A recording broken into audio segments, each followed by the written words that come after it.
All right, well, good morning, everyone, and welcome to the 2026 City Council Priority Setting Retreat. We're thrilled everyone is here on a Saturday. Madam Clerk, would you please take the roll? Vice Mayor Stone. Here. Councilmember Burt. Mayor Vinker. Here. Councilmember Lithcott-Hames.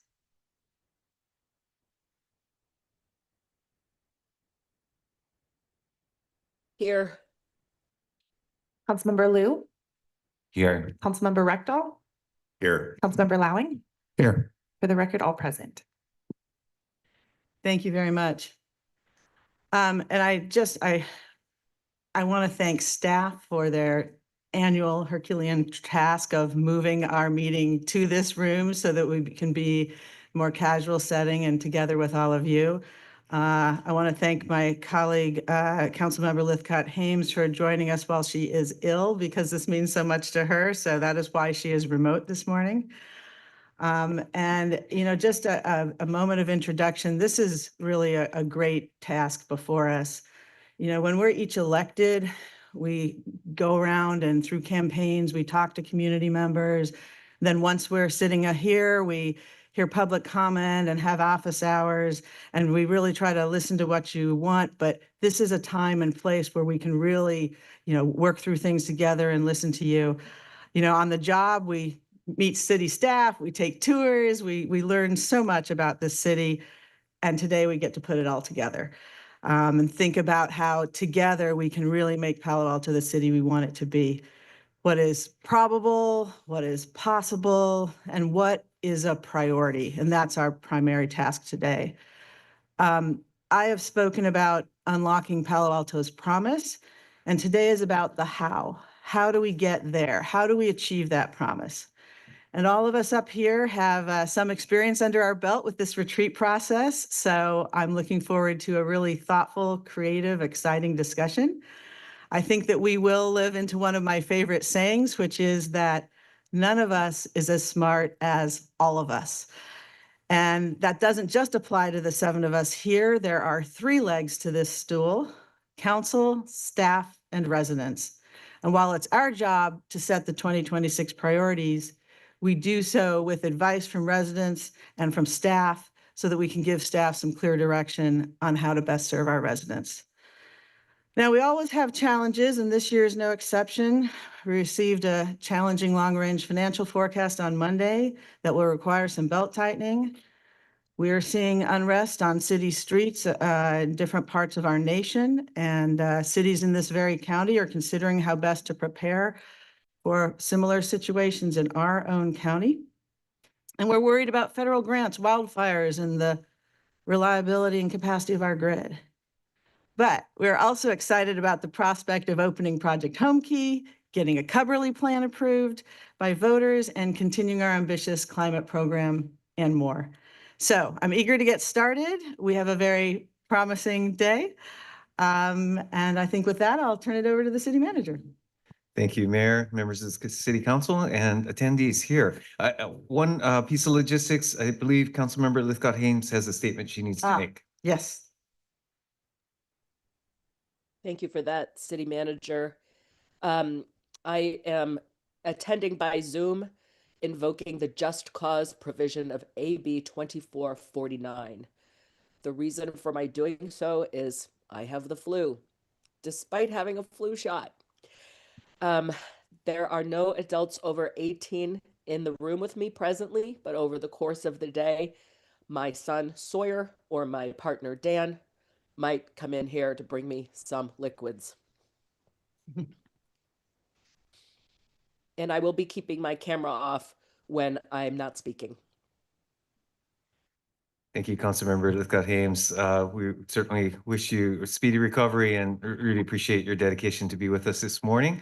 Also want to acknowledge and thank the mayor for acknowledging the staff work to set up the Mitchell Park Community Center, which you would typically see filled with anything from dance to performances to community meetings and the like.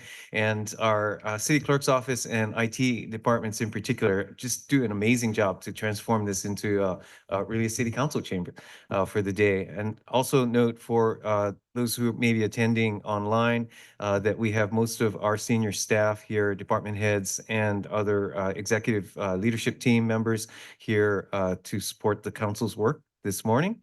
Then just really want to introduce our facilitator. Our facilitator comes from the company MRG that the city council is very familiar with, that does our council appointed officers evaluations with city council for many years, as well as other organizational effectiveness projects. And we are very pleased and proud to have with us Amy Howarth today from MRG. Amy, with this particular assignment, has the unique perspective that comes from both being a facilitator as well as a current city council member with the city of Manhattan Beach, and actually former mayor, I believe 3-time former mayor with the city of Manhattan Beach in Los Angeles County. So with that, let me turn it over to Ms. Howarth. Thank you, Mr. City Manager. Can you all hear me? It's very uncomfortable for a council member to have the public at their back, right? We want to hear from you, and so forgive me. As Ed mentioned, I am currently on the City Council of Manhattan Beach, having just served my 3rd term as mayor, and before that, I was on the school board for 2 terms. So I do have experience. I'm not just a consultant. I know how that can be perceived. I am one of you. I wish I was one of you. Palo Alto is a fantastic place. I got to tell you, you're doing a great job. I lived in the Bay Area for about 6 years in San Francisco and in Berkeley. And I was the original photo editor at the magazine Wired. So that usually, right? Everyone goes, ooh, that gives me street cred up here in Silicon Valley, I feel, or a little bit. So it's really a joy to be back up here. So thank you for the opportunity. I love this work.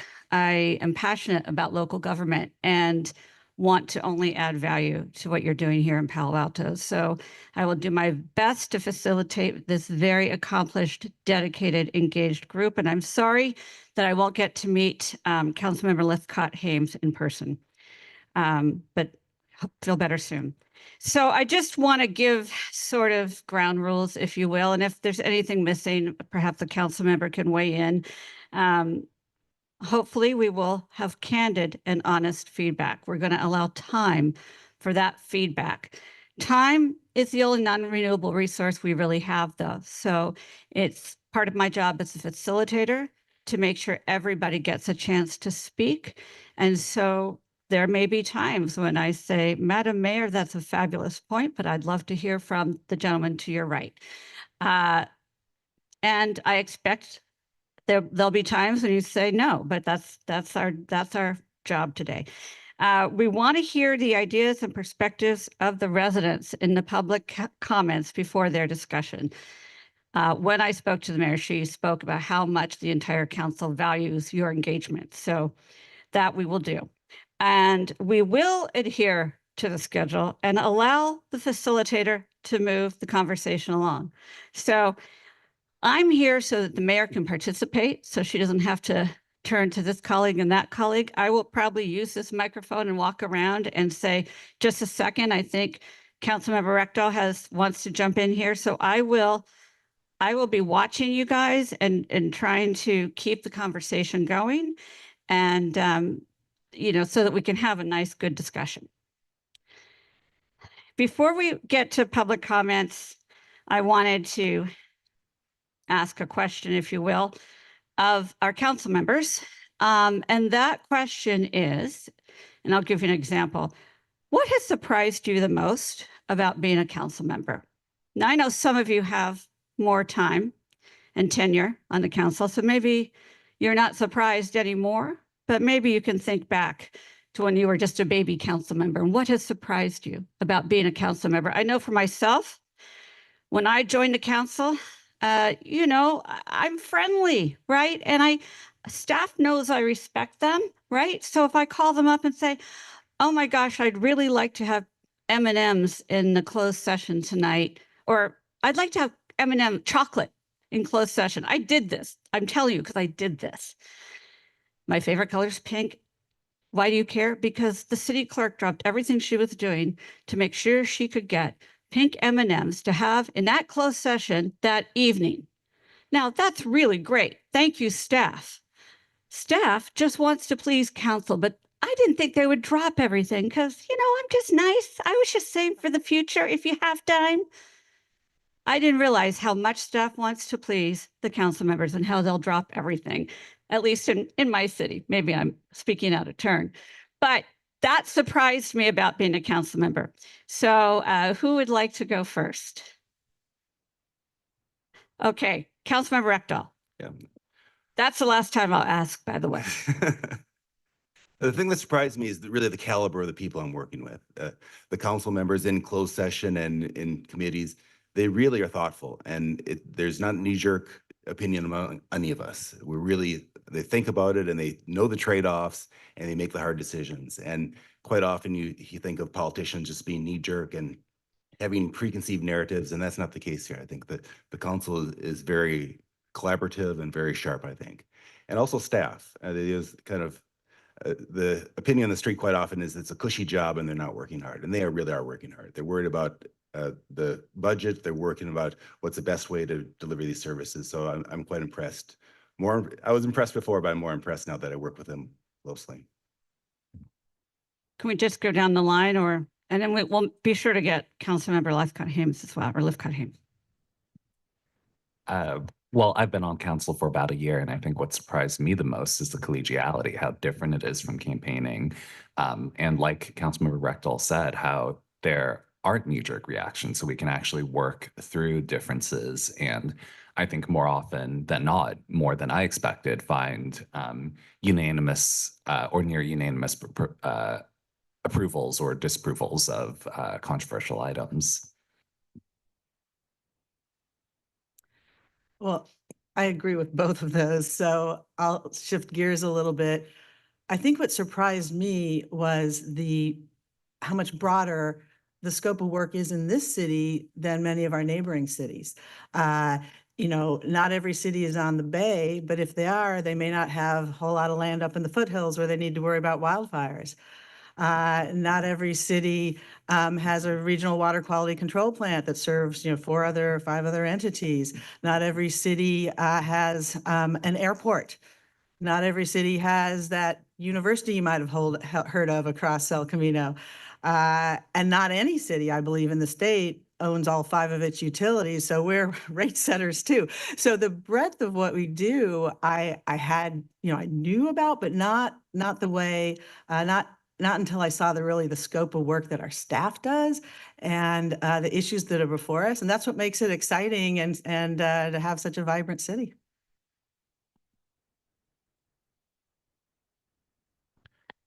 Well, also agree with everything that's been said. I guess I got a kind of relationship type surprise and then a work as well. So I'll kind of build off of both. I think the first one on relationships, I was kind of surprised by the endearing friendships that you get while being on council, not only with our council colleagues, but also with staff members and community members, kind of the intergenerational type of friendships that I've been able to build of people that I never would have met had I not sought office or been on office has been a real nice surprise about it. I think the other surprise is, and at times can be a frustration for, I know everyone in this room, is what we have control over, what we don't have control over, and learning the levers and better appreciating the nuance of the process and the unintended consequences that we're always trying to balance and competing interests. And so that piece of it is more challenging, but it also makes it much more rewarding when we're able to find that. And that's why I do think this process today is so critical, because we can't do everything in a given year, given our limited resources. And so really finding a way to move forward a little more intentionally is always valuable. Well, I was trying to think back on, because not too much surprises me anymore. But as I reflect on my earlier years on the council, it wasn't so much a surprise in qualitatively, and but um, I I saw that things that I had assumed were maybe less so in degree or more so in degree. One was earlier on the council that the relationship between the utilities department and the rest of the city was more segregated than it is today. And certainly with our climate action plan, it's very integrated today. And that I think that the breadth of the functions that we have in the city is even greater than most of us appreciate. And as time goes on, we continue to just be surprised by all the things that the city is expected to address. And it's quite a workload, but the last part is how many of the staff are motivated by their real commitment to public service in the community. And so those are the things that have become more and more apparent to me over time.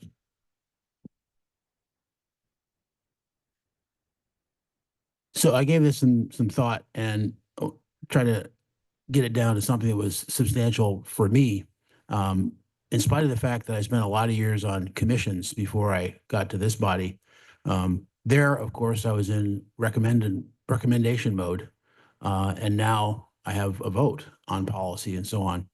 So what surprised me the most is that here we are right in the middle of Silicon Valley with the lightning pace of getting everything done.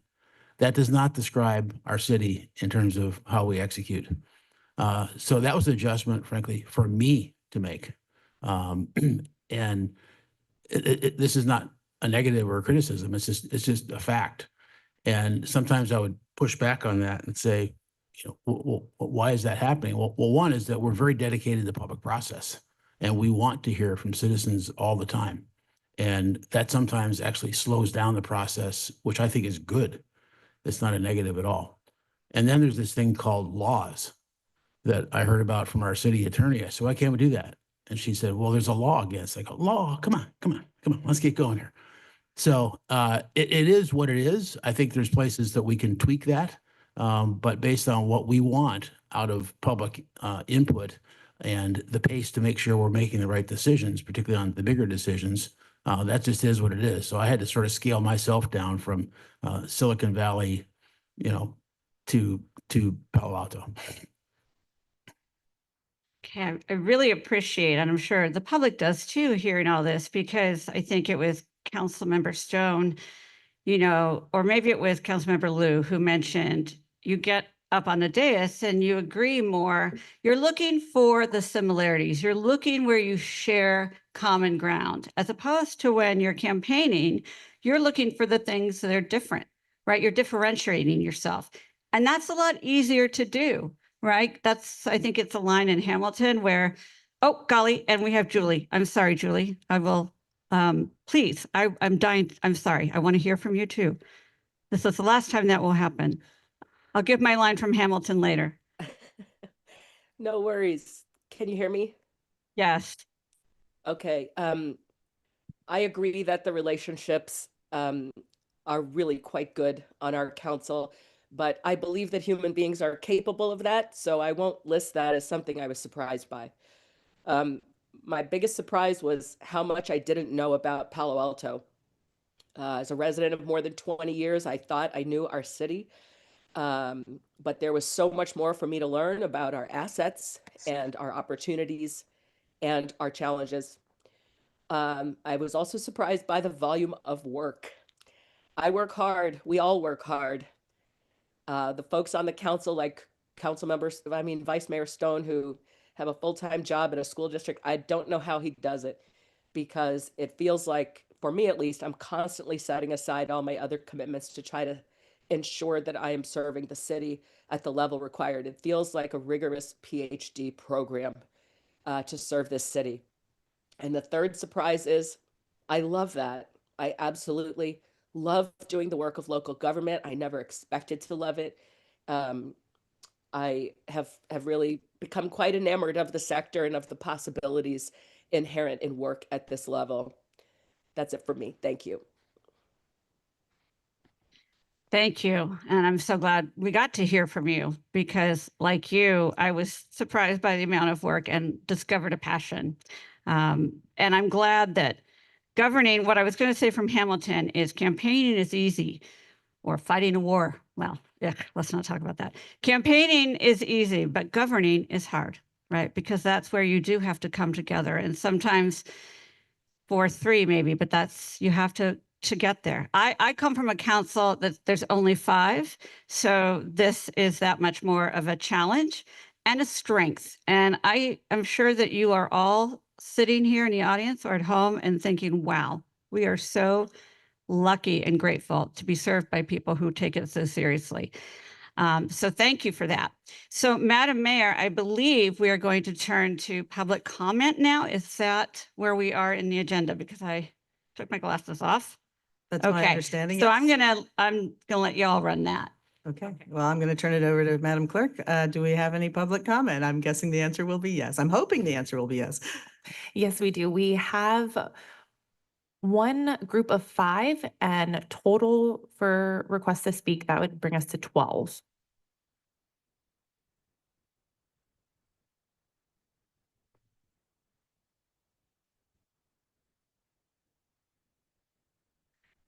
One more So- request came in, so that's 13 people. Okay, so then let's do 2 minutes each and let's do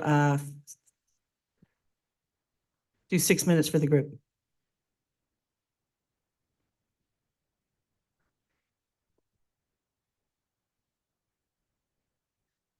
Our first request to speak is from David S. One moment. Thank you. Can you hear me okay? Okay, now you can. Great. Good morning. My name is David Siegel. I'm a 35-year resident of Palo Alto, and I'm the president of the Palo Alto Pickleball Club, representing over 1,300 members, approximately 750 of them being Palo Alto residents. Vicky at the outset talked about the how to achieve the city's goals, and I'm going to speak exactly to that. Wellness and belonging is a current city priority, and rightly so. But here's the challenge. With housing, we measure affordability. With climate, we track emissions. Retail vibrancy shows up in tax revenues. But wellness and belonging, those are harder to measure and therefore easier to overlook. Today, I want to share with you a success story that proves these goals are achievable and measurable. In 2018, the city made a modest investment in pickleball courts.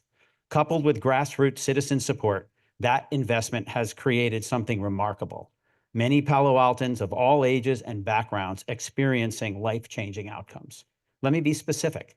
Players consistently report significantly reduced depression and improved mental well-being, increased physical activity, strength gains, and weight loss.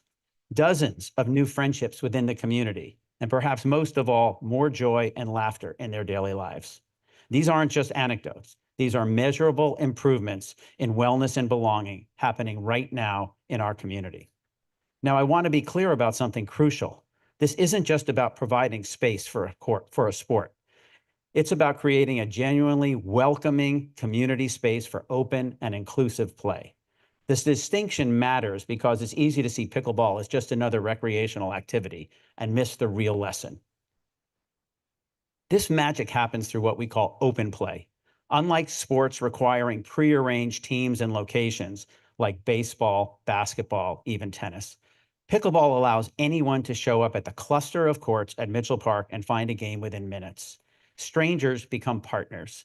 Newcomers learn from veterans. A 30-year-old plays alongside a 70-year-old.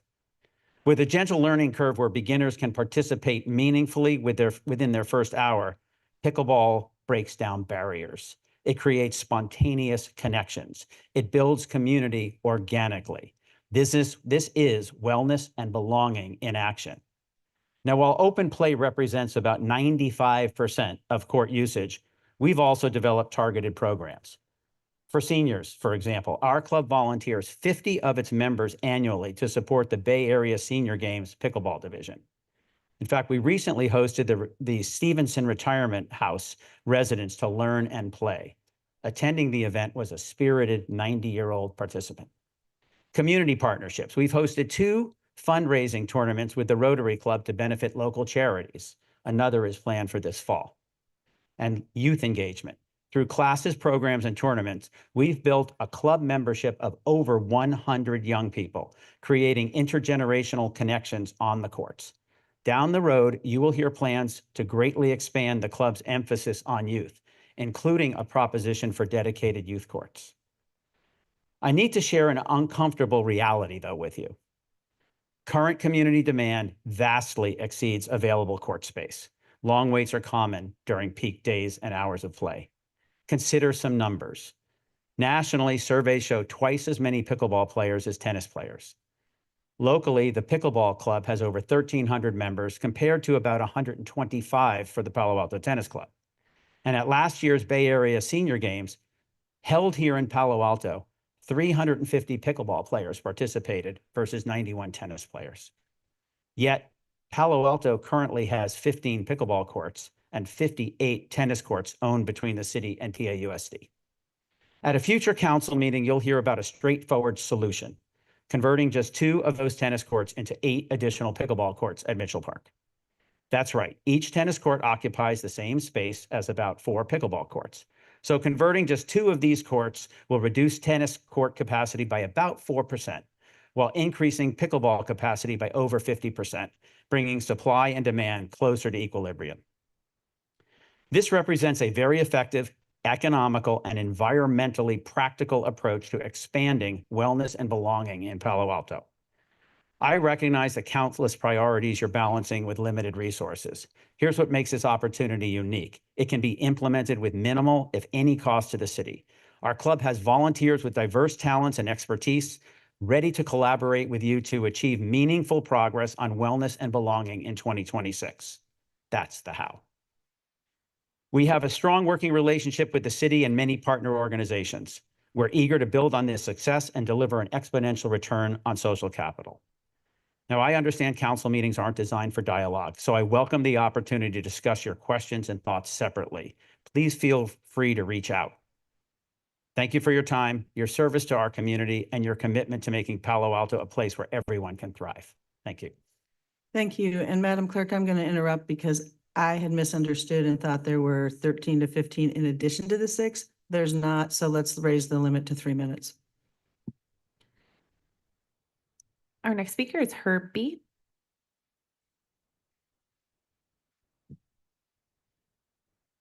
Good morning. I'd like to talk about your process and implementing it through your committee system. The agenda for this meeting seems to be talking about evaluations and goal setting, and the council has previously rejected that as a way of evaluating its manager and other council-appointed officers. And to be clear of the difference between what you're doing here and what you're doing during that evaluation process, I think it will be helpful at the beginning of your discussion to disclose last calendar year's key goals and key performance indicators that you have agreed with the council appointed out officers, including the city manager, for their evaluation. In terms of the committee system, I think the best way to look at it is to look at it through the role of the Brown Act. And that is the City School Liaison Committee is not a standing committee of the City Council. It is a joint committee with another legislative body. So if we eliminate that as a council committee, you'd have 3 standing committees and currently 4 ad hoc committees that follow the Brown Act noticing requirements. And that would mean you shouldn't have 2 members serving together on 2 of those committees or on any other body, whether it be another legislative body like the Caltrain Board or an advisory committee to that board or to the Board of Supervisors or to a private group like Stanford University. And I believe each council member should be chair of one of those committees and the other vice chair. And that would be enough to have someone on a, if only one person is absent as serving as the presiding officer, and that none of them should be replaced temporarily due to absences or conflict of interest. Only time to replace one is if there's a vacancy in a council seat and the person selected to fill that vacancy will take up that vacant position on various council committees. And I think that'll be clarifying on process. The important thing to understand is that if you're focused in that way, you won't have a situation where you have one council member being chair of multiple committees, or where you had in 1 year, it seemed to be there were the same 3 council members were serving together on 3 committees. And that, I think it's a bad way of doing business. And if you make those changes that I'm suggesting, I don't think you'd be retreating at your retreat, but you'd be advancing in a different direction. Thank you. Our next speaker is Donald B.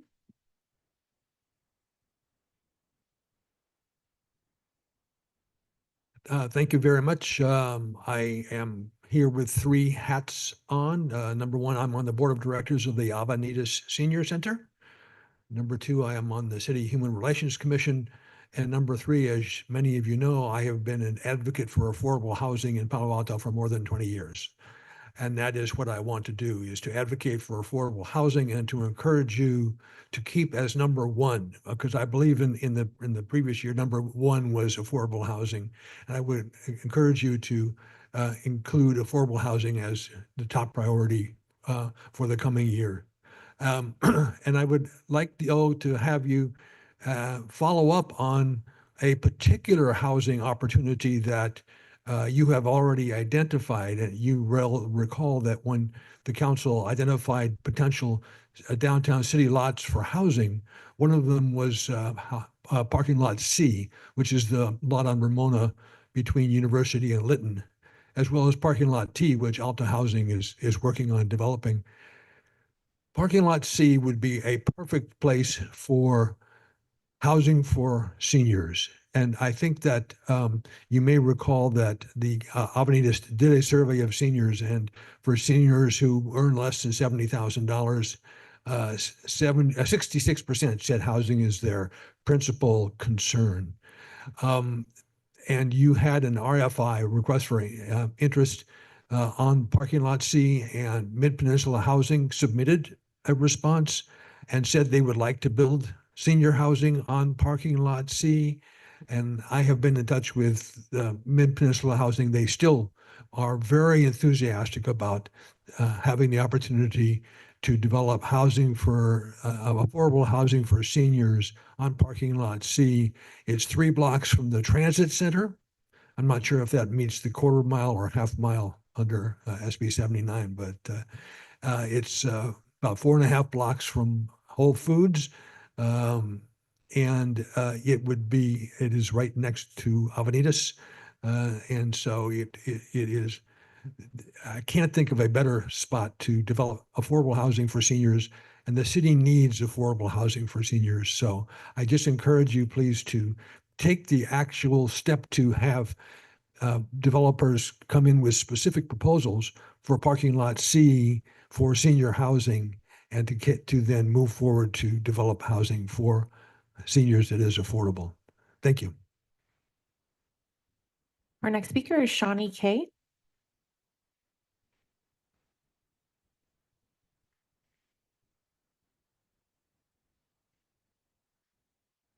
Good morning, Mayor Vinker and council members.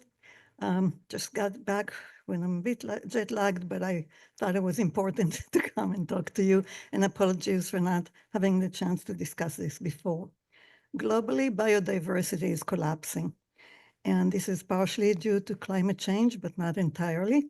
And every place on Earth can have a contribution to sustain biodiversity. In our natural element, in the comp plan, we do have a commitment to conservation of nature.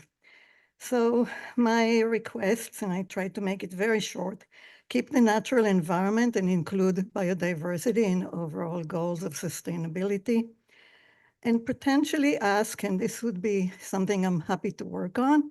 I don't speak for the PRC, but I'm a PRC commissioner. Ask the PRC to look at ways to integrate biodiversity into parks projects as feasible. Mountain View is doing that. They have a new biodiversity and urban forest plan, which is expected to be approved this week or next week. So we can use some of that and try to work on that within the PRC at least. And this is even in our comp plan now, there is a map of biodiversity of pollinator corridors that is in the comp plan and we could look at that and see, can we make that actually a living document and actually implement it? So this is sort of what I wanted to ask. And I hope that you do ask the PRC to look at biodiversity, because often it is a side element and not part of the picture when projects are proposed or looking at how do we implement things. The biodiversity is sort of outside of the picture and doesn't have to be. There's so many things that can be done and integrate biodiversity into a project. So that's what I'm asking you to do, to allow us to do it. Thank you. Our next speaker is Magdalena C.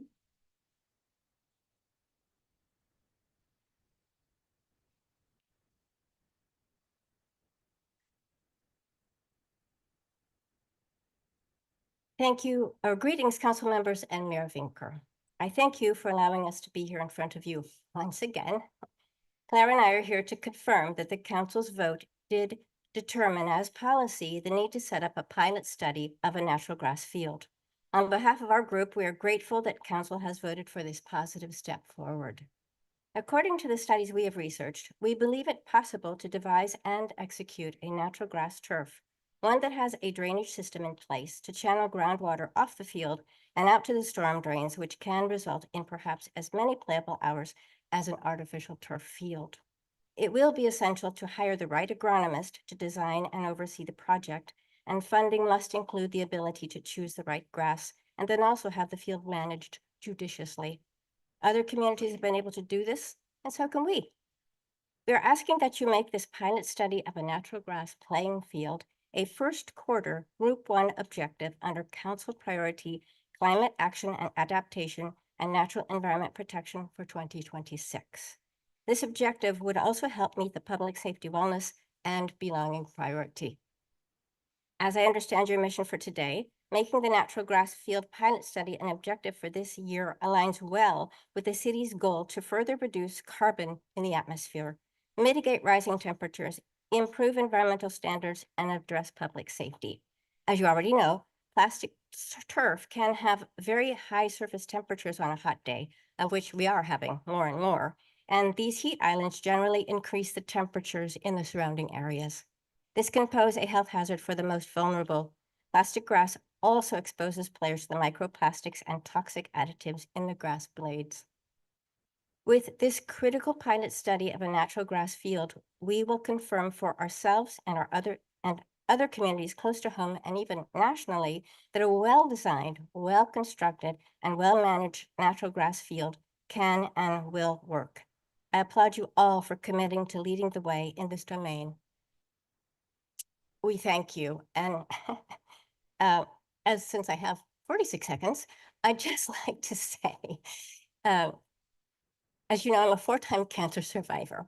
It's a miracle that I'm alive, considering that I was diagnosed with 2 generally fatal diagnoses that are exceedingly rare. This is very passionate. I'm very passionate about this, and I hope you don't misunderstand from previous comments I've made my passion for disrespect, because I have the utmost respect for all of you and the hard work you do. And I also invite you that if you're curious about my odyssey and what has informed my passion, please don't hesitate to reach out, because it would be an honor to privilege to share with you why this matters so much to me. Thank you very much. Our next speaker is Claire E.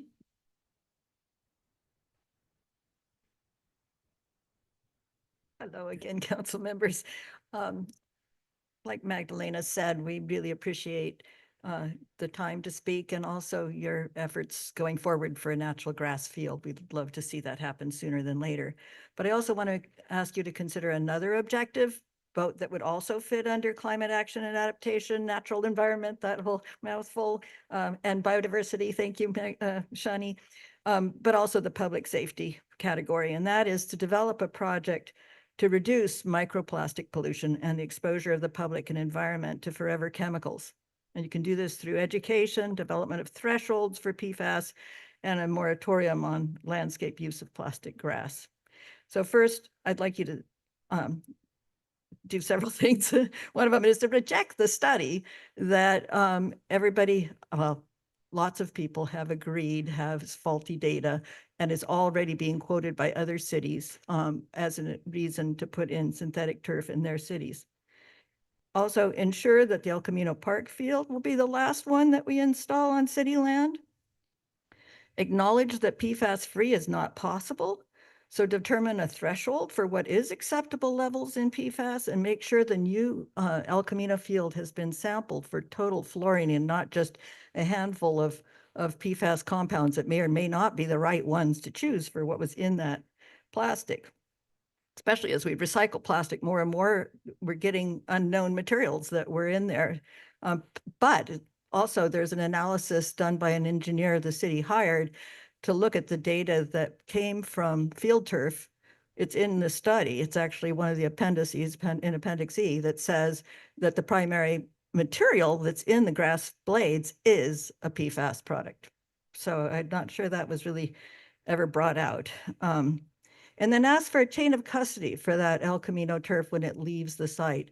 I don't know if that happened for Mayfield. Maybe it did. Do you know exactly where it ended up? I would like to know that for where this material is going. Then an educational program would be really helpful. I know there's zero waste programs that address plastic, for instance, straws. But do people know that one soccer field is equivalent in weight, just the grass, not the pads and things underneath, but just the grass layer, 42 million plastic straws for one field. That's a lot of straws to say no thank you to. And then follow Millbray's lead. They've developed a moratorium and now it's made it permanent, asking that no plastic grass be installed on city land, residential or commercial. Thank you very much for your time. Our next speaker is Terry H.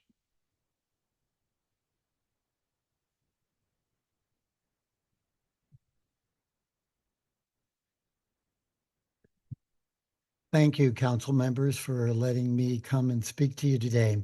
I'm also here representing our organization, Palatins for Sensible Zoning. Recently, we conducted a survey of our own members and the issues that are most important to them. And three key issues stood out, and I want to tell you them very briefly. With an operating city budget of over 700 million, many citizens feel that they are not getting the value from their city government that they want. Many feel frustrated by the lack of citizen involvement and an ignoring of residential wishes. The city's continual reliance on outside contractors and especially consultants is especially disturbing and something that should be stopped or certainly minimized. A freeze of city staff salaries and benefits, when possible, should also be considered. Costs are now approaching over $1 billion, and this is not a good sign for our city. Number two, the issue was Station 4. Do I need to say anything more? I don't think I do, but I will. Although the rebuilding of Station 4 is a good idea, it is totally inadequate to not staff it properly. Public safety, whether it be the police or the fire, is the council's #1 job and the city's main function. To fully staff the station at Stanford, but leave the residents surrounding Station 4 without a fully staffed and functional one is unacceptable to Palo Altans, and this must be corrected. You need to have at least 5 firefighters at Station 4 at all times, period. Last but not least, is the city's appointment of a new city attorney this year. This is one of the most critical jobs in our city, and it deserves and warrants special attention, not only by the council, but by the public as well.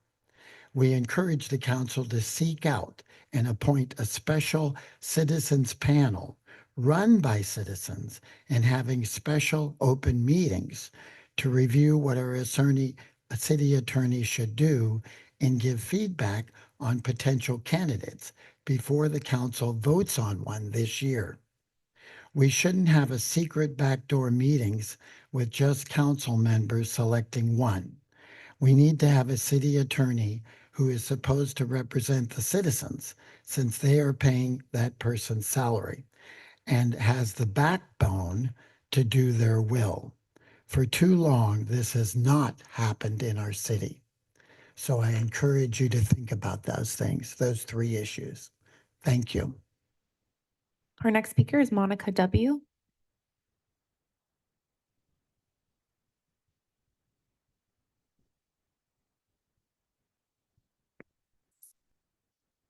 Good morning, Mayor and Council members.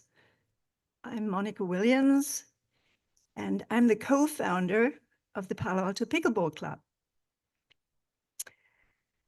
And I do want to support what Dave Siegel, our current president, shared with you just a little while ago.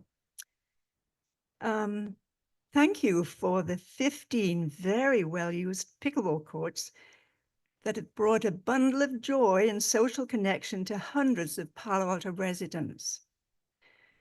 A few years ago, the City Council awarded us a proclamation for bringing pickleball to Palo Alto and recognizing the health and wellness benefits it provides to the Palo Alto community. This proclamation is revered by us now more than ever, especially in these times of stress, because the sport of pickleball really can be a cure for loneliness and isolation. The amazing community that's been built at the Mitchell Park courts is unique. It's my second family home, and for some, is their only family home. Thanks to our previous board member, Jocelyn Seng, we now have a large contingent of youth that need a place to play after school. So more pickleball courts are truly warranted. As you, the City Council, start the new year, I want you to know that pickleball is a very good team builder. And we can host a free team building session for the council at any time. A few years ago, we hosted one for the city manager's department and received excellent feedback. So we do have a track record. We hope to see you on the court soon and hope you will take us up on our team building offer. Thank you for your time and your dedication and service to the city. Thank you. Our next speaker is Cedric D.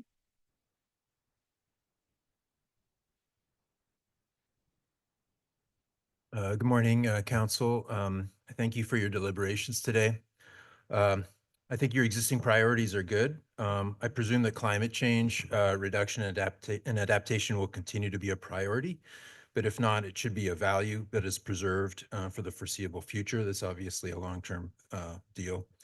As far as objectives, in terms of values, I think we should have increasing peace for people and planet, increasing connectedness between ourselves, each other, and nature, and environmental stewardship, protection, and restoration. As far as objectives, for the NVCAP affordable housing, I would really like it if the RFP were to include giving points for projects that commit to achieving LEED or zero carbon or zero energy or building challenge or wellness. So it's an important component for the affordable housing to be healthy for the occupants and for the environment. I'll come back to that if I have time. I would like the city to move forward on renaturalization of Matadero Creek, the section from basically Boulevard Park to Park Boulevard. We don't need to wait for the affordable housing project to be bid and proceeded on. Also, I'd love to see the council commit to a goal of renaturalizing all of our creeks that are channelized or undergrounded. We could develop a multi-year plan to renaturalize all the creeks. This is essential to help restore our riparian ecosystems, which is a crucial part of climate change mitigation. I'd love you to work with cities and counties and the state to adjust state laws so that we could have tighter controls of pesticide use and reduce the application of pesticides to people who actually know how to use them properly and safely and as a last resort. And in the meantime, we could work within the existing limits to educate the residents about the risks of unsafe pesticide use and their impacts on waterways and wildlife, and also promote and educate on integrated pest management strategies for residents and businesses. I believe that Palo Alto requires 80% of new plantings should be native or low water. I think we should try to focus on native plants especially because a lot of low water plants are actually non-native. We need to really be proactive in protecting and restoring our native ecologies. We need to increase services for people that are unhoused, like mobile showers and laundry services, and pump out the sewages from RV. Just clearing out encampments and towing cars is not really a helpful solution. For civic engagement, I'd love to see greater dedication to consensus building and processes for the city of how do we increase that instead of just kind of polarity. And there's a lot of wisdom we can draw from native cultures. And time is I'm up. out of time. Thank you. That concludes public comment.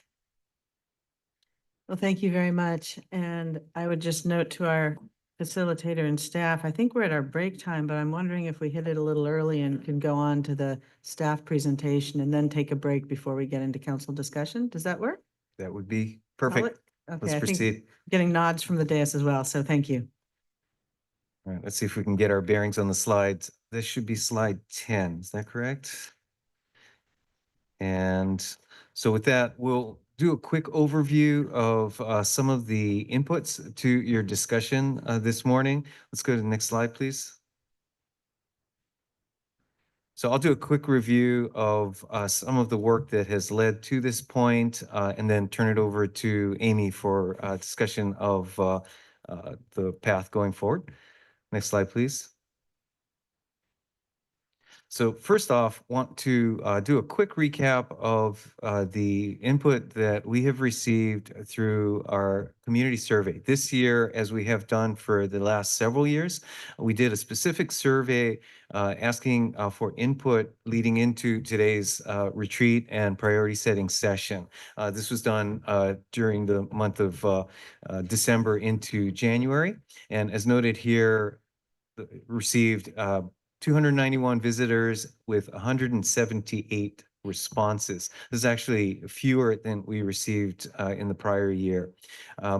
In addition, just want to note that the City Council has ongoing opportunities for input, including emails, feedback received already this morning, as well as our annual community survey that the City Council received a report on and held a study session on just last week.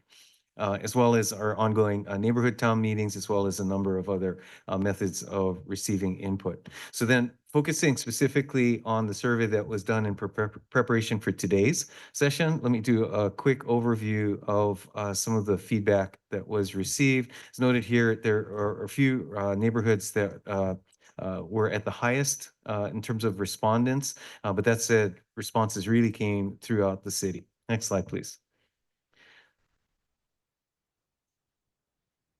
So that said, staff took a shot at trying to provide something of a synopsis, but as is typically the case, that's a real challenge because the comments received really reflect a variety of perspectives.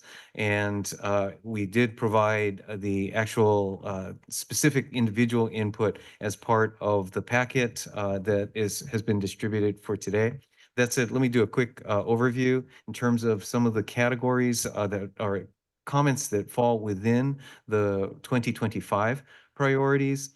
Just note a few under climate action and adaptation and natural environment protection, interest in our ongoing climate programs, while at the same time noting some concerns about programs, in particular, a theme that we saw a lot of today or this year related to cost considerations.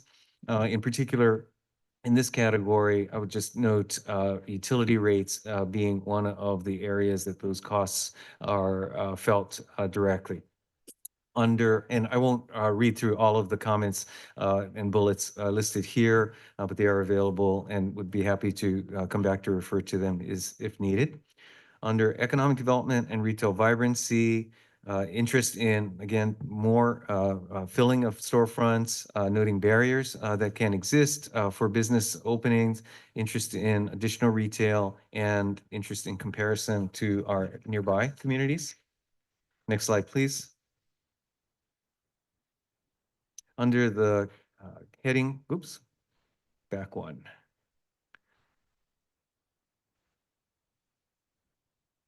There we go.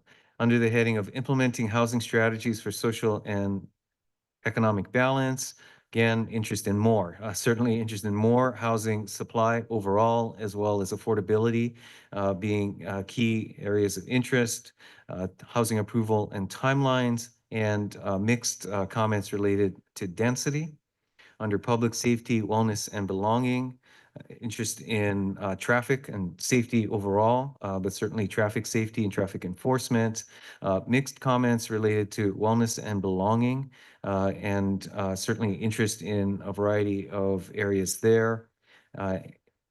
Concerns raised about specific neighborhoods and parts of the city, and ongoing interest in maintenance and access to our fields and parks and recreation facilities. Next slide, please.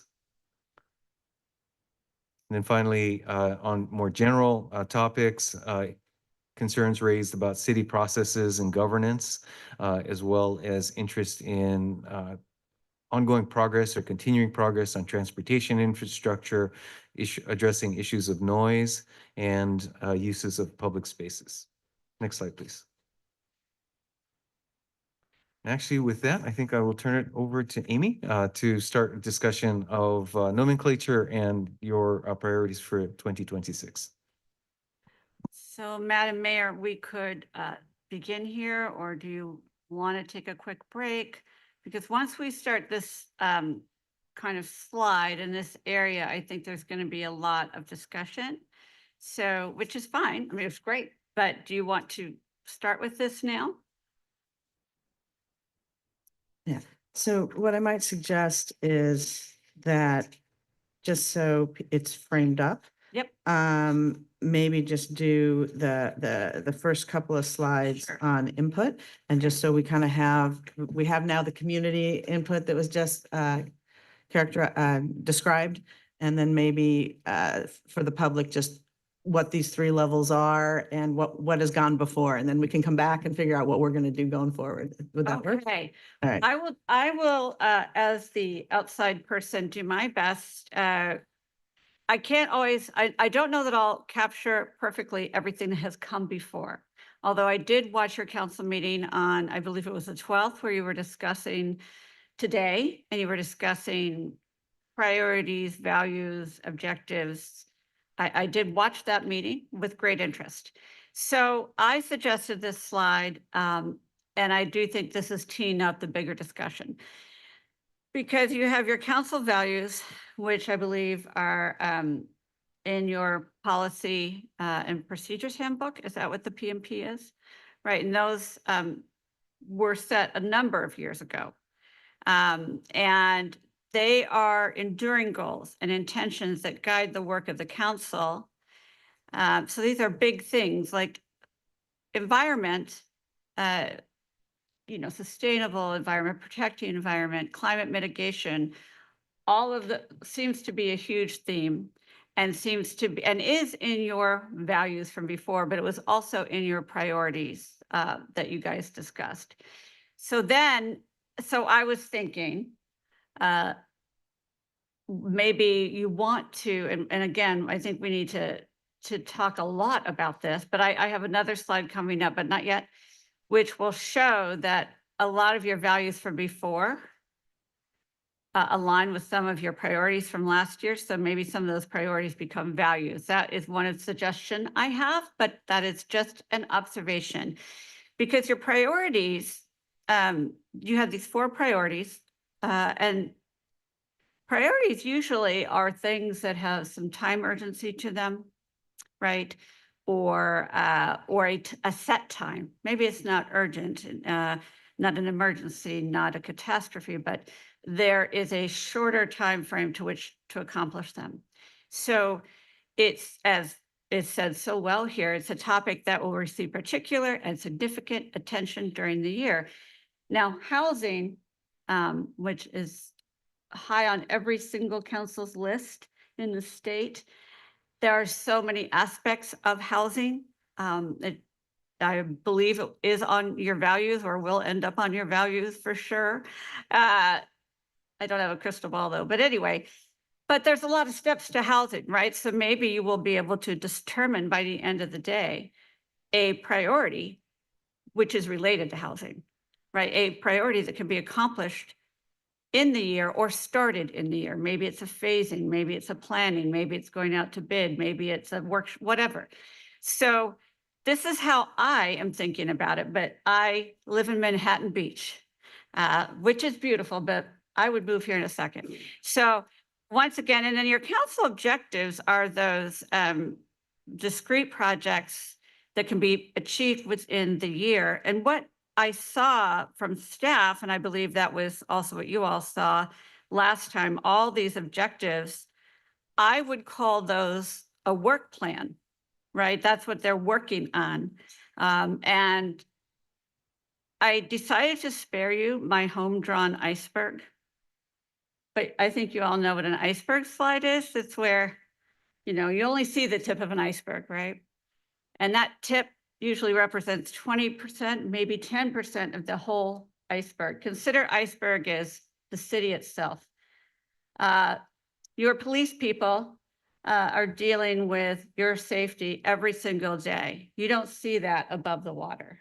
Your firefighters, your public works, your utilities, your human resources, right? You are hiring and putting people on performance plans and making sure everybody is safe in the workplace every single day, right? All those things, and those shouldn't be council priorities, right? Those aren't things you're going to say, well, this year we're going to make sure we complete our human resources training. That's not going to, I'm guessing. So I want you guys to keep that kind of thing in mind. So I just threw a lot of things at you. A lot of facilitators will kind of lead you to it directly or indirectly. And I don't care if I'm not personally wed to any of these ideas, but to me, when I saw this, I was very impressed, right? But I do think that some of those priorities from last year were more like values. And I think that we could have a rich discussion, a time-limited discussion, perhaps, about what your values are. Are they the same that they were in, I think, 1986? Perhaps. But I think you should start there.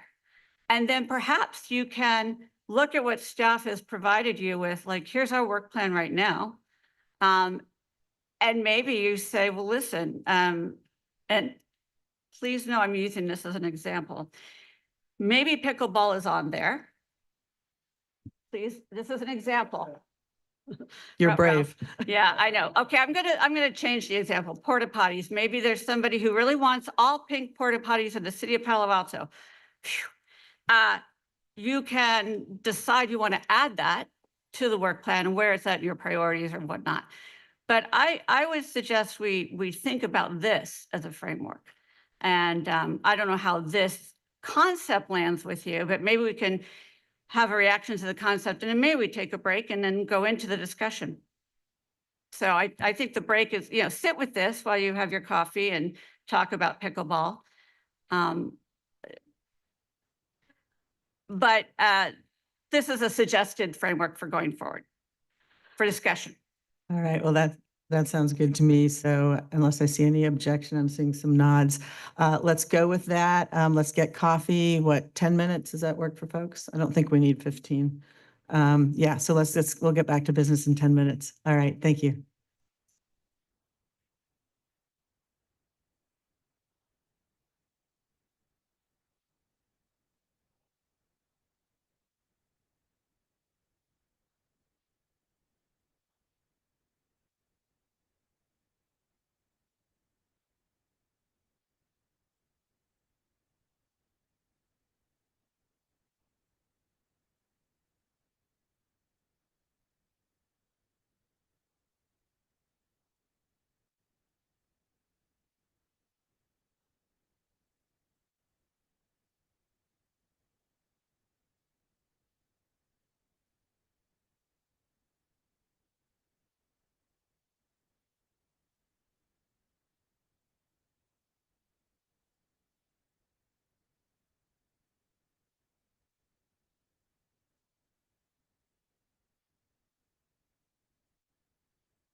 I believe we are back. Madam Clerk, are we recording? Yes, we're ready to go.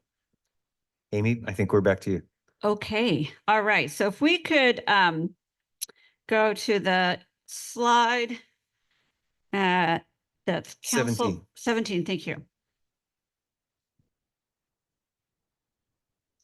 I think we can. The next one, we're going to go the next slide because this is a slide that I suggest. No, back. There we go. So as I was thinking about this, this is what I wanted to show you visually to the council and the public. So on the left are the council values that have been in the handbook. And they reflect certain values, and perhaps those are values you all want to keep. I think that we will be discussing that.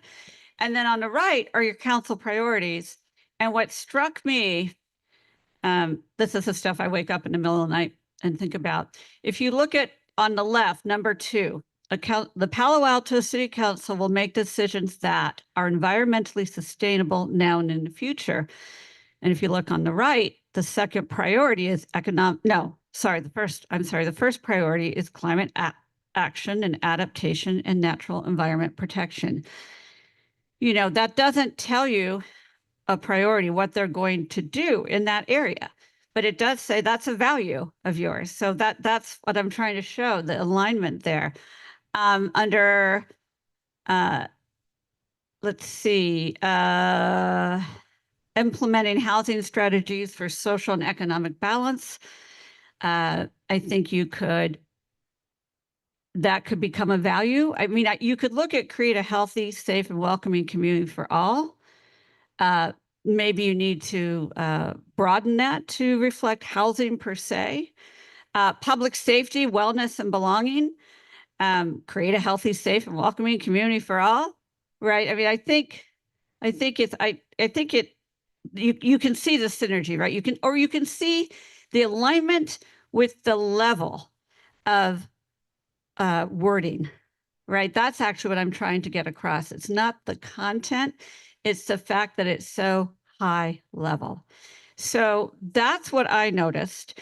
And I also want to let the council know that for your colleague, Councilmember Lifcott-Himes, we have a mechanism worked out that if she does wish to speak, I'm going to know it. There's going to be a green flag that I'm going to see out of the corner of my eye. And it's important though, because what I'm going to be doing is watching and pointing. Like I'm going to be directing this discussion so that your mayor can fully participate, so that everybody gets a word in edgewise, hopefully. So I'm going to be focused on you guys, but out of the corner of my eye, if I see that green flag, we want to hear from your colleague. So how do you feel? How does the council, how does this resonate? I'm going to turn over to the mayor, but I hope that you can see what I'm trying to communicate here, that the level, the architecture of the wording is very similar. So I think that perhaps you want to talk about your values and either reaffirm, add, change, so that they can then inform your priorities. So Madam Mayor, I know you and I talked in preparation and you liked this approach and came up with some wording of your own that I think you'd like to present. And then there will be other colleagues' ideas as well. Yeah, well, thank you, Amy. And I know that you've sat in our seats, you know what it feels like to try to do your best for a city and to try to get both the structure and the content right. So that's what we're trying to do. And I think what I heard from my colleagues on Monday when we talked about this session was that many of us felt that what we've set as priorities in the past, including in 2025, were things that weren't necessarily specific to that year. And some brought up, including Councilmember Burt in particular, who was on the council in 2022 when the council values were adopted, that perhaps they should deserve another look. And so there was a discussion, and on reflection, I think a feeling that some of the things we've been calling priorities might be better put into enduring values because they're ongoing: housing, climate, et cetera. And so that would free up our priorities to be priorities for this year. What do we really want to do now? And I feel like there's a yearning amongst us to really talk through, what do we want to do now? What do we want to direct staff is truly, top tier, next tier, et cetera. And so in order to get to that, it seems we should have this preliminary discussion about, should we revise our council values to include some of these other categories? And what I noticed, and you can see there, is that some of the values are what we value and how we go about our work. For example, transparency, open communication, that kind of thing is there in like item 5. And then some of it is what we work on, like environmental sustainability in item 2. So if you could put up the draft that I prepared just as a discussion draft. There's no pride of authorship here. This was to spur discussion. And I'm glad to see that there's already been some discussion amongst my colleagues, because a couple of them have brought a draft that is somewhat similar. And I don't know that we want to spend all day wordsmithing, but this is one way we could go about it. And I think just to get reaction to this concept, I wanted to just briefly go through this. So, and again, it was meant to minimize how much we talk about it today, and we can certainly, as much as my colleagues want, or we could defer it to, P&S to really come back. But at the moment, it used to be item 1 was balance revenues and expenses. Now and in the future, because fiscal responsibility is such a concern right now, I added our fiscally strategic and responsible. We had embrace innovation was the last one previously, and I moved that up because it seemed to follow. And in this instance, innovation to optimize efficiency and outcomes. So you can have innovation in processes to become more efficient in how we all do our work. And you can have innovation in embracing technology and outcomes and things. But I think that culture we have here is one we want to propagate. Then I took the 4 2025 priorities and introduced them here for discussion. So I think that first one, item 3, implement housing strategies for social and economic balance, is pretty much word for word what it was before. Item 4, promote climate action and adaptation and environmental sustainability, is sort of merging what was in item, so it was a second priority, but also number 2 in the values, which used to say are environmentally sustainable now and in the future. So those went together well. Item 5 was our third one, promote economic development and retail vibrancy, is pretty much the same as our council priority in 2025. Item 6 sort of merges a couple, promote safety, wellness, and belonging for all. And then item 7, integrate equity into our decisions, considering the impact on residents of differing identities or circumstances, is just a little condensation of what was previously in our values. And item 8, safeguard public trust through transparency and communication, is also just a condensation of what was there before. So this is one way, a draft, to merge them. But I think what the first question that I'd be curious to hear from my colleagues, and I'll turn it back over to our facilitator, is what do you think about this? And then we could make most of our day today talking about this year. And I think then at some point we can also share, council members Rectal and Burt have another version that's, somewhat similar to this, same kind of concept, I think. So that's a good start. But I think we want to hear from everybody. And then if it becomes appropriate, we can put this one on the screen or do whatever process folks would like. So back to you, Amy. Okay, so how about we, if you want to talk, just, give me the finger, like this, or I'll watch. Sorry, I can't help it. I see, yes, Councilmember Burt. And if I don't call you Vice Mayor or something, I'm sorry, like I don't know yet. So Councilmember Burt. Thanks. So I'm really glad that both Amy and the mayor have kind of embraced this importance of both updating our core values, and then what we need to do is also elevate them. So at our council meeting in December, where we were looking at the Policy and Services Committee recommendations for the process for this meeting, they had come out of Policy and Services Committee with recommending we just continue with the 2025 priorities. And Councilmember Rectal and I really tried to elevate this concept that we're struggling with right now. And I realized a big part of why Policy and Services Committee wasn't thinking about the values and this very conversation is because the values have been buried. As I tried to locate them, rather than throughout the year as we place our priorities, there would be the values next to them. The only place I could find them was in the council procedures and protocols, and it just basically buried there. And when we adopted them in 2022, it was to address this very dilemma. They were kind of, it was a good starting point, the ones that we adopted. We recognized at the time that they were kind of rushed through, and then we've never resurrected them and updated them and refined them. So I'm really glad that we're now going forward there.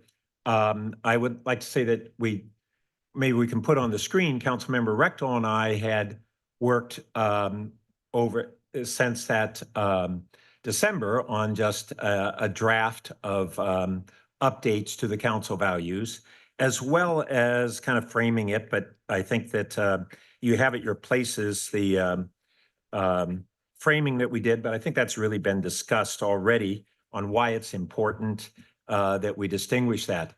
But there's been this whole apprehension of, oh, geez, if we take something off a priority, we don't care about it anymore, or it's not important to us. And yet we have in our procedures a definition of what the priorities are supposed to be, which are more focused. So we can just go down to the actual recommended values. And this is, scroll it down, yeah. Yeah, you want to focus that on up. your values, not the framing, right? Yeah. And I'll point out, it would be nice to be able to see them side by side, but it's interesting how almost identical they are in 8 and 8. So let's talk. Yeah. Can I just ask? Yep. Does Councilmember Lithcott-Hames have access to both of these? Oh, yes, she does. Thank you. We did send it to her earlier. Yeah, and so as I started trying to compare the mayor's and Councilman Rectal's and mine side by side, a lot of overlap. Ours, Councilmember Rectal had kind of focused on a title for each category, and I think actually that helps everybody be clear. This is what it's about, but that's really more of a formatting. And then we went into a little more detail on each. And a little bit of difference in substance, but the substance is close to the same. So one of the issues is, with our process, we weren't able to provide this to the council in advance. And so I know that some of our colleagues haven't had a chance to digest the wording and kind of look at the two alternatives side by side. And so I do think that that's part of what we need to struggle with today if we're going to try to refine this today. Or we could agendize it to another meeting and recognize that we're going to update the core values. And it will be somewhere, in all likelihood, in some combination of what the mayor's proposed and what Councilmember Rectal and I have proposed. And if we take that as an assumption, then that may liberate us to concentrate on the priorities. So I'm not Okay. sure, Well, let's talk about that process, because you've identified, I mean, if we could hash it out here, but I think what you're suggesting, we could look and to see if there's something really different and talk about that. But I think we could also go back and reaffirm, does everybody appreciate this approach to values? Yeah. So what, just a second. Yeah. What I was going to say was that we can have both the general concept and see if we have consensus, and we could have some input on just people's thoughts without having to reconcile and vote on everyone today, or we could choose to vote on them. But that input today would kind of be helpful, even if we don't resolve all the details. Comments? Yes. Yeah, it's just, Madam Mayor? right. So one of the reasons I tried to keep it kind of skinny in the revisions was for exactly that reason. And this is actually encouraging that there seems to be beginning to be some, coalescence of viewpoints. I would think that the actual wordsmithing and that kind of thing could be in reconciling could be either deferred to PNS or agendized later to council. But I think that, yes, if we can just, I think we're all trying to do the same thing is make sure we affirm that we care about these in an enduring way so that we can move to the prioritization we want to do. Okay, does anybody else have a comment? Yes, Vice Mayor Stone. Thank you. Yeah, I mean, I like the approach of the core values. It seems like, and I think generally the council is going to be aligned on those core values because it is incredible. I'm trying to kind of compare them, and they do look incredibly similar. I like the shortened, simpler version of kind of the mayor's values, but I also like the titles that were there. I think that would be helpful for the community. I think one of the reasons why the PNS recommendation was really to kind of keep the 4 priorities was so that, and then what the council ultimately adopted a couple of weeks ago was that we could focus more on actual kind of objectives and actionable, and kind of more of our actionable work plan, so we do not end up in the same situation as we did last year. We weren't actually adopting that matrix or until May. So I like the idea of referring this to PNS. I mean, maybe kind of focusing on the values. I mean, just kind of supporting it, but ultimately for the wordsmithing and everything else, referring it to PNS, because I do think that requires a deeper discussion with more time to be able to react to it. And exactly. a clarification. So how I understand it as, again, an observer, so if your priorities are built into these values, and values should be discussed every 4 years or so, right? Because there may be a new council that doesn't have quite the same values. But if these priorities get moved into values, first of all, there needs to sort of be agreement that could be handled through PNS and then at a vote at a council meeting, if that's the direction. But then the priorities would become like a few of those objectives that you really want to get excited about. Like that's like, what I want for you all is to be excited walking out of here that you have agreement that staff is going to focus on pink porta potties. I'm just saying it again. I want you to have 4 priorities or 3 whatever it is that are things that could be accomplished this year, but are exciting. That could be, so it's a little different than what came out of PNS. So I'm appending the apple cart. And so there you go. But so first of all, I'd want you guys to affirm that the values discussion is 1 to have, but not now, but in PNS and then outside. Do you agree with that? And then how do you feel about the priorities becoming something other than they were as recommended by PNS? And I think I actually see, Councilmember Lowing, and then I think Councilmember Rectal, and then back to you guys. Yeah, I just wanted to put a quick question to the mayor. I'm going to say objectives. Maybe that's going to be get us off of us here. The reason you put the priorities into the values was to show how A, they align, but B, how some of them could actually go there, and we could still have them without having them on the priority list. It was because I do believe that they are enduring and that they aren't things that are just 1-year priorities. And the reason coming out of PNS, we had talked about mid-level objectives was we were perhaps misusing, but using priorities for these bigger picture things, as Councilmember Burt said, we're afraid to say we don't care about, and that's not what we're saying. So I was trying to put them into values because I believe they are enduring values that transcend a given year.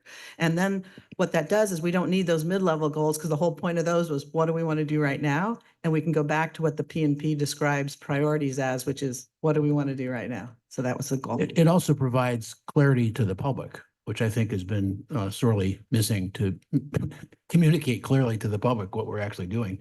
So I think both of these documents do that. If you want any comments on any of the specifics, I can do that later after. It's up to you guys. I mean, you could do that. Why don't we hear from Councilmember Rectal here and decide collectively if you want any input now or you want it later, but Councilmember Rectal. Yeah. I guess Grace Mightens do think alike, because the two sets of values that were proposed are very, very similar.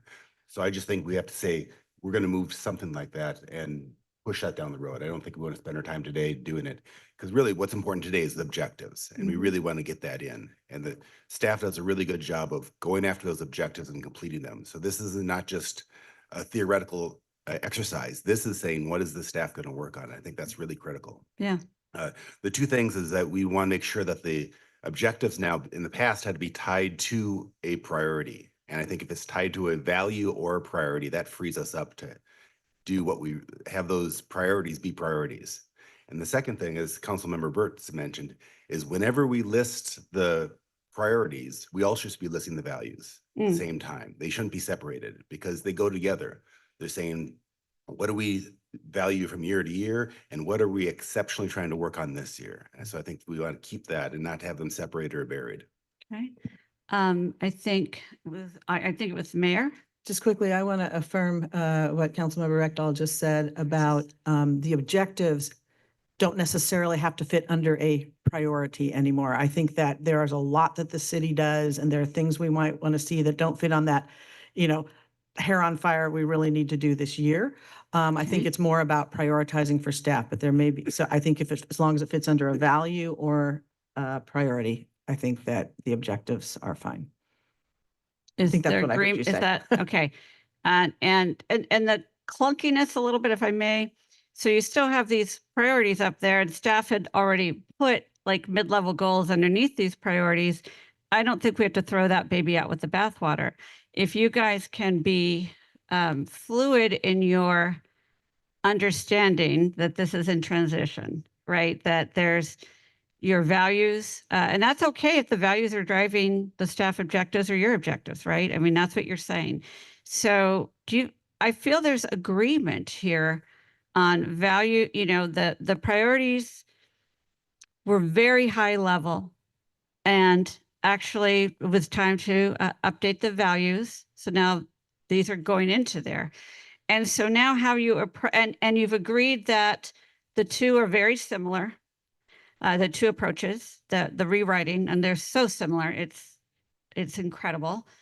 Yeah, well done. And it will go to the PNS committee and then come out to the full council at some point. And it shouldn't be long. I mean, I think you guys will get there. So why don't we, you can get rid, this is my slide and let's move on. Oh, there I am. Sorry. Oh boy. So let us go into the discussion of, what's the next slide? I thought you were going to come back for a couple of comments. I was. Thank you, Councilmember Lowing. So yes, regarding those, yes, the inputs, yes. I'm totally in agreement that we don't want to wordsmith this today. I just wanted to emphasize one point, which is actually taking off on the council comments that we had in the council meeting, where we're talking about the fiscal responsibility part. I actually did my own wordsmithing, and I didn't get there, so I'm not going to give you the end game. But what I'm thinking about that we want to look at is, first of all, sort of long-term stability, but it's fiscal stability with, so far what I have is with sort of efficient execution around our objections to deliver the services, our objectives to deliver our services to the residents. And what I mean by that is there might be some structural changes that we have to make. We might have to do things like, 311 is a big problem. We can't just throw bodies at that. We have to think about what's the best way to do that, starting from scratch. I mean, we have disparate systems that we have to deal with. Some of them have manual input. There are different departments in there. That thing has to start from ground zero and figure out the best way to structure it before we make a decision of it needs 3 more bodies. So this whole thing about what is the most efficient way to do that over the long term has to happen at the beginning of some of these objectives. So I'm not quite sure how to get that in there, but it's a big deal that we're not just saying, okay, we have this much money to spend. Right. We have this many people in staff. We're going to keep it there. No, we have to disrupt that and say, where do we want to what's a higher priority this year than last? Mhm. And the city manager may have to say to his directors, you know, I need another $1 million in bodies for this project. You guys need to come up with somehow help us out here and make these kinds of cuts. So it's that sort of optimizing for the efficiency of the design of our systems and then the execution so that Right. residents get services in the areas that we need them the most. Right. Could I comment on, or did you have another comment? No, I was just going to say, we can just leave it there because you Right. can wordsmith and PNS, but I don't think either one of these quite gets to as much as we need to do to make sure that we have that fiscal stability. Right. But it's really on the right track. Yeah. And I was going to add that perhaps you could consider, I mean, on both of them, I think I do see embrace innovation to optimize efficiency and outcomes, embrace innovation in public and private sectors. Councilmember Burt, and then I have another idea for how to work Well, that in. letting us kind of go through where we want to go. Mhm. I think Councilmember Lowing is talking about something that I'm interested in focusing on when we actually now pivot to our priorities. Yeah. And it's very possible that a priority may be kind of a sub-focus from a value. And we don't have to think of it as either or. And so I'm anxious to, if we've got the consensus on where we're headed on the core values, and I will note that in the procedures and protocols, they're just called council values. I don't believe that was how they were adopted in 2022, but I couldn't recall for sure. But I think we do want to name them differently to make sure that they are a reflection of the ongoing city values as affirmed by successive councils. And that's different from just council values, I think. Okay. And then I just note as we get into what staff has called objectives, and I do actually agree with Amy that it's really a work plan, a set of objectives, and we may want to title it a little differently. But a concern I've raised a number of times is that there was a sense that staff felt obligated to essentially shoehorn every one of our work plan elements into one of the council priorities, which by definition are only supposed to be the things we're putting exceptional attention on, as opposed to our whole work plan, as the mayor had noted. So I think that as we move into that, we just want to bear those things in mind too. Agreed. Yeah. Do you need a formal referral to PNS or is this sufficient? I mean, it's sufficient. Yeah, thanks for that clarification. Yeah, and Councilmember Burt, I was going to suggest the same thing, that as you discuss any priorities that might pop up to you from the work plan or that aren't on there even, because I think you should allow yourself to do that. I would suggest that if you get agreement on a priority, you say it's not just throwing money at the 311. It's how can we do this better? How can we, right? So I appreciate what you brought up, Councilmember Lowing, and I think there's a way to do that in this discussion. So are there any other comments about whether we move on to, I mean, I think you guys got someplace valuable on values. And if we could move on and look at what was presented as objectives and their subheads, yes, Councilmember. I'm sorry, what about the priority setting? So go ahead, Madam Mayor. Yeah, so I think that we we can move on to priorities and we can talk about categories of, or priorities people want, and then the objectives that live into them. That's fine. Or we could talk about the proposed objectives and think, what do we want to lift up to priorities? I'm indifferent as to which we do, but we definitely need to do both Right. things. We need to do them separately. I would really recommend this meeting is supposed to be about priority setting. Absolutely. I yeah. think there's two ways to get there. and Yeah, I I'm was happy gonna, to- exactly. I had actually recommended doing the priorities, but if there's a strong view from staff or anyone else doing the objectives, no, okay. I am happy to do your priorities, and I want to state that. Yeah, then maybe just, we could start and go through council members and see what proposed priorities are. And I Yeah, don't know if there's a way absolutely. Madam Clerk can track that on the screen, or if We there's what we want to do. Can you with- track it on a screen, or do we need to put it up on a flip chart? Because Yeah. just so you know, Councilmember Burt, the dual slide that I put up was to kind of show the alignment, but we can definitely do this. Okay, Now so that we've had the consensus that wonderful. core values are going to be something different, we have a blank slate on now what should be our priorities. Yeah, that was the goal. And so I think we just want to move from the hierarchy now down to the next one. Okay. So, Madam Mayor and Council, when I've done this at my own council, the way we do it is we kind of take turns going down the road, and so, or row, and we're not getting consensus at this point, but maybe we go through and each of you give one or two top priorities. Then let's see how many we end up with. Maybe you'll end up with 3 total. But I also have dots.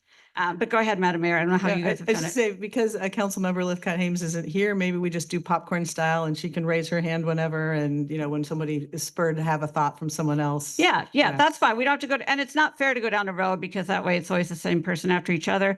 Never heard the term popcorn style, but I'm prepared to adapt. So yeah, I just think give 1 or 2 and let's get them all up. Let's see, maybe I should So, get a flip. Yes, Yeah, sir. let me suggest to City Clerk, are you able to be the recorder on this as it proceeds? I think that may be more functional than trying to Okay. put it on a flip chart. Okay. I just don't want to lose anything. Sure. I Well- will keep notes here too. I think the challenge is always is to ensure that what we write down reflects what the speaker wants to be written. So I think the screen allows us to ensure that's the case. Yes, and we will check for clarity with that. Well, it should arrive on your iPads. Yeah, you all can see that on your, okay. Is everybody good with this process? I think it's fantastic, she said humbly. Okay, so I would like to ask if Councilmember Lifcott Hames would like to go first. If she's available. I would rather not go first. I am doing my best here to, I'd kind of rather respond. I'd rather add if I have something to add that hasn't been said, Okay. rather than try to take the lead right now. Thank you. Understand. So, all right, why don't we start with Councilmember Liu? I'm going to go like this. I'm going to popcorn it. How's that? Madam Mayor? Yeah, well, I was gonna say, one thing sometimes we do is when we put on our light, you can see that someone's waiting to make a comment. We could do that and go in whatever order you see them. We can do that. I still would like to start with Councilmember Liu, and then y'all turn your lights on.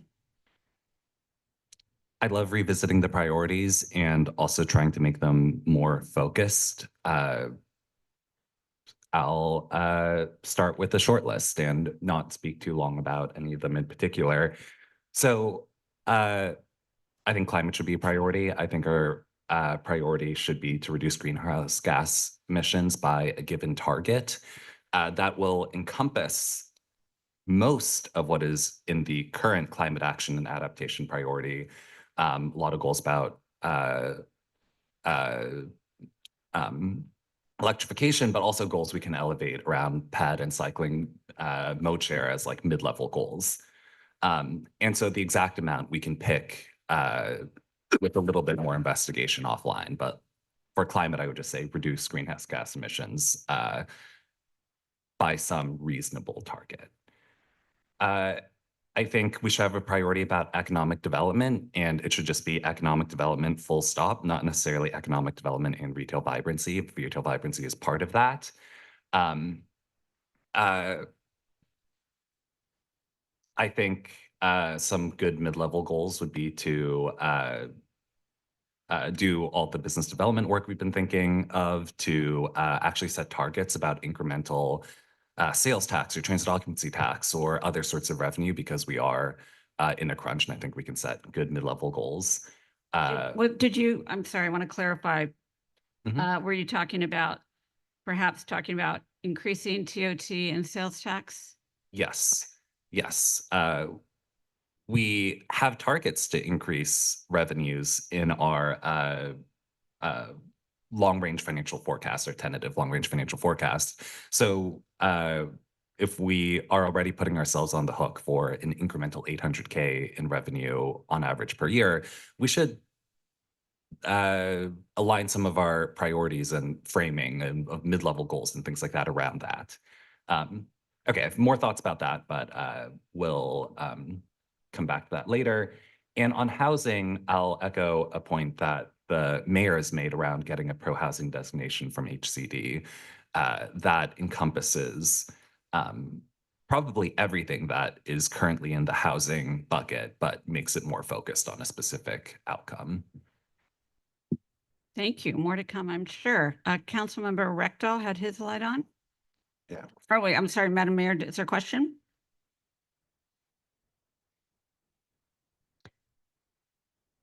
Yeah. Yeah, I am keeping track as well, but obviously it'd be good to see them on the screen. Okay, Councilmember Rectal. Okay, I mean, well, one of the things that we're going after is making priorities be a priority. And a priority is something that is going to achieve particular, unusual, and significant attention throughout the year. And so, for example, financial is a big issue. Revenue is a hard, slow process. Yeah. And what are we going to make progress on this year? And I look at three things. One, as I mentioned in the last meeting, we're like 30 to 50 heads higher than we were before COVID. And so we really have to understand why we're being less efficient. And so we really want to study efficiency. How can we deliver our services with less heads or more efficiently? So operational efficiency is huge. Next is efficiency of service delivery. The former mayor mentioned 311. You know, how can we do the things that we do faster and serve the citizens better? And the third thing would be, we really need to make progress on CalAV and Ramona. The efficiency of how we're doing that has not been good. And so all the three of these are, how can we improve efficiency of different aspects of it? Yeah, CalAV and Ramona. And so we have, how can we spend our money wiser or more efficiently? How can we respond more quickly? And how can we make some more progress on CalAV and Ramona?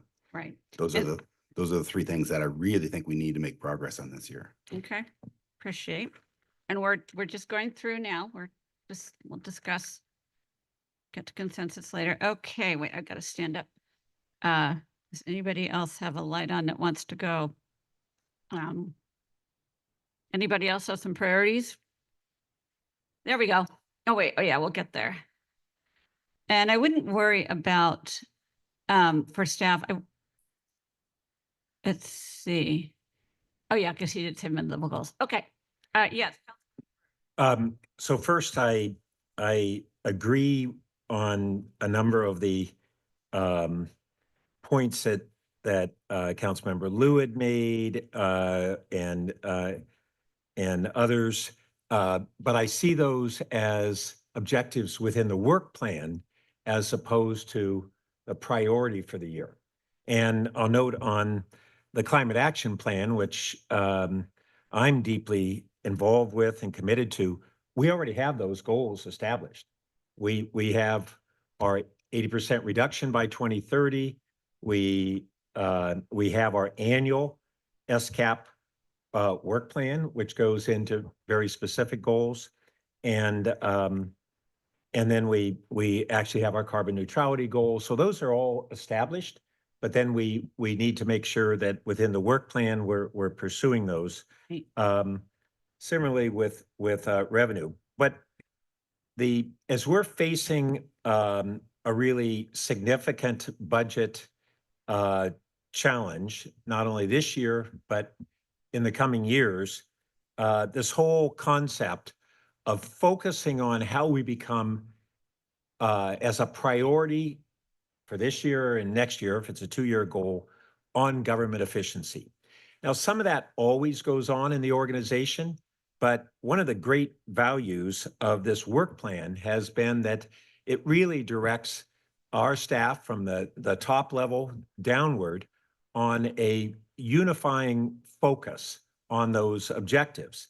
And so I think the government efficiency, and the other one that I think is really important for this year is what is our Coverly project. And it's going to be very challenging, including challenging for the voters to support it. And one of the things that we've seen in our community survey is, as well as the polling on Coverly, is a question of by our residents and voters is whether we're spending our money well enough and whether we really need to ask them for more funds. And so I think the focus on efficiency has both a very important practical impact and a political value as well in support of Coverly. I have a thought or an observation, and I'll get to Councilmember Lowing. I see. So I hear the government, or I hear the efficiency. And I think it was Councilmember Rectoff who said something about like a study on how to, I would encourage, I don't know if it's possible for the budget process, right? But you have a budget cycle coming up. So one way to make something like this less nebulous is to come up with the priority of some sort of study, but identify what that study would do, in terms of efficiency, which sometimes means combining jobs, all kinds of, things, right? But then the other thing is, and efficiency is important whether you have more revenue or not, right? So to Councilmember Liu's point, whether you raise a TOT or sales tax, that, but the things can go together, right? It can go together. Councilmember Lowing, and I hope you allow, well, I'm interjecting, so there you go. Councilmember Lowing. So on the list of priorities, I'm fine keeping the 4 that we have because they are more than 1 year. They're all important. We get a little bit charged up if we go to more than 4. I'm not so bothered by if we were to go to 5, but if people want 4, if people want 4 and there's another one added, the one that I would think we could certainly not deprioritize, but do in context of what we already talked about, which is tying it to the values, is the one currently called economic development and retail. And the why on that is because, first of all, that first started around the pandemic, and thankfully we're well beyond that. Happily, we got 38 new businesses this year, so there is some progress in that. Those are not all necessarily all retail, but it's economic development. And economic development, you could also argue, is sort of what I call business as usual. There's staff on board to do that, and so it doesn't have to be called out and be very specific.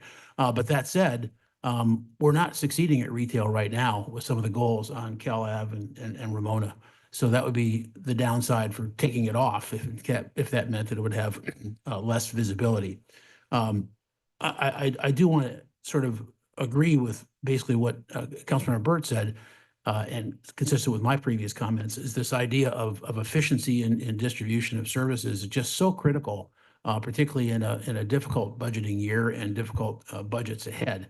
And that has to get high visibility. So if we were to put something like that as to one of the 4 priorities, or we felt comfortable adding it as the 5th, I'm okay with that too. And one part of the efficiency that I was going to mention at this point, he just mentioned, which is it also has to do with how we finance our projects, long-term, short-term, how we finance capital projects maybe differently than before, various even, tax measures. If the voters say, I really want you to get this thing done, and here's a little bit more money from us to get it done, That's part of what we would look at in that efficiency would be various kinds of fundraising and financing, short and long term.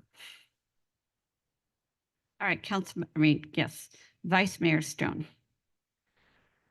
Thank you. I agree. I mean, I agree with Councilmember Lowing. I'd like to see the 4 priorities continue, since we embraced the kind of the idea last year that these priorities were going to be 2-year priorities. But I think we should continue to commit to that and just kind of focus on how we implement them today. If that's not the will of the council, I think the 2 that I'd like to see then greater incorporated. I mean, and again, I think these pretty much already exist, but again, focusing on economic development. Agree with Councilmember Liu as far as just leaving it at economic development would be appropriate. It's going to be a challenging budget year this year and over the next several, so really starting to refocus on that. The other, though, one that I would be interested in, because I think it would address a lot of need and concerns within the community, is some sort of objective around kind of connecting Palo Altans, making Palo Alto a more vibrant, livable community with various kind of community services and engagement and just fun. I mean, I know I talked about it during the campaign as something I labeled as Palo Alto Connect. Not quite sure the wording that we would like to use, but one of the things I always try to use the annual community survey as a way to frame what is the thing that people are happy or not happy with. And I was really struck by one of our worst categories in that annual community survey was Palo Alto being a desirable or good place to retire. I think it's clear that we don't have sufficient senior services or affordable senior housing. So I think I'd like to see greater focus on that. I also think within this kind of connecting Palo Altans more, it would have a focus on Cubberley as our new community center. Love the idea of expanding pickleball courts and access. It's clear that those are the type of, and I've been out there with the pickleball community and with the tennis community and have seen what those kind of easier to pick up sports is able to do for connecting people. I think this would also include downtown and Cal Ave vibrancy, and I appreciate what I read in the paper yesterday of recommendations coming out of the retail ad hoc. I think that's going to be quite a significant lift, and within Cal Ave vibrancy, that would also, of course, include really, I think, accelerating Cal Ave and that closed portion there.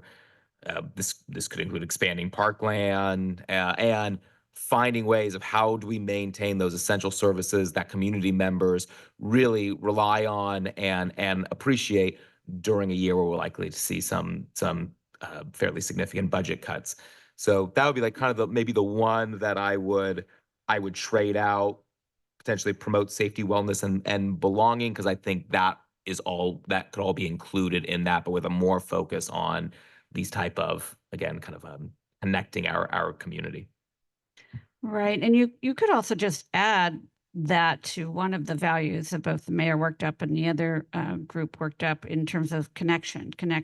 And it's, as you point out, there's so many things that can fall under that. Okay, Madam Mayor.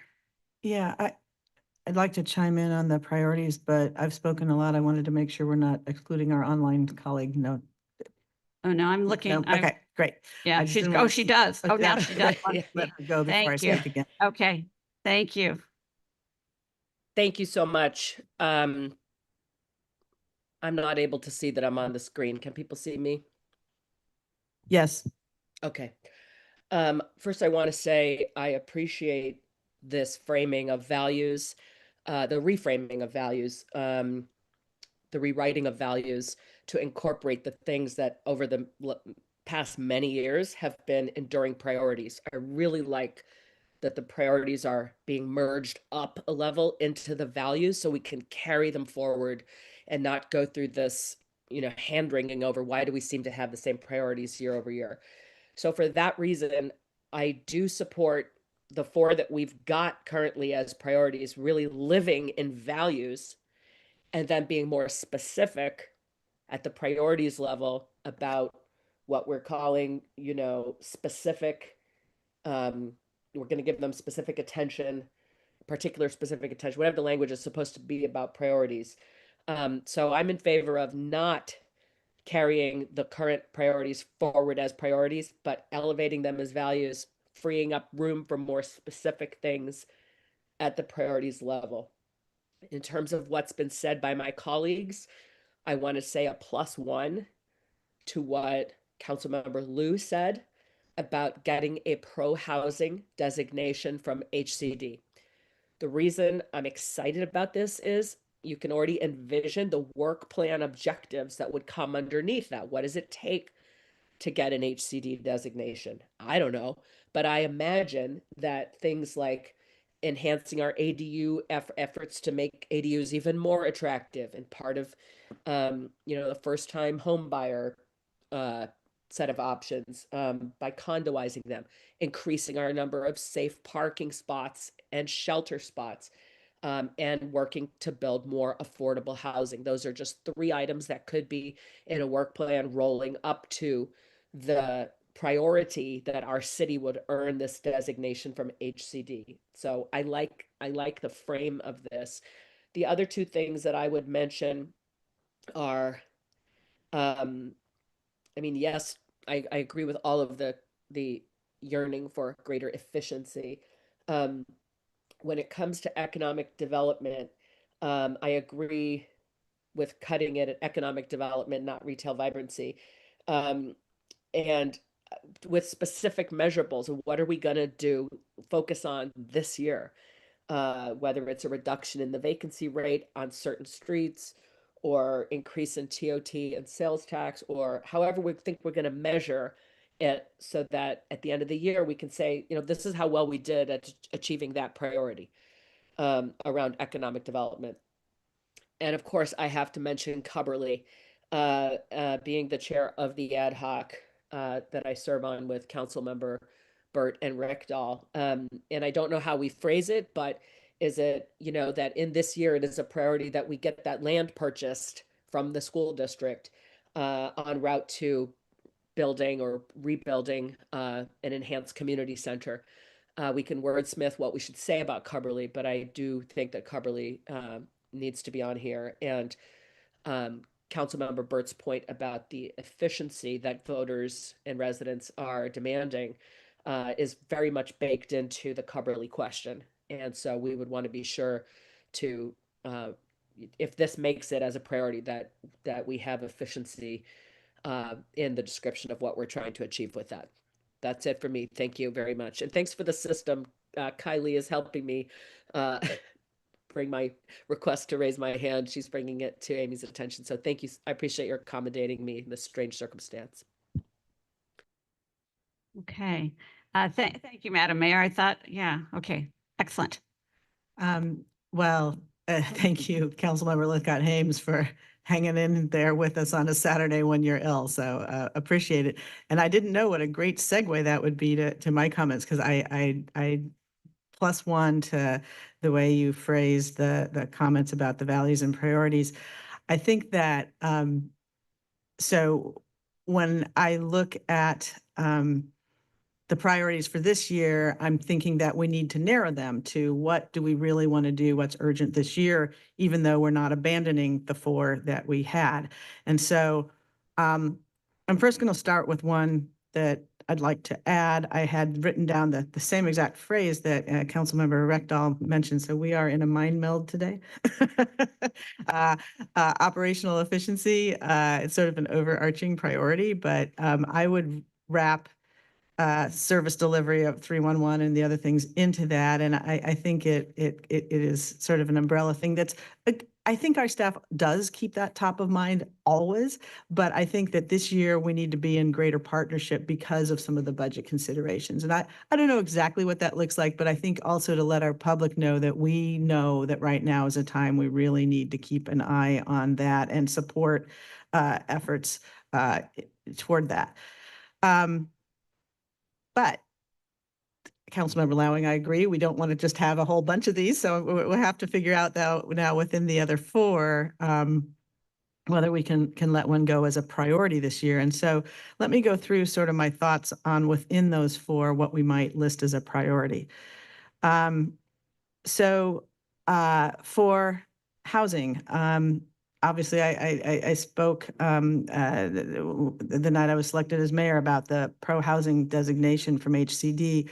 And for those that don't know, that's something that some of our surrounding communities, many of them have. Los Altos has it, and it allows us, we have greater eligibility for certain grants and assistance from the state to achieve the housing goals we want. It's in process already with our staff. And I think what we would be doing by elevating it to a priority is just saying we really want to get it done this year. And I think that would then enable some of the other things we're trying to do. So, but there's a lot we want to do on housing. So in addition to that, completing home key, I think discussing and pursuing the downtown senior housing is something. Those could be in objectives. And by the way, I'm going to interrupt myself to say great ideas from the public commenters, and I have added to my list of objectives. So if you don't hear some of those things now, they may be coming later. So I'm wondering if an umbrella term for housing that's still a little narrower than we had before is progress on near-term and completion of in-process housing milestones. And then those milestones would be, the pro-housing designation, home key, downtown senior housing. But I think really trying to support our staff in moving forward some of the things that are close to the finish line, getting them done, should be a 2026 priority. For wellness and belonging, I would have the priority there that we really need to do this year is Cubberley. A couple of my colleagues have said that we're on deadline, and this is a chance after 20 years of work to make something move forward. And we can talk about what the right words are to put around that, but for now, I'll just say Cubberley, I believe, is a 2026 priority. Climate, we have a wonderful work plan. We have our SCAP. And the work plan under it. So there's a lot already there on the specifics. But one that I think is receiving a lot of attention for different reasons is electric utility optimization. And what I mean there is people want reliability and resiliency, and we're working on it. We have a plan. People optimizing our use of our utility for our electrification goals. We have those goals, but making sure that they are as wildfire safe as possible. There's a lot of specifics that we have, but I think a priority right now when people are worried about grid capacity, worried about resiliency, worried about data centers coming online and sapping up things, worrying about how green the power is, we are addressing that, but I think listing that as a priority might be very timely. So then that leaves economic development, which is super important, such that we've just elevated it into our values that are ongoing. But I feel like a lot of the things that fall under that could be put into objectives. So if I had to choose, I don't know that I would leave that as a separate priority this year. I also agree that it should be, to the extent we're working on it, we definitely need to work on it for retail, but also beyond retail. The climate has changed in larger business within our boundaries. We've had a jobs housing imbalance that we have worked on correcting. But I think that right now we're in a different situation, and to maintain our tax base from some of the bigger business will take some intentional attention, but I think we can do that at the objectives level. Thank you. So I'm hearing a couple different things. So let me take it back up a level. So a couple council members wanted to like keep the 4 priorities with maybe adding one or getting rid of one. So last year's priorities, because as was mentioned, those were supposed to be 2-year priorities. I think a way to accommodate and accommodate that desire so that the public doesn't think you've abandoned those is maybe, oh gosh, I'm going to throw a wrench at y'all. I'm not from Texas. I don't know why I say that, but it's really handy. So is to call those priorities goals underneath. So you've got your values. So then from last year, you could, if housing is your goal, you could do, then your priority underneath that is the pro-housing city certification from HCD. Could be. Madam Mayor, your thoughts? Or we could, but there were a couple members who wanted to keep those priorities from last year's work. I thought. My first instinct, and I'll ask my colleagues, is to stick with priorities and not introduce a new term into that beautiful, fair. beautiful slide you had, because I think we've struggled a lot with what these different things With words. mean. Okay. I appreciate you trying to accommodate the 4 from last year and the Yeah. narrower priorities we're talking about. But I think if we first stick to the narrower priorities that people have articulated, Okay. then if we can't manage that, maybe we can go to something more creative. But that would be my instinct. Okay. So that's fair. So, Councilmember Burt had a comment. yes. Oh, Yeah. sorry. Thank you. So I just want to point out, we had this consensus about updating the core values. And then we seem to be slipping back into saying, but we don't want to leave some of those core values off from their existing categorization as a priority. That's what I was And referencing. I think we just need to stick to that concept that it's not going to reduce its importance by saying this is an enduring core value of the city, especially if we don't bury the core values like we've done the last 3 years.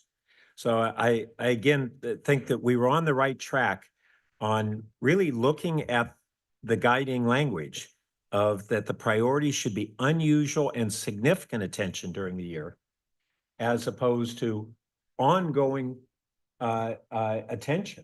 I mean, our climate plan, we have a great attention to that.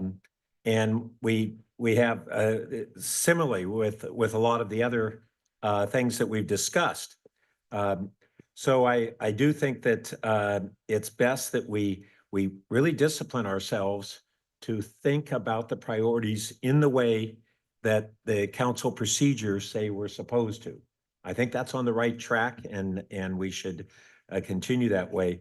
On the housing, Director Late had mentioned, I think at a recent meeting, that it came up that we're exploring this HCD categorization. And I think it was in the staff report that said we may have much of what's required there. Council hasn't heard what would be needed to achieve that. And so I am intrigued by that, but I don't know that without having understood what's needed, that we're ready to say that's an explicit priority.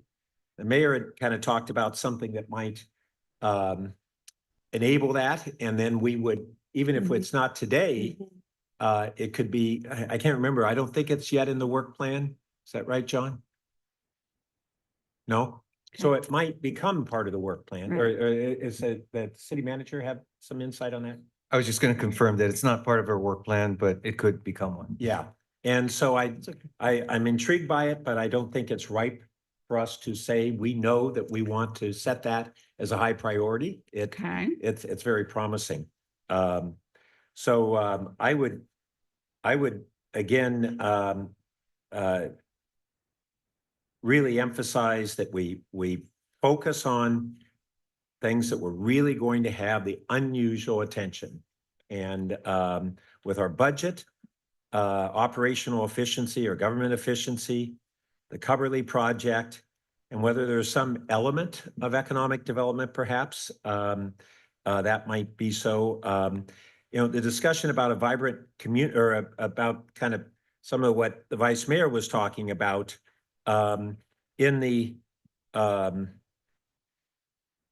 draft core values that Councilmember Rector and I had address, we tried to embrace some of those elements.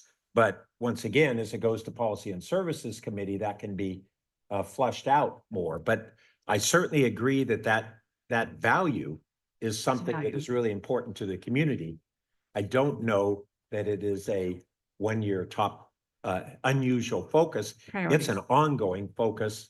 And within the work plan, we can have those specific projects and objectives that is designed to fulfill those core values and not just our priorities. Great. I could see Councilmember Lowing would like to speak. Yes, thanks. I'm hearing some members talk about a sort of substantial shift, which in general I encourage, don't disagree with shifts. But I find it a little bit confusing. So for example, let's just stay with housing, in terms of figuring out, again, since we don't want 6 or 8 priorities, I was saying which one of the 4s could we get down in all my study for this? And I tried to convince myself that we didn't really need housing because we've gotten so much done and the laws are in place and the zonings are in place. But if you look at the 20 objectives here under housing that are proposed, that's still obviously a lot of work. And a lot of it is not, quote, business as usual. I mean, there's really new ground to be broken there. One of the things that we've talked about doing, which are weighting the objectives, which I'm taking that the 1s and 2s that are in there are the current format for weighting. But when we talk about this HCD project, pro housing, for example, I just don't understand how we could go from housing with 20 objectives to saying more important than that for this year is the pro housing HCD. I mean, to me, that seems like a number 1 level priority within all of the housing things that we still have to accomplish.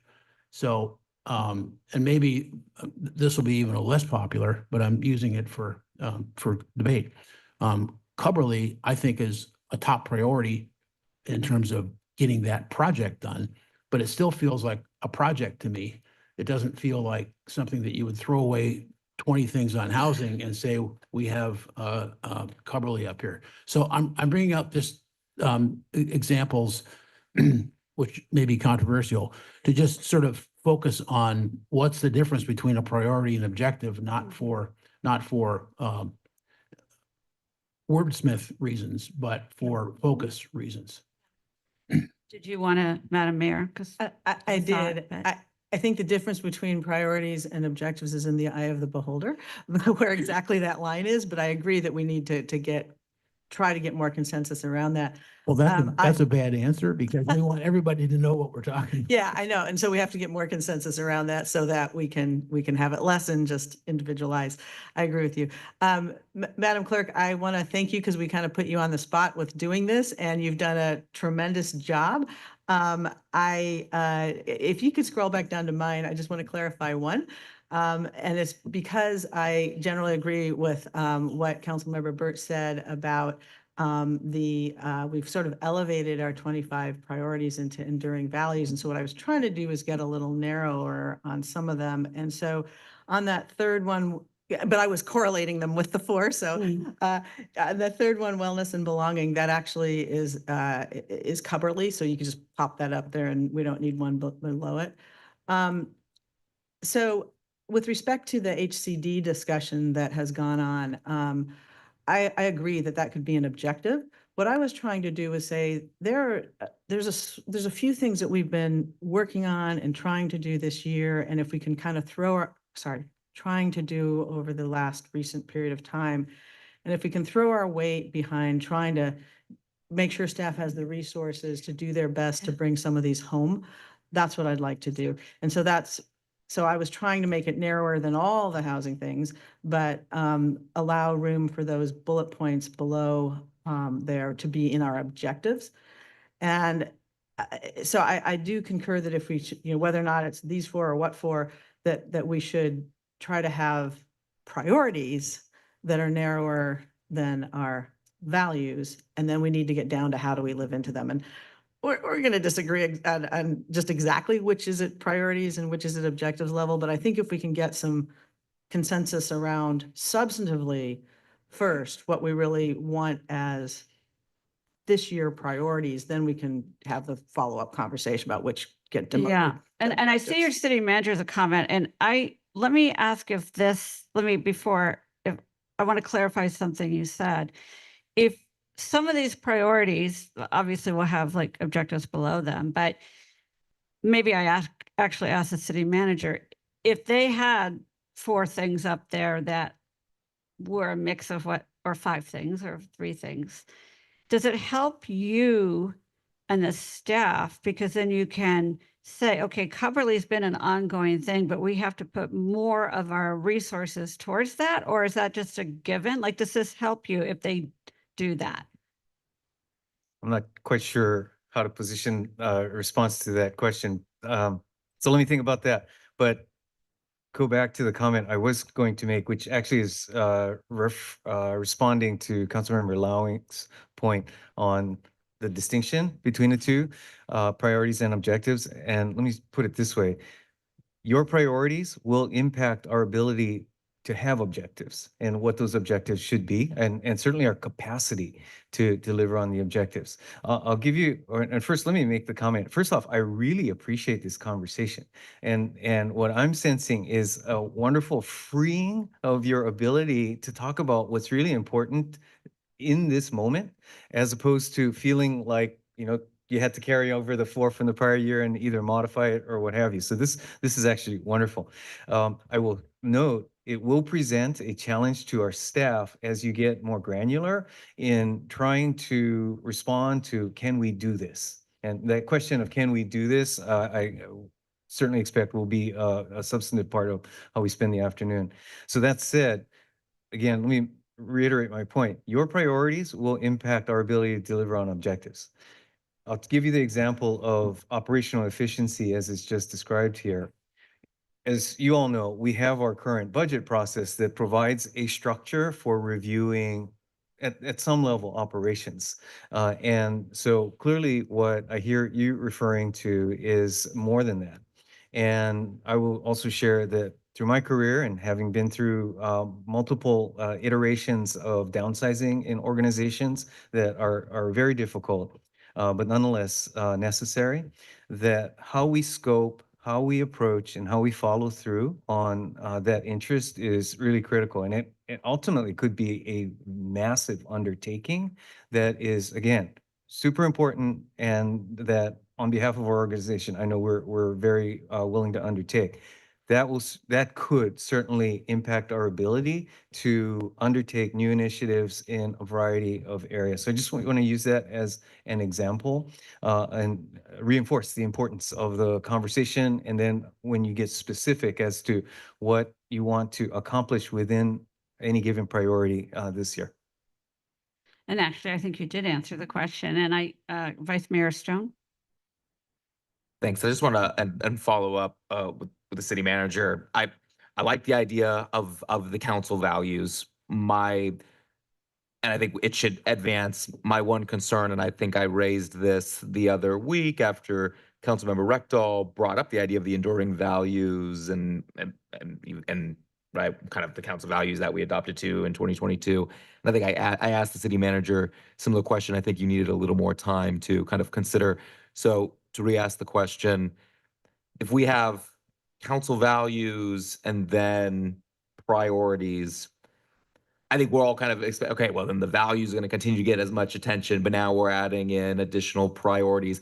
From a staffing perspective, how do you then manage really what all of a sudden then I think becomes a whole lot more of priorities? So can you talk about that? Sure. I'm going to say what I want to say, irrespective of how it comes across. Everything we're talking about is really the tip of the iceberg of what staff does. Everything we're talking about is still the tip of the iceberg. And so, as was referred to earlier, whether it's our police department, fire department, community services, or other, there's a whole body of work of running an organization, providing the services to the community, providing staff the training they need, ensuring that the organization runs, that you're not even talking about, which is fine. So for this part of the iceberg that is above the waterline such that you can see it, I think it is fair to say that in the case of your priorities, those can and I think will clearly communicate to us the must-dos, the things you want to spend your time and therefore our time on and ensuring that those get done. There is still a body of work that is high visibility and that we do want to continue to use our objective structure for the purpose of ensuring we can reinforce both council and community awareness of that work and that progressing. At the same time, I think it would be fair to say if those are not priorities, then they may be more, flexible in terms of timeframes. And at the same time, I would expect that the values help us determine what should be even above the waterline, because the values statements are clearly items that the council has expressed an interest in ensuring we're seeing through. Yeah, and I appreciate that, and that was a bit my concern, and kind of we learned that lesson, at least those, well, I guess just Councilmember Burton and I who were on the 2022 council, that was the intent of those kind of enduring values then, and they just kind of got lost, and we all kind of really forgot about them until recently, and thanks to Councilmember for reminding us all about it. So yeah, that's my worry, is that we're kind of coming back into this again, thinking, okay, this is going to continue to be prioritized to the extent of maybe the priorities, and I don't think that's very realistic. So that's I continue to support this idea of council values, but there are some things that I would want to make sure we continue to see in the priorities, so staff gives it that attention. So thanks for the candor on that. If I may, Councilmember Burt, before so perhaps this helps. I think I'm trying to triangulate between what's being said here. The specific, the priorities, if they're specific. So the priorities are probably going to also reflect a value, right? So a priority is still reflecting housing or the environment or safety. So it's not an additional thing, is how maybe if this is common understanding here. And so when you get your specific priorities, it shows the staff, it actually makes it easier for staff to put their focus. Whereas if you say implement housing strategies for social and economic balance, and that's a really big, broad topic area. So that's kind of my, does that make any sense? Maybe to your point, but Councilmember Burt. Well, first, I agree with that what we're this year and going forward, I would not expect that whatever priorities the councils set would be inconsistent with our core values. They would basically at a higher level as a core value and its particular focus area for 1 to 2 years. And then I just wanted to comment on, because we may be kind of getting closer to consensus on what we might have as priorities. When the mayor had brought up one, electric utility optimization. So, and I think if I understood it right, a lot of what you're getting at there is really that reliability and resiliency, so that the community is really confident in becoming electrified. And I went to our objectives, and we have a lot of our SCAP objectives, and we don't have that. We actually have a reliability and resiliency strategic plan, which has a big part of it, this very thing. It's not listed in the objectives out of all so many very important SCAP objectives. It's happening. For some reason, it's not on that list, but there's a lot of staff work going on that, and calling it out, I think, is entirely appropriate. And I think we can put it in the objectives. I support that. And then on the housing, so in addition to the what I'd still support on the operational efficiency, which I want to give a little context on that, but operational efficiency and Coverly, and if we still are wanting to have a focus within the housing something along the lines of the sub-bullets that are under the mayor's. Maybe we just need to think about how to title it. I don't think progress on near term is necessarily the way we want to capture it, but the elements, I think, really probably capture the focus that we want to have this year. And I did want to note under this operational efficiency, that captures both a really important need that we're recognizing with our budget shortfalls. There may be time that's needed to be, or a devotion to things, but it is intended to be something that will create capacity by improved efficiency. It's not just an outlay. It's what we need to do if we're going to continue to provide the city services that the community expects and we all want to provide. And we have ongoing efforts at improving the efficiency. This is just saying this is a year that we want to have particular focus on that.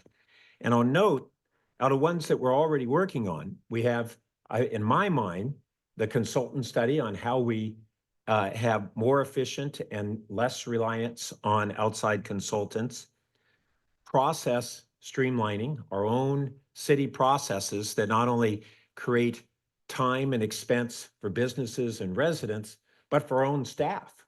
And this is a balance that we'd have to have between a lot of the community who wants to make sure we have all those process steps, but how do we become more efficient there? We've had discussion about really what is transformative of AI in government and local government and the movement that's happening there.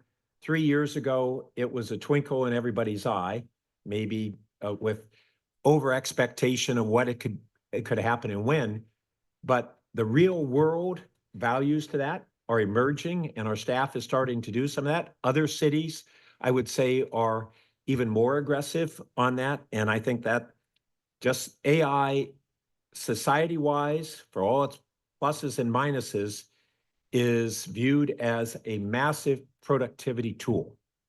And really to have a strategic plan that would be, what are the near-term things that we're doing now? What do we think are on the near medium-term horizon, but we're still understanding them? And then a set that is the longer term that we really don't know, but we're looking at and tracking and anticipating. And then I'd add 2 other things related to that efficiency, facility utilization, and both we have Coverly and elsewhere, but how do we really take advantage of our physical assets? And then leveraging public-private partnerships. When we as a city have a limited resources and we have this incredible community base of nonprofits that we can partner, how are we as a government more efficient by leveraging those relationships? So those are the sub-bullets under operational efficiency that I've been thinking about. Okay, now I see Councilmember Rectal. I mean, again, the priorities are going to be receiving particular, unusual, and significant attention, by definition, they have to be narrow. And all these that we have in 2025 are all still very broad. And they're all in value. So I think we should be getting rid of all of those and saying, what narrow topics are we going to give exceptional attention to? And the number one to me is operational efficiency or budget. I mean, the budget shortfalls are like an albatross around our neck. We have all these good ideas and we say, oh, it's a good idea, but we can't afford it.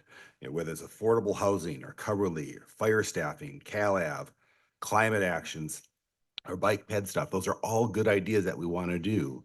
And we can't do them if we don't have budget efficiency. And so that has to be the number one thing that we look at this year. You mentioned, you said organizational efficiency, but then you said budget efficiency, right? So yeah. Can you elaborate? Are they the same? Are they together? Like, yeah, what can we do to both the money that we spend, how can we spend it more efficiently, whether it's AI, whether it's other, and that's the thing is that we have an auditor that can look at it. And I think staff, if we tell staff this is a priority, so staff time now comes in, we're spending money to look at how we spend money. Right. And in the long run, I think that is, like Councilmember Burt said, is that enables us to do the things that we want to do. And And I think that staff, if they look at it and back up and look at how they spend money and say, what are the bottlenecks and where are we spending money and how can we do it more efficiently? Okay. I think that would be very useful. Okay, thank you. I just wanted clarification. I have a question, Madam Mayor. I see you have your light. So it's almost noon. So if you could maybe have talk to us about how you envision process after your comments, because I do think we should try to take what all you have said and try to maybe come up with some priorities. But I don't know, should we try to do that now or should we take a break? So whatever you want, and then also your comments, whatever Yeah. all of you want. Thank you. I think we're doing kind of what we tend to do, which is we talking around and then we're getting to closing in on consensus. And I sense that now. And so I would hope that we can hopefully narrow in on our priorities and then have our lunch. I like that. And I think, you know, we're hearing at least a majority of us talking about efficiency and exactly what the phrase is. I mean, I had operational efficiency intended to be both organizational and budget, and I want to look at staff and see if that's is that a meaningful term, operational, to give you the flexibility? Well, And I know you're doing it. I believe, well, certainly I understand what you're referring to, and I think the rub will be the what, right? Not unlike all of our other priorities. What is it that we'd want to accomplish? I certainly appreciate and agree that the goal of it would be is to build capacity to make it available. I will tell you through experience that will involve a number of steps, including making choices on priorities. What's the most important work? In some cases, what's work that should no longer be continued, as well as I think it's certainly through council members' comments, important that we do this in a way that provides visibility for the community. And so communication, both of the ongoing discussions as well as the opportunity to get input will be important as well. So I think we understand what we're referring to and look forward to tightening that up. Yeah, thank you for that insight. Because I would suggest that, you know, we should hear if anyone has dissent, but that is one that we're centering on. And I do think that, you know, in some ways it's an enduring value, but it's not one that we've lifted up to a priority recently. And I think this year in this climate, that's what we're hearing. And then so because we haven't lifted it up before, it will take probably more interaction with staff to understand, you know, our concerns, to hear yours, you know, how you think best to go forward, and we'll have to have a lot more conversation about that. But so I would suggest that we, you know, see whether there's a consensus around that one.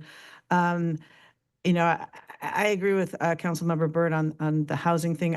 I've been struggling with what to put on that line, and perhaps we could do, I don't know if this is a lot better, but something like achieve near-term priority housing milestones, and then we can get into the objectives as to what those are, but really trying to bring home some things. And I am very open to other language, but I think it's not just housing. There's some specific stuff that we think we can get to this year, but I don't want to pick just one of them. But I do think we're hearing housing come up a lot.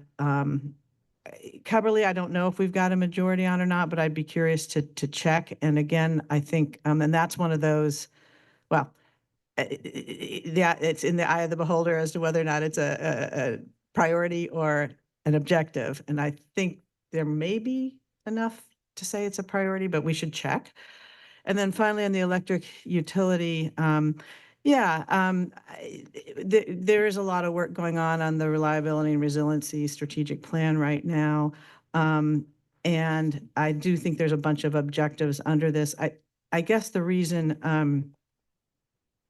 I had mentioned it, and this is another one that, you know, could go either way depending on how we're defining it, but it's also our whole grid modernization project is overlapping but distinct from our RRSP. And that is a big thing that's adding capacity and reliability and resiliency. So there's a lot of stuff that sort of falls under it. So I was trying to lift it up because it also lives into our climate goals, but I'm not wedded to that, but that's why I put it up a level. But maybe we should have be led through a discussion of how we're doing on these first three.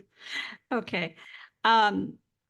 So one thing, I mean, I think, so here's a question. So you want to know if there's consensus on Coverly, right? Because there were a couple maybe opinions that maybe that's not a priority. Somebody mentioned, I think it was you, Mr. Lowry, or maybe it was Councilmember Burt, about, you don't know if the public supports, a bond, or you don't know if this is happening, but that could take a lot of effort from staff to figure it out, right? So there are significant steps that could be taken from what I'm hearing. But so do you want to decide if there's consensus? I think you should do some straw polls on some of these and see how we're doing. Yeah, let's What do needs straw more polls. what needs more discussion. So, and so if you, Keely, if you could check with us with Councilmember Lifka Hames if she agrees. So Before we do the straw yes, sir. poll, and I think we're very close, on the operational efficiency, I think is more narrow than saying government efficiency, which could include some of these other aspects that I mentioned. Yeah. And so I prefer that we maybe use the term government efficiency. And I think that says something more clearly to the populace, the residents, what we're really aiming to do, and addresses a desire that they have. As we talk about listening to them, I think that's something that's there. I think the second one has captured the housing intention that we would have in a priority. And then Coverly, we maybe need to say that's a subject. And just so you know, Amy, we have an ad hoc committee, a very involved plan that's going forward on Coverly. What we're really saying here is that we're going to try and cross the goal line with that. Yep. With an unusual priority. So I don't know how to title the Coverly slightly differently, but maybe people can. And by the way, and I see Councilmember Lowing, there may be some others that come up here. This is just the mayor's suggestion. So I'm not trying to say these are the only ones we're voting on. And also, I think it was you, Councilmember Burt, who mentioned AI. And so I don't know if you want that to be. That would be within the government efficiency. Okay. I listed 6 different categories. You did. And I know that would be a significant amount of study and, so it could. No, I would say that what I'm looking for is to us move from emerging ad hoc efforts to a strategic plan. Okay. All right. Councilmember Lowing, thank you for your patience. I want to come back to Coverly, since it's now back on the board, by first saying that when we go through all this, we're doing this in the context of we are not going to increase headcount during the year on all these objectives. This is the baseline, and we're probably not going to be able to give current service levels because we have to cut dollars. So at the end of all this process, X weeks from now, city manager might come back and say, I need 21 priorities cut out of these 72, given where I think we're going. Perfectly the right way to iterate. So I don't think we're done today. So that's still, I think, the whole overall overlay of this session and where we're going with these objectives. And without being repetitive, we can, I think, say without a straw vote that 7 people on this dais are adamantly in favor of getting Coverly across the finish line. And so I don't want to get too structural or hung up in things, but if we're going to do weighting and you've got some 1s and 2s, we could even choose that within each of these categories, there's a, top 2 or something like that, or top 1. And it's just that the narrowness of Coverly is just different than everything else that we're doing. So far, yeah. But it fits so well within the wellness category that to have that be the top priority within wellness, and the city manager knows that, and the finance committee knows that, and everybody else knows that, is going to get you exactly where we all want to go. Yeah, that's a fair point. But to me, it's just an outlier relative to describing the things in the wellness category. Yeah. Okay. And I do understand that again. So there's also a mention of, is it 311? Service delivery? That seemed pretty important to some folks. Is that something that you want? That's in the operational efficiency Yeah. category. Got it. Okay, well, you could put it, I mean, okay, so, who else? I'm sorry, Councilmember Lou. So first of all, I like this list. Government efficiency is great. Could be even more efficient. Just call it efficiency. I think people know what we mean. More efficient. On near-term priority housing milestones, I like that. Or I like the spirit and the work captured in it, but it is extremely ambiguous and vague. It's just we're going to do housing stuff. I mean, I like the framing of HCD per housing designation, but I totally understand actually that we don't that's still a kind of aspirational priority that we don't really know what goes into it. Maybe one framing for the housing priority is to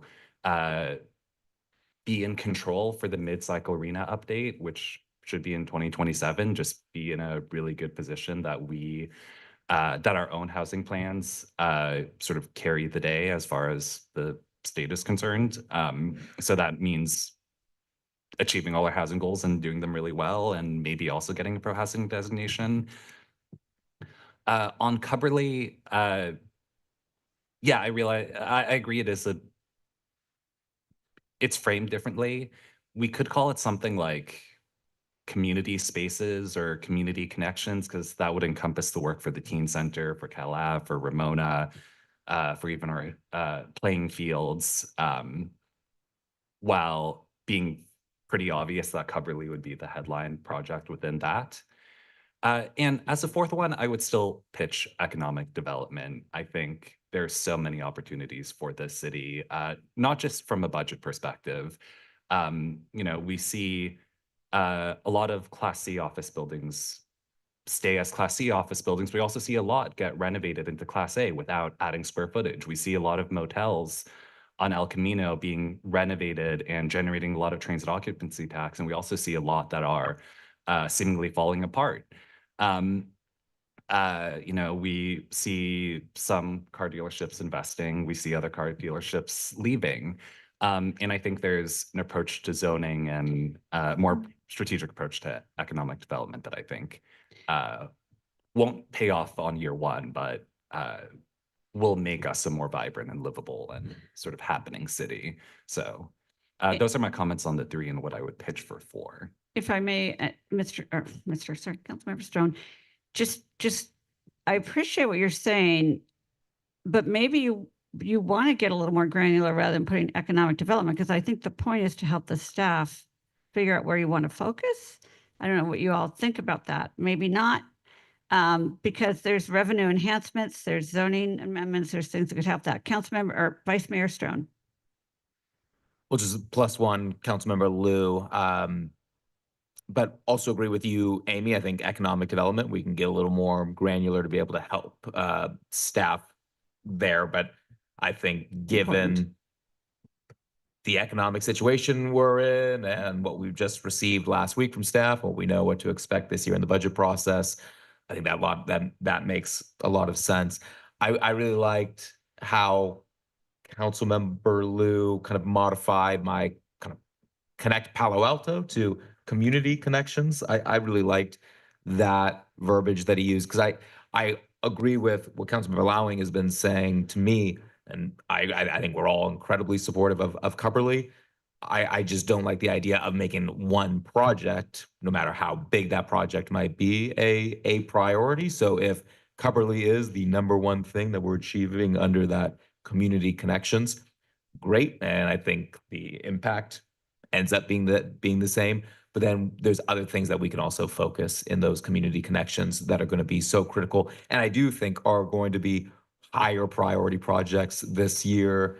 I was just on Cal Ave last night with a couple of friends, and they were pointing out, what the hell's going on here? Why does it still look like this? And we're trying. We need to really prioritize this. So I think there's a lot more that can be done there. And I think we're kind of missing an opportunity if we just have it as complete Cubberley project. Madam Mayor.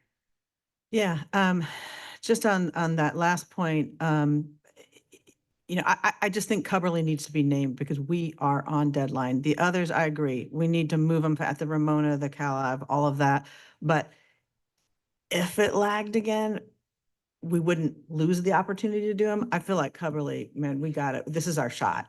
So I want to at least name it, whether others want to say complete Cubberley and community connections projects, that's fine. But what I'm wondering at this point, Amy, is Yeah. whether we ought to kind of go one by one and Yes. see, because I think we may be able to, instead of each person talking about all of them, we can have a more Yeah. cogent discussion on each of them. I think that's right. And I think, yes.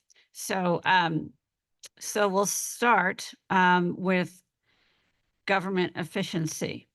I'm sorry, is there someone, was there? Oh, okay, government efficiency. And do we want to is it just a straw poll? Yes, I think that should be on there. Or do you want to flesh it out? I think we flesh it out after lunch, right? We say after lunch, we say that means this, this, and this. And oh, look, that matches the objective, Madam Mayor. I think we name the priorities before lunch, and then after lunch, we'll go to the objectives what I that mean. fall under them. I think that's fine. I would do a straw poll on each, and then at the end, take a formal vote on all of them as a group. Yeah, that's what we're saying the same thing. I'm hungrier than you are. How did so we I'm making just less lose Cubberley? Pardon me? Yeah. Cubberley just disappeared. Yeah, Oh, no. Maybe right Cubberley. I don't think we meant Cubberley to it was disappear complete yet. Cubberley and / community connections. But Yeah, you had not voted to remove Cubberley yet. Good call. And can I make one final comment on that? Because And I see you. this question of, okay, it is one project. We don't have other $200 million projects. As the mayor noted, this has been 20 years in the brewing. We have a window that we're either going to succeed or fail. We also have seen from the polling that the community isn't broadly appreciating or understanding or supportive of it as much as a whole, as much of the community is, and we as a council appreciate. So without that focus, I worry we will not succeed. Okay. All right. And it is, yes, a discrete project. There's nothing in our priorities that say it can't be a discrete project, especially when something is so consequential and large as this. So that's my reason. Thank you for that. And then Councilmember Rectal, and then perhaps we will just do the straw polls. Yeah, I just want to ensure that we stay focused on all these. That if we make them too broad, it makes it hard to stay focused. And economic development, I mean, how can you argue against that? But I think we should be off the list to keep the list short and focused. So I see that Councilmember Lifcott-Hames wants to speak, but I think what we were trying to address that concern by after lunch, going through and kind of fleshing out a few objectives underneath that. So then it wouldn't just be economic development for all. I mean, for all, but Yeah, but if you ask staff how much work each of these is going to take, they're going to say a lot already. yeah. So that's when they're fairly narrow. So Okay. If we could hear from your colleague. That'd be Thank great. you. I just want to clarify on number 3, Cubberley. I'm a little worried that we're overstating complete Cubberley project. We know that we mean we've got a land acquisition and looking for voter support for funds to renovate and add buildings, but that will when that is accomplished, that will by no means be completion of Cubberley. Completion of Cubberley is going to take years. So I just wonder if we might say complete, to Pat's point, Councilmember Burt's point about, the goal line. The goal line is actually narrower than completion of Cubberley. So if there's a way for somebody to wordsmith that a little bit, I just don't want to project and, that we think it's all going to be done in a fairly short turnaround by saying complete. I'm sorry. Thank you. That's fair. Good point. Something like resolve Cubberley status or I don't know. I had some words yesterday more about this year and voters, and I don't know, Pat, do you have?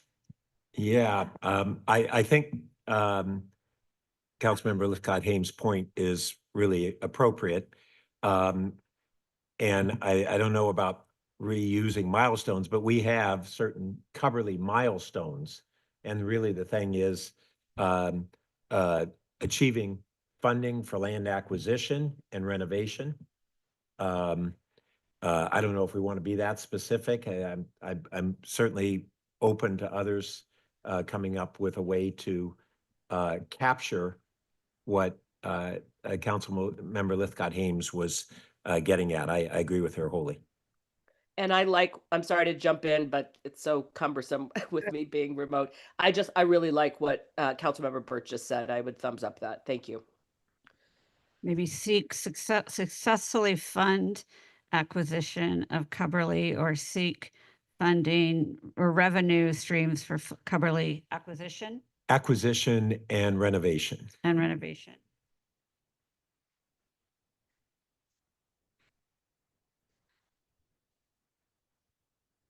We had a similar thing happen in our community.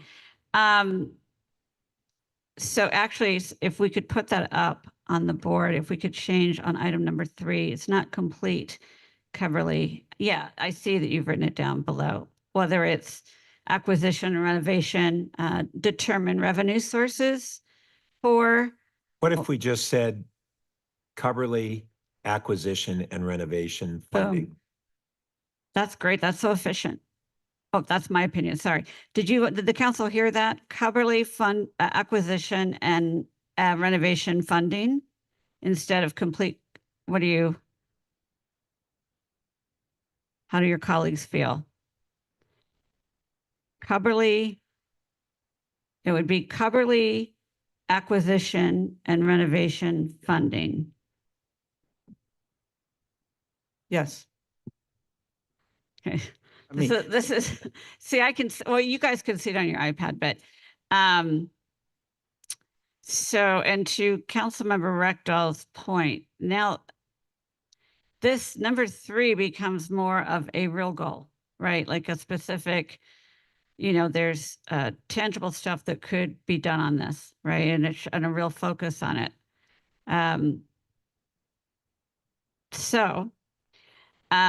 Is community connections now just dangling now that we have that focus? Got it.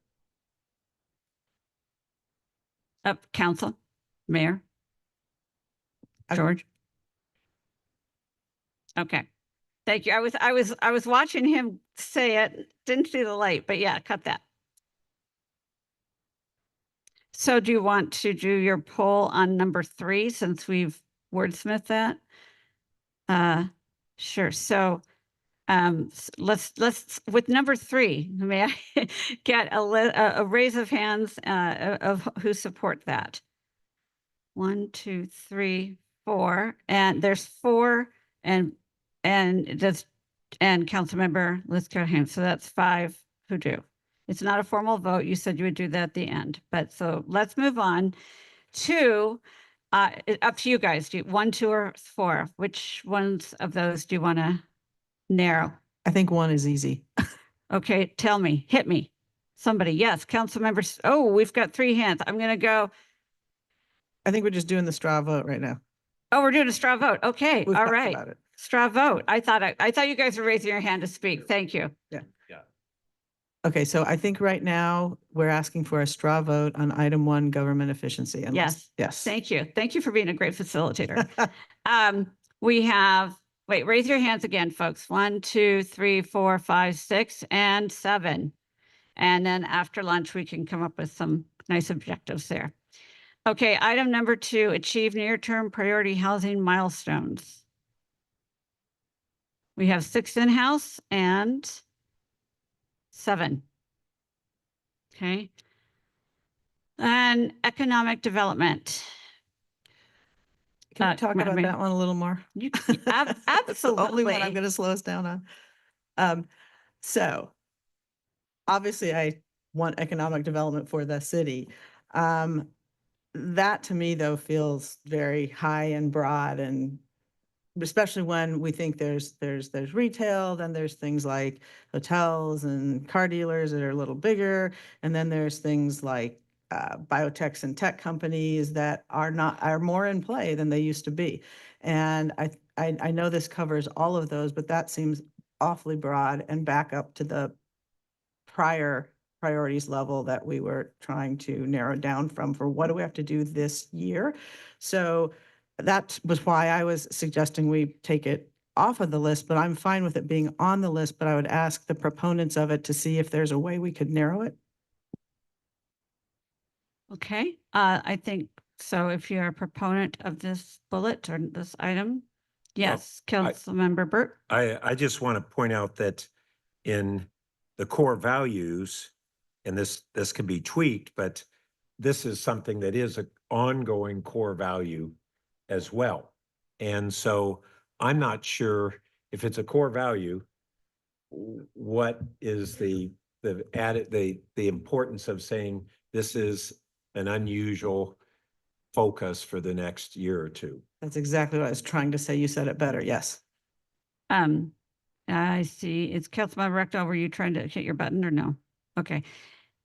Is there maybe something specific under it that the maker of this was thinking of, like study zoning, study this, or is there something else, or the three?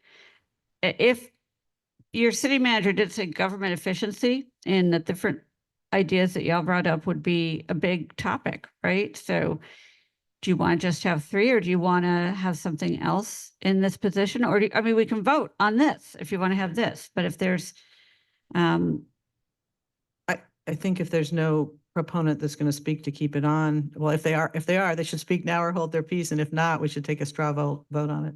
okay, let's take a straw vote. Does all those in favor of keeping economic development as one of your priorities, raise your hand. And is Councilmember Lifcott Hames? She's a yes.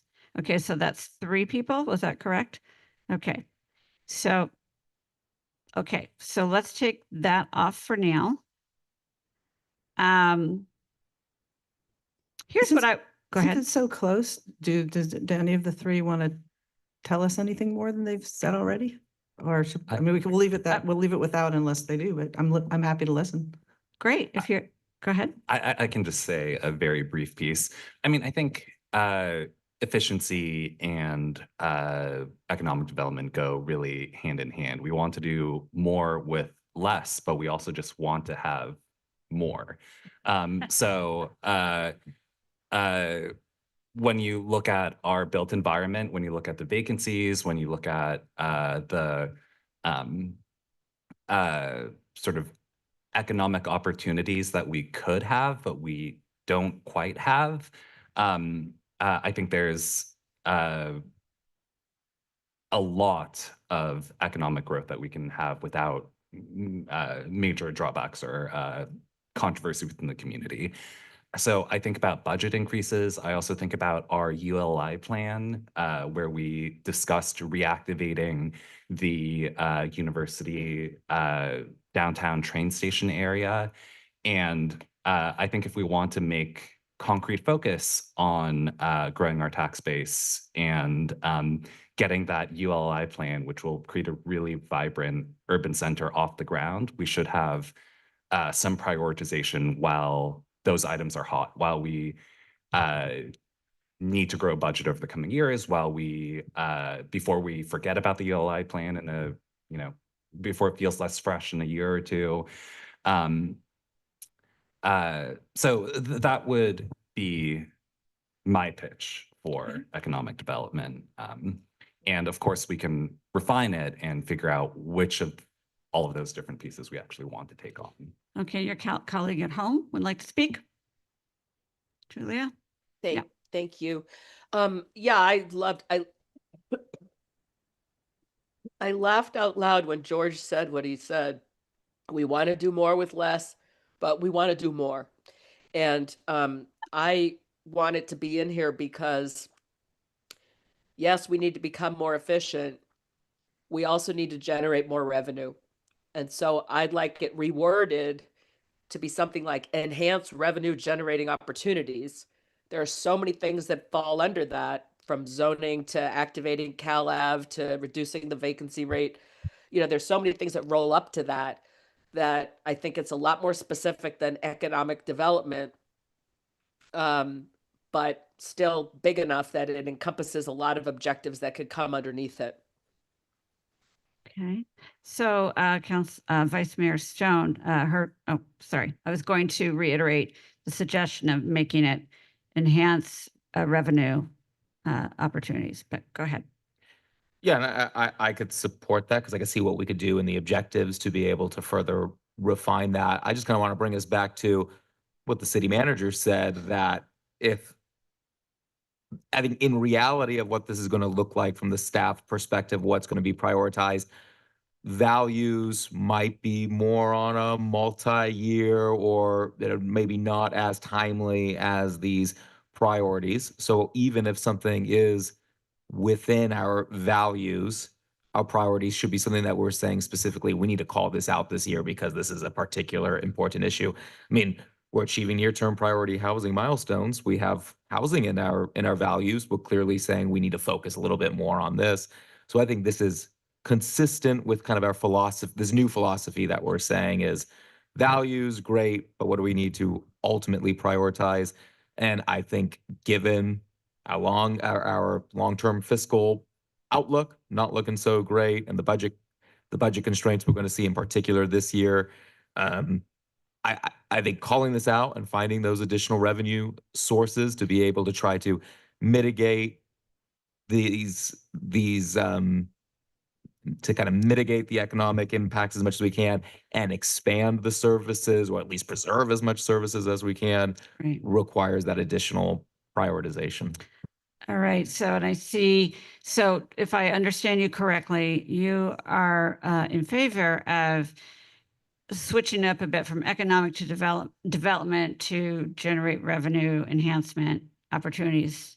All right, Councilmember Burt.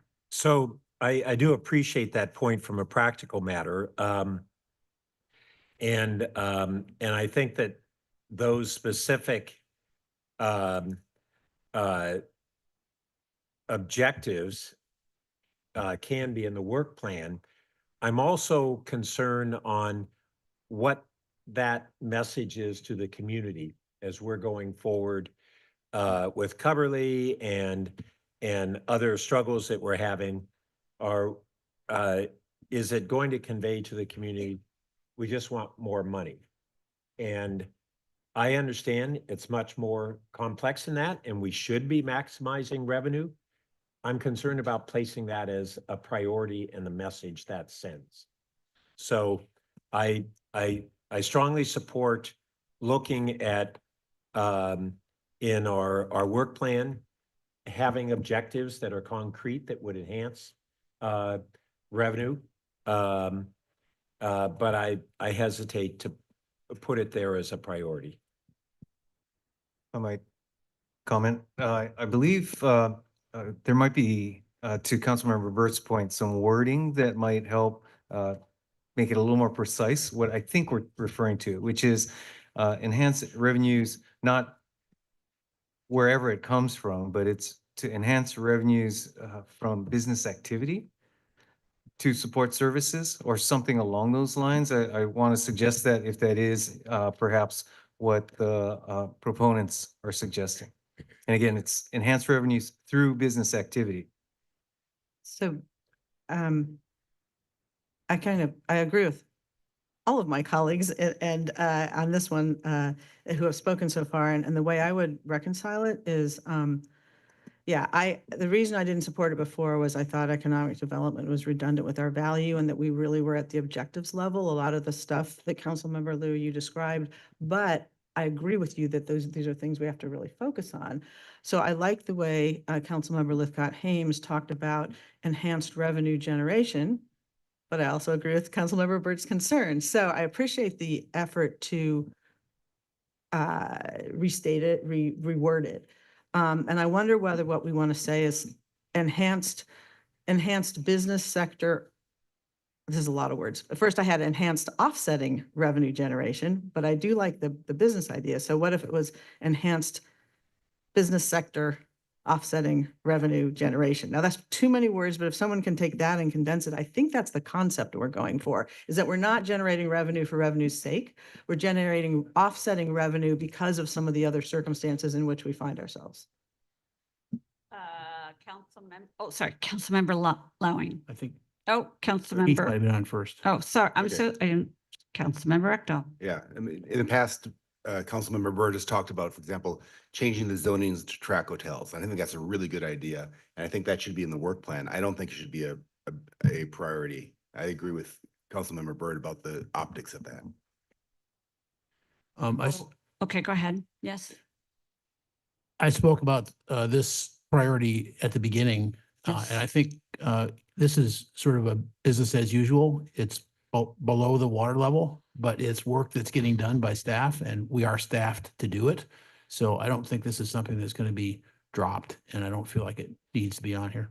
That said, if we take it off, we have to find a place for the retail objectives, which are behind, and we want them to pick up the pace on that. So those are my comments. Okay. So would some of those retail objectives be able still be, you're not saying elevate one of those to a priority, you're saying just make sure those don't get dropped. Okay. Okay, so it was 4-3. Oh, no, I'm sorry, Vice Mayor Stone. We're just trying to take the mayor's proposed language and in the spirit of government efficiency and maybe embracing AI, I put that phrase into ChatGPT to see how it could be concise. And one of the options, expand business sector revenue, could be, if that captures it. The other three were increase business generated revenue, boost revenue from the business sector, strengthen business driven revenue growth. So Also, just some thoughts. Without the offsetting concept, I worried that expand business sector revenue won't land well in the business sector, right? Because it sounds like a one-way thing as opposed to create a hospital environment for them, to partner with them and Right. providing, business offerings. So I don't know if I'm quite there yet. your colleague, Maybe. oh, sorry. Yeah, who's, Oh, maybe grow local businesses. okay, so that's an opportunity. Grow local businesses. I know Councilmember Lifcott Haynes Yeah, is just on the phone. businesses in Palo. Okay. Yes.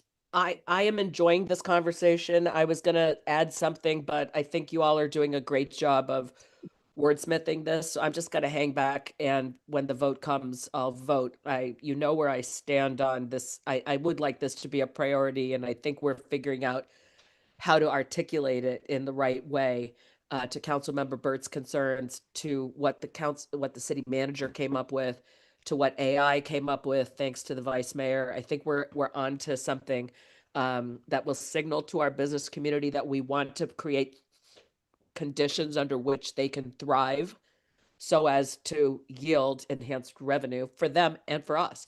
So maybe that's something, create conditions, enhance, the conditions under which businesses can thrive.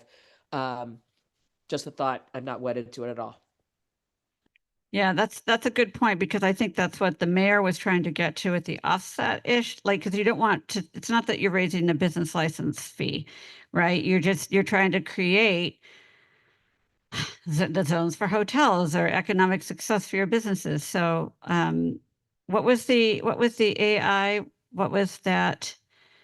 Or, Well, I think George afterwards. oh, yeah, right. No, I heard that. But George, what did you say afterwards? What was the? Oh, grow local businesses. Love that. Or Well, that one. And I would like to say grow Palo Alto businesses, because local could imply mom and pop, and I think we're talking up and down the scheme. Okay. I feel like we're getting to some consensus here. Why don't we do a straw poll on grow local business? Are we there? Well, I'm still concerned that that's so broad and we're trying to keep this narrow, but Yeah. I'm a broken record here. Yeah, I Okay. think we should fold this into objectives. Well, let me offer something. Go back, if you could go back to the priorities so government efficiency is pretty broad as well. Just saying. But I do appreciate what Councilmember Rectal is saying is that the whole goal of kind of how I framed this conversation was maybe make these very, oh golly, make these very doable with objectives, et cetera. And which gets into, then you would put all this in the objectives, right? I have a process Mhm, suggestion. mhm, Perhaps we vote on these three. mhm. After lunch, talk through the objectives. And if after talking more specifically about them, we feel like we want to add this, we can always add Yeah. a fourth priority after the objections conversation, and maybe it's a more informed discussion at that point. There seems to be a I'm lot seeing of some agreement. nods on that. So why don't we, Let's do- if you're okay with that, let's. I think that's smart because also, I mean, this is still going to come back to you, but I think that a lot's going to be a lot more clear. So how, do you want to break? I think that Whoop, whoop. means that's either the right thing to do or people are getting hungry, one of the two. Either way, we should vote. So, can we just, how long do you want to take for your lunch? Oh, you're going to vote on this. Okay. Yeah, I think we should vote. And so then Sorry. at least we've got those three more formally. I guess I'm the hungry one. Sorry. Okay, I'll let you do that, Madam Mayor. That's your, I think it's Madam, I don't think there's any further discussion. And so I would say, Madam Clerk, please call the roll. I believe we need a maker and a second. Oh, I'm sorry. I'll move the priorities listed on the screen. I'm so into the informality. I forgot. And I think Councilmember Burt second, or was?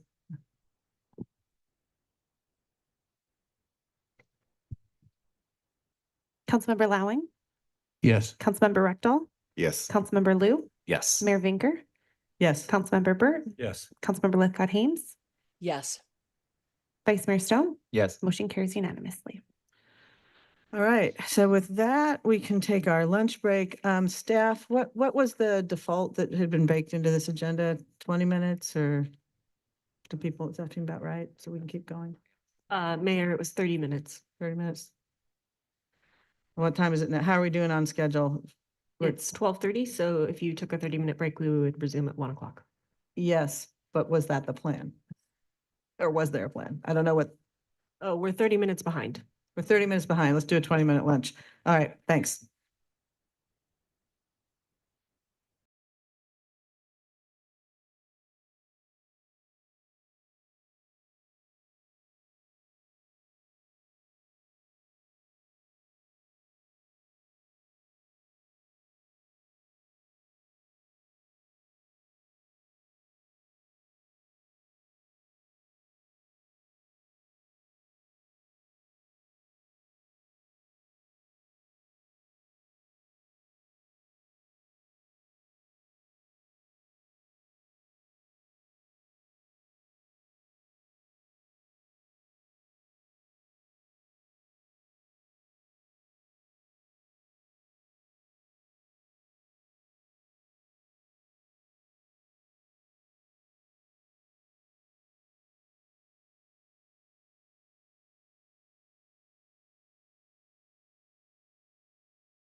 ready, staff, to get back in business here? All right, well, so we'll reconvene this afternoon, and I believe it's back to staff so that we can move on to a discussion of objectives.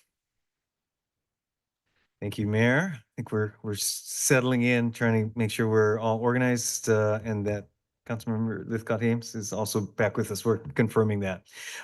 So if I could, what we plan to do just over the next few minutes is give you a quick walkthrough on the preliminary objectives that staff has identified in preparation for today. Now, obviously, the organization of what we will walk through is based on what are now the 2025 objectives. So our goal, priorities, excuse me, 2025 priorities. And as such, the organization would change.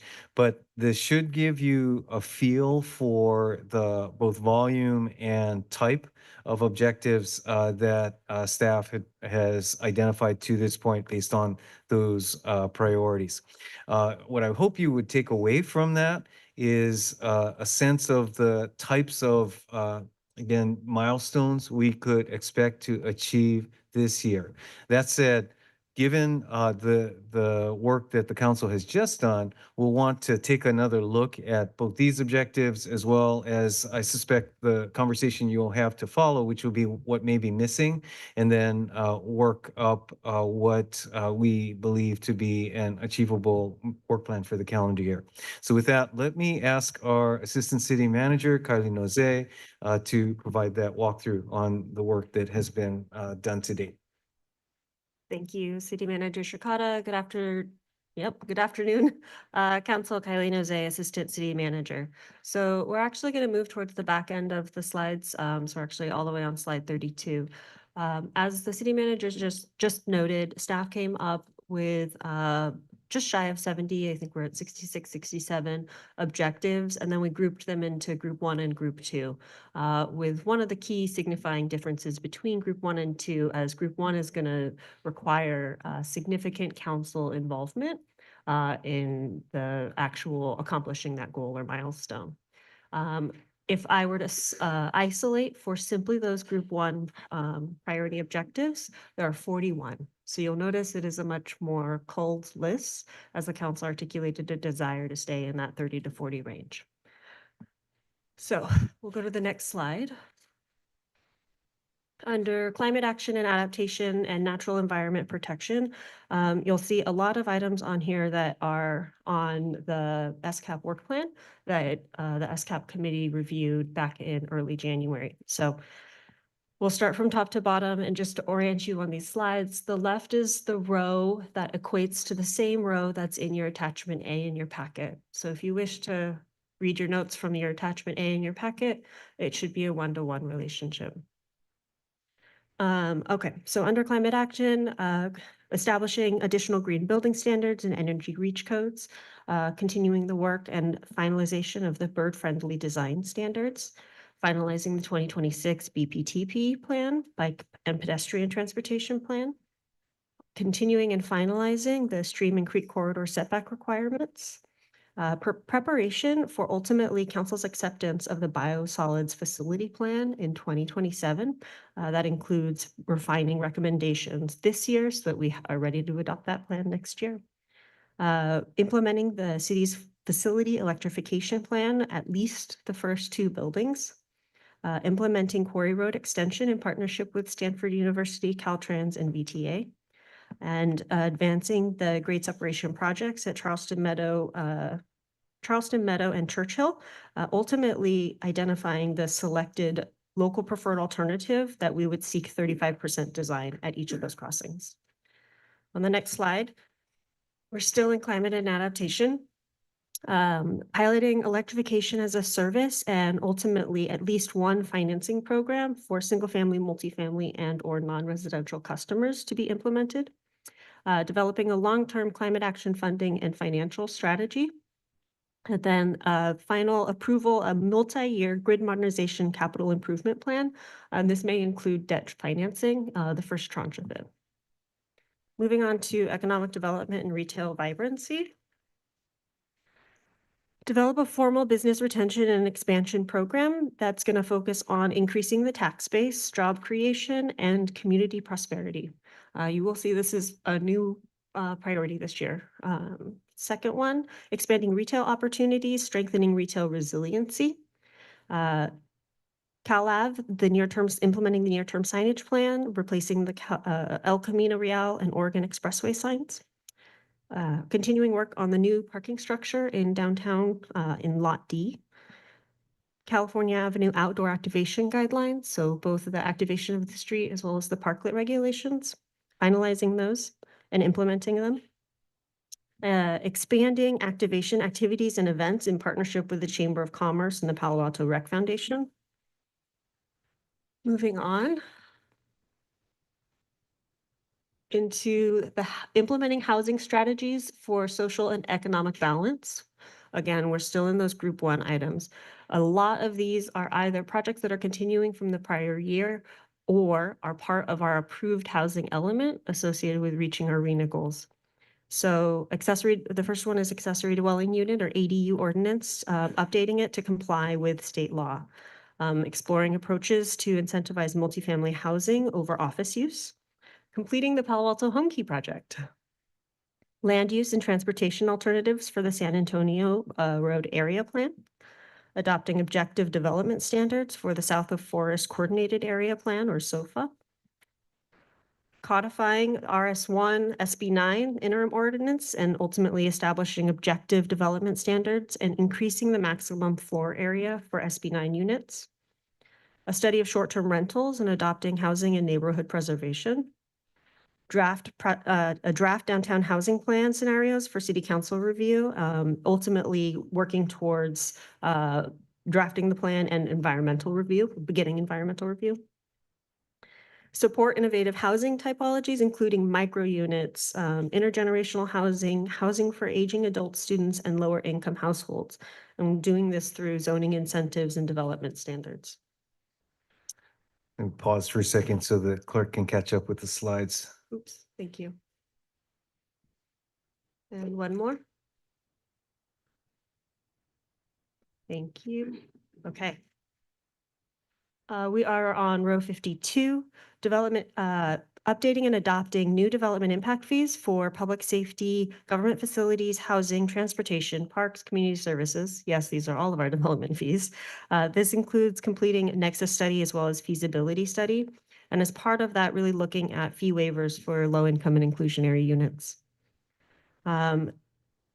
Issuing an RFI or a request for information or proposal to develop affordable housing or workforce housing units on city-owned parking lots. Implementing Senate Bill 79, so implementation options and recommended approach for city council. You've established an ad hoc associated with that. Designate additional housing element site capacity so that we can maintain our RENA compliance. Next slide, please.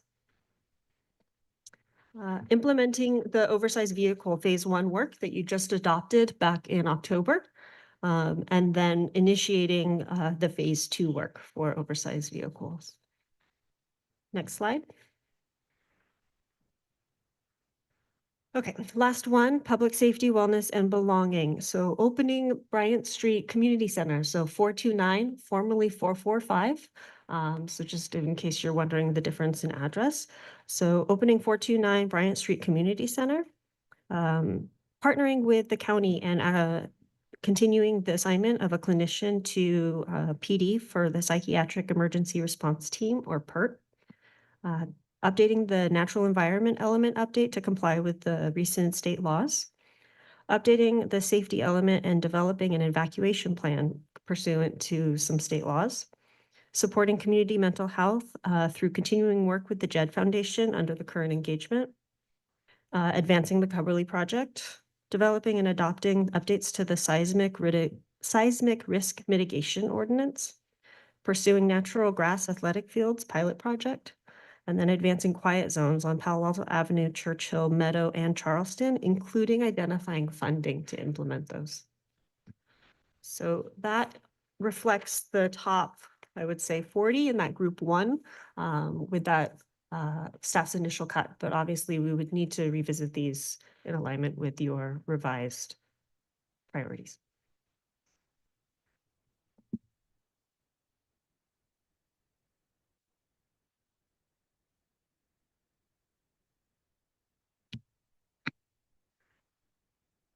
Yeah, I would suggest that my colleagues react to this with things that they believe are missing and would like to be included, things they don't think need to be in this group one. Obviously, as you mentioned, these are curated into the old 4 priorities, so we are not restricted to that, given the priorities and values amendments we just did. So I would invite people to comment on what's missing, what should be removed, if any, and what may or may not be priority 1.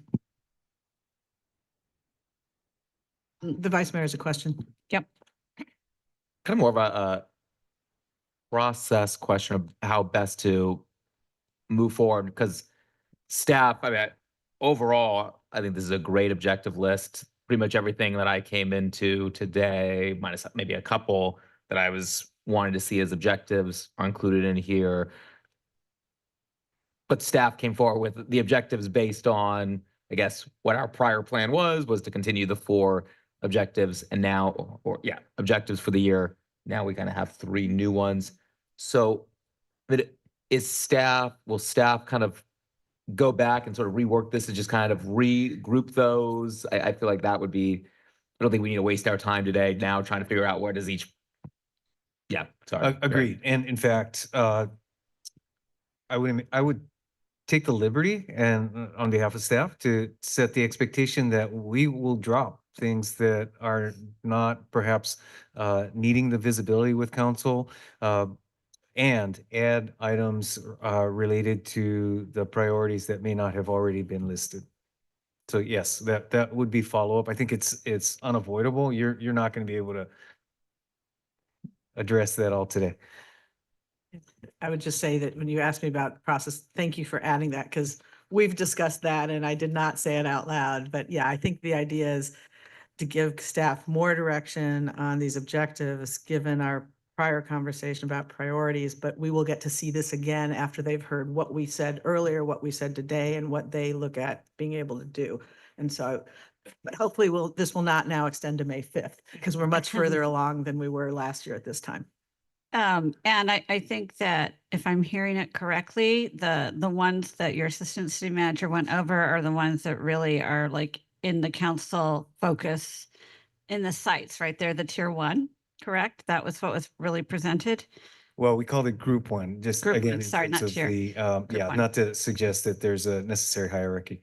Right. And so do you want to, it's good to hear that the vice mayor, like, you love those objectives. Are there any that folks want to add or get rid of or put on a lower priority? I think that would be maybe an appropriate discussion. And I see Councilmember Burt. Yeah.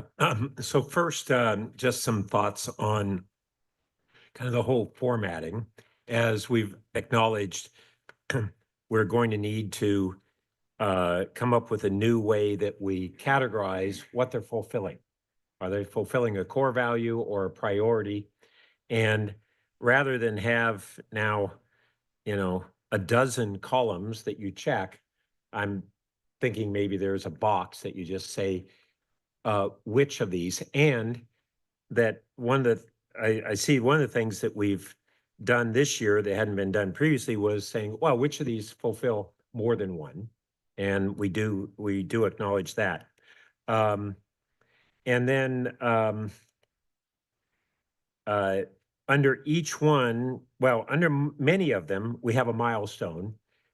Just from a readability, that gets lost without either underlining or bolding milestone. Because that's a lot of what we want to zero in on is, okay, that's the subject, but what are we going to do and when? And just having some way that stands out. And then some of them were still, even though with having core values, that opens up kind of a more appropriate alignment between a project and an objective a value or a priority, but some are kind of still a force fit. And I don't think we should feel obligated to force fit it. There are some that, as I thought about, well, they're actually departmental priorities, in transportation, or in public works. I mean, is the airport modernization really part of our climate plan, et cetera? Sure. Thank you, thank you, Councilmember Burt. Couple things. One, as in all honesty, as we were developing the list and trying to figure out how we organize them in and amongst the 4 priorities and our core values, we got wrapped around the axle a little bit unnecessarily. And so simply out of simplicity, just left it in that a bit forced state. So I think as we revisit this, looking at your current priorities and what ultimately the direction is of the council, we can make those adjustments prospectively. So I think for sure, I will say, even including the airport master plan, all of the items that are in that group 1 list are direction from council. So they do reflect existing, current, present council direction to staff, perhaps not in the right category. Yeah. And then even however we might put them in whatever major categories, it might be, I think there's some natural groupings that we say, okay, these 2 are related to airport, and it just helps everybody zero in on that. And then on specific ones, what's listed is 19, but the formatting's a little strange because we start with number 7 as really is number 1, right? On page, staff report, page 6, we don't get into an actual objective until 7. These are just row numbers. This is a spreadsheet, so. Yeah. But since we're really numbering them and things, we'll just figure that out. Anyway, oh, and I'm sorry, I skipped over. I still think that calling this a work plan is the better title for it. And then within the work plan, whether we call them projects or objectives, some are projects, as I would use the term, and some have more what we call having an objective goal. And so I'm still struggling with that nomenclature. So then numerically, the one on that's labeled 19, the South Palo Alto Bikeway, that's not the bike and ped grade separation, right? That's Correct. Okay. Different. But how did we describe the South Palo Alto grade separation? It was very similar nomenclature. Go ahead, Ria, and step forward. Ria Hutabarlo, our Chief Transportation Officer. Yeah, so the one that you're referring to is South Palo Alto Connectivity Project, or pedestrian bicycle. Yeah, I would suggest that It's similar. we come up with more clear differentiation in just how we title those. Sure. And then on 20, this is whether we would proceed on a second east-west bike connection. And I don't think that's a 2. It's not, in my mind, a priority this year. We want to zero in on the one in the vicinity of Matadero, and that was the direction that I think Rail Committee and the council gave, is focus on accomplishing one, and then in a subsequent years we can look at whether we can or can't pursue a second one. And then on number 31, we get into some of the retail things, and the near-term signage plan for Cal Ave is now Q4 of 2026. That includes the Oregon Expressway plan, but we had a tentative replacement sign pre-COVID. This is just, when we look at our own processes and how we're creating additional staff work and community work, this is a poster child. We're really turning this into this involved, time-consuming project on something that is a sign replacement, like a 6-year project to replace a sign. And then similarly, the urgency on 33, the Cal Ave outdoor activation guidelines came to us, I think in the spring of this last year. They were with the retail committee in May and the council in June. Yep, so spring. The previous goal was to make sure that we had adopted them in time for those businesses to then be able to go forward and have designs and contracts and construction before the next winter. Well, now we've got this out at Q3, the fall. Is that, or no, excuse me, yeah.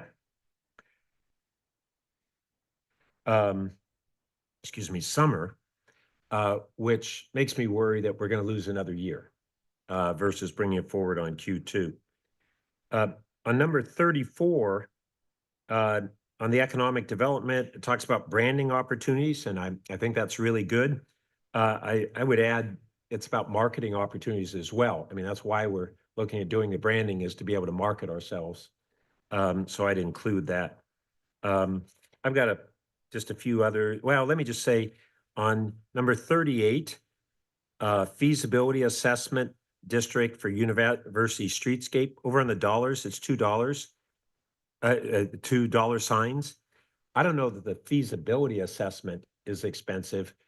Doing it will be very expensive. Designing it will be moderately expensive, but this is a feasibility analysis. $2 signs means anywhere between 50,000 and I think 499,000. So it's a pretty broad range in there. I do believe a feasibility study will cost over 50,000. And then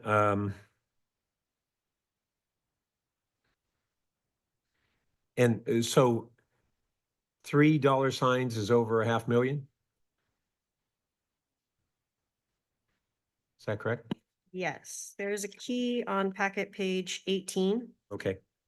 Well, number 39, which is design and funding appropriations for car-free Cal Ave. Maybe it will be that much. We've already done an awful lot of work. I just don't know if there's that many dollars remaining.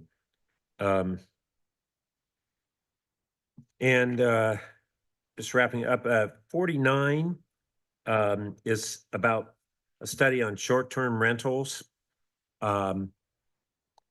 If we're really looking at how our housing supply is being diminished, it's the ghost homes that are the big problem. We don't have a massive number of short-term rentals. It's not a non-issue, but we aren't addressing in any way the ghost home issue, but we are this one, and I just don't know certainly whether it's a one priority any longer. The whole short-term rental issue seems to have diminished in our community. We just don't hear much of an outcry, but we do hear a lot about ghost houses. So it's listed as a group 1. I would question whether it could be reduced, which once again, we're looking at ways to create staff capacity. And I didn't remember on 59 and 60, the anti-gouging and the fair chance ordinance. Those were referrals from previously. Is that right? Director Late, yes. Director Late is nodding yes. Okay. And I think that about wraps it up. Number 74, it lists as this is a priority objective for hands-on CPR classes, etc. I don't think that rises to being a project here.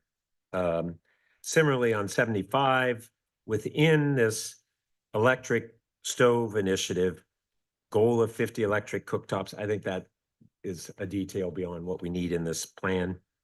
And then 87, which was dropped, but it's about Cal Ave housing capacity. And we have this focus on SB 79 that we folded in with the downtown housing plan. But I think it actually the SB 79 would address this issue as well. And so maybe we want to fold those together. So thanks.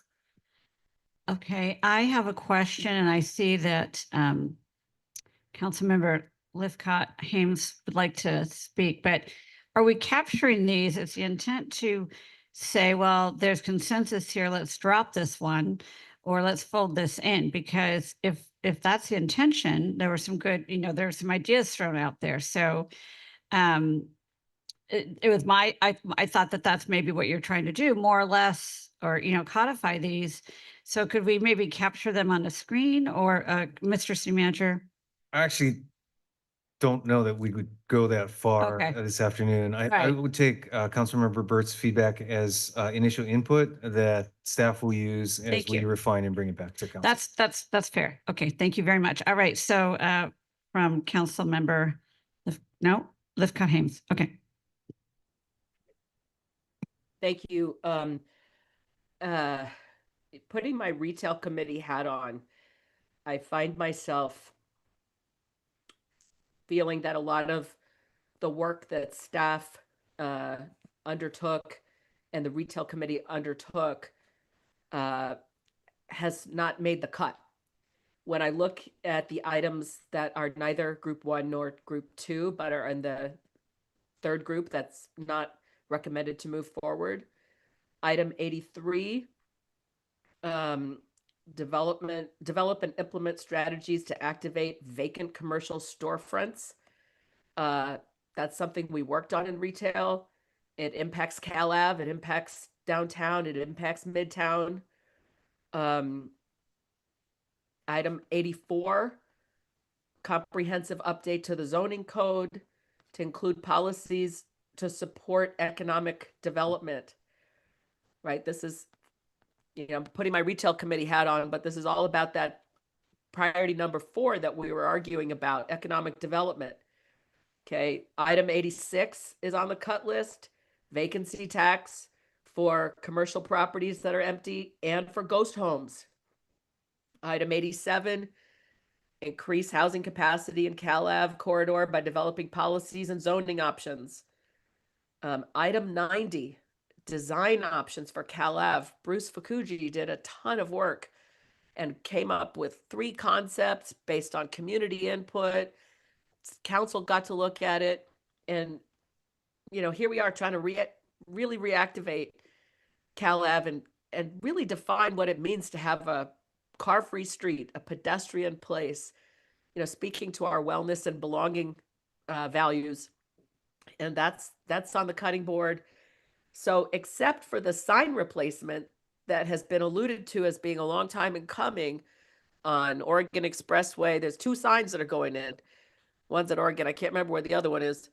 Except for that, we seem to be turning away from concerted efforts to really focus on bringing Cal Ave to where it needs to be. And I worry that, and I know there's a lot below the iceberg. We're only looking at the tip of the iceberg with the stuff we're looking at. But from the face of it, it looks like we're going to have a couple new signs in on directing people to Cal Ave, and then none of those upgrades that we've really extensively talked about. So it's making me wonder, what is retail committee even, why do we exist? What are we doing? And I'm sort of sad and concerned to see so many items on the don't move forward list that relate to economic development, retail revitalization, and Cal Ave. Sure. If I might address Councilmember Lithcott Hames' comments, I first want to acknowledge you are right. We have looked and reprioritized and adjusted things. Some version of this is a consolidation of it and putting it in a more strategic way that is looking at economic development citywide as opposed to in a specific district. Some of it is frankly associated with limited resources and what we actually can accomplish. And so as just to provide some color to that, when we talk about the idea of how are we going to activate empty spaces? How are we going to continue to promote business growth and expansion? We tried to implement that or reflect that in rows 29 and 30, which are looking at a more comprehensive retail expansion program supporting the growth with more specific or measurable outcomes like trying to increase tax base or job creation for that overall community prosperity. I do want to recognize, to your point, things like Cal Ave and the idea of a full-blown street redesign versus more incremental improvements. A full-blown street design is going to be an extraordinarily costly endeavor. We would need both staff as well as the CapEx necessary to do something like that.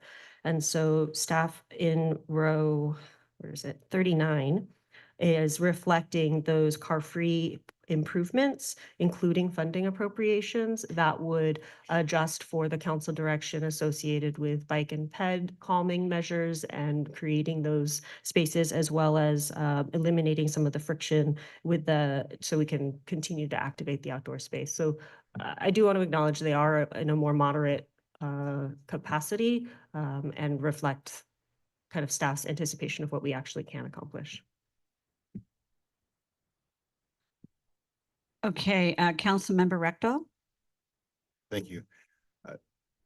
Question for the city manager. So you have a whole bunch of projects here, and we also gave you new priorities. Do you have a guess of how many of these you're going to have to cut to make manpower and the money for the new projects? I quite frankly can't give you a number today. The process we anticipate doing is going back with staff, taking a look at the new priorities and what would be involved in terms of objectives there, and seeing how that might impact what's already here on the list. Okay. So when I look through here, there's not a lot that you can cut. And a lot of it is housing element stuff that we have to do. And so our hands are kind of tied. When I look at 38 about the University Avenue streetscape, how much staff time does that take? This is the feasibility of the assessment district.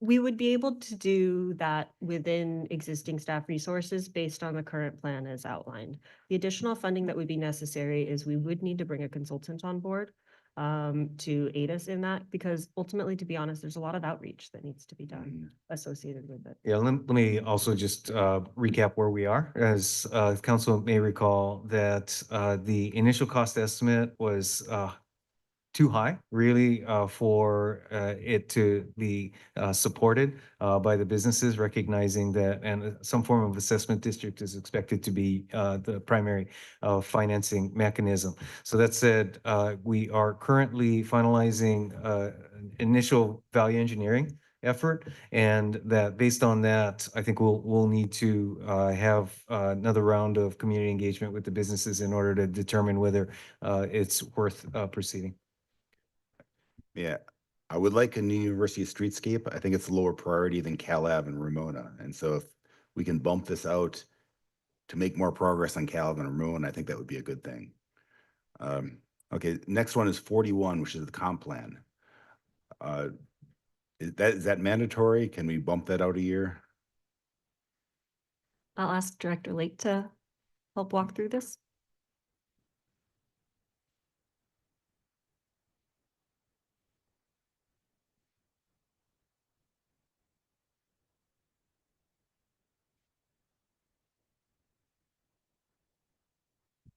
So Jonathan Late, Director for Planning and Development Services. Thank you, Councilmember. There's really not a lot of work that we anticipate this year for this item. This is, we actually debated whether this gets on the list for your consideration this evening. But what we wanted to do is at least put it on your radar that this is something that is forthcoming. And depending on the approach the council wants us to take, it could be a big ticket item spanning many years, or we could explore opportunities to use our government efficiency to streamline that initiative and really focus our interests on what we want to accomplish with that.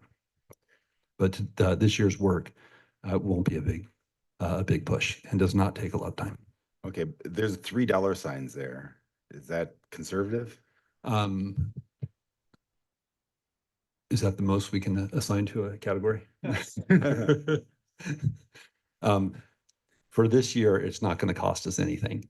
When we actually secure a contract, by way of example, I think the last time we did the comp plan, it was north of $2.5, maybe $3 million, and it took several years to do. So the work this year doesn't cost any money. And if we were to model that similar process, we would ask for the funds over the period of time that it would take us to implement that program. So we wouldn't ask for all of the money up front. Okay. And you said staff time was minimal too. I mean, we have two resources here. We have money and staff, and we're limited on both. Yeah. So for this item that's on your objectives for this upcoming, for this fiscal year that we're, or the calendar year that we're doing these objectives, there's not a lot of staff time or resources needed to do what we've talked about. We're just, again, putting it on your radar. Okay, thank you. Move down to 71, which is a seismic risk mitigation ordinance. How much staff time is involved in that? This does require a fair amount of staff resources, and the city council has approved a consultant and consultant budget for this work. We're actually going to the Policy and Services Committee. I think a packet's getting released next week on this item. So we have made significant progress. There's some work to do, and we hope to continue that this year. Okay, and what kind of cost? Is this minimal cost or is it significant? Well, there's no additional cost. It's already been funded and it's fully accounted for in our budget. Okay, thank you.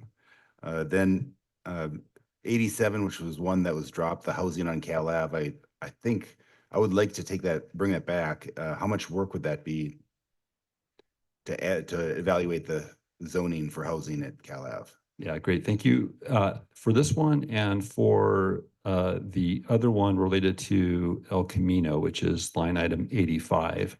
These are carryover direction from City Council to actually prepare the equivalent of coordinated area plans for these areas. If you recall, the City Council was interested in accelerating housing opportunities downtown, along San Antonio, Cal Ave, and El Camino Real. And we simply can't take on all of that work at one time.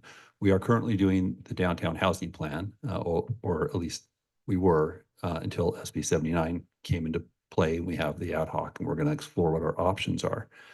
And we're doing the San Antonio plan. So this is really, it's below the line now because we don't have the resources to actually work on them right now. And it's possible that depending on the direction we take with SB 79, they may not be necessary in the future. So it's, I think, appropriate to have these be where they are at the moment while we work on these other initiatives. Okay. A couple other projects that are not on the list.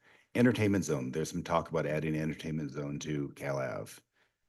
Is that still in the pipeline? And if so, how much staff time does that take? Correct. Staff is already actually working on that in concert with the city attorney's office. Okay. So, but that's not a big sink of time? I believe the bulk of the work actually was worked on last year, and so now it's finalizing the ordinance. Okay. And one thing that Councilmember Lou had talked about is adjusting the zoning for hotels.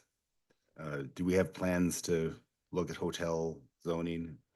There's no plans for that? There's no current plans for looking at hotel zoning. Okay, and is that something that we could bring in? And if so, how much staff time would that be?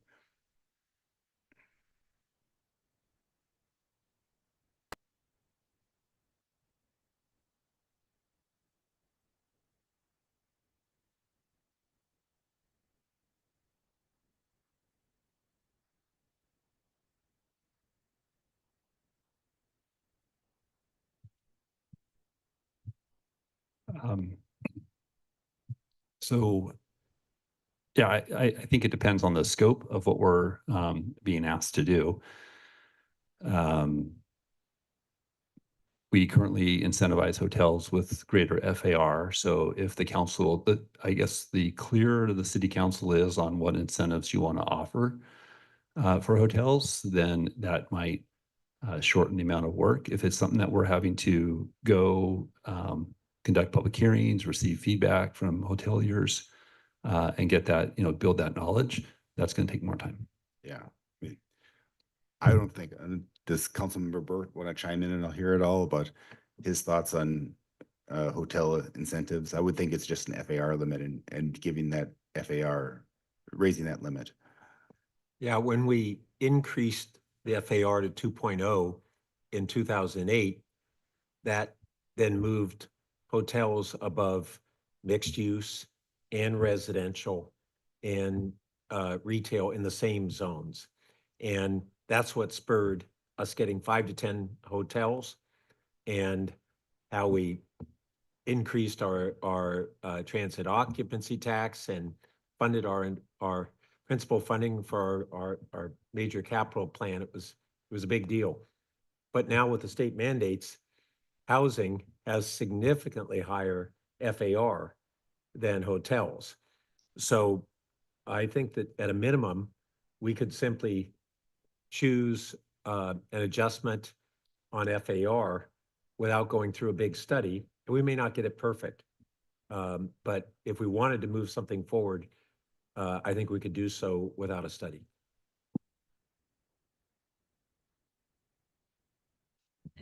Is that a question for staff or?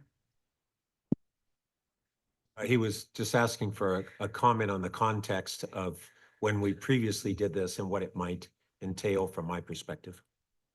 I mean, so I think that's something staff has to talk about and figure out how much time it would take if we do a minimal impact. But I think there's some there, and that if we can get more hotels, that would help our TOT and also help the community.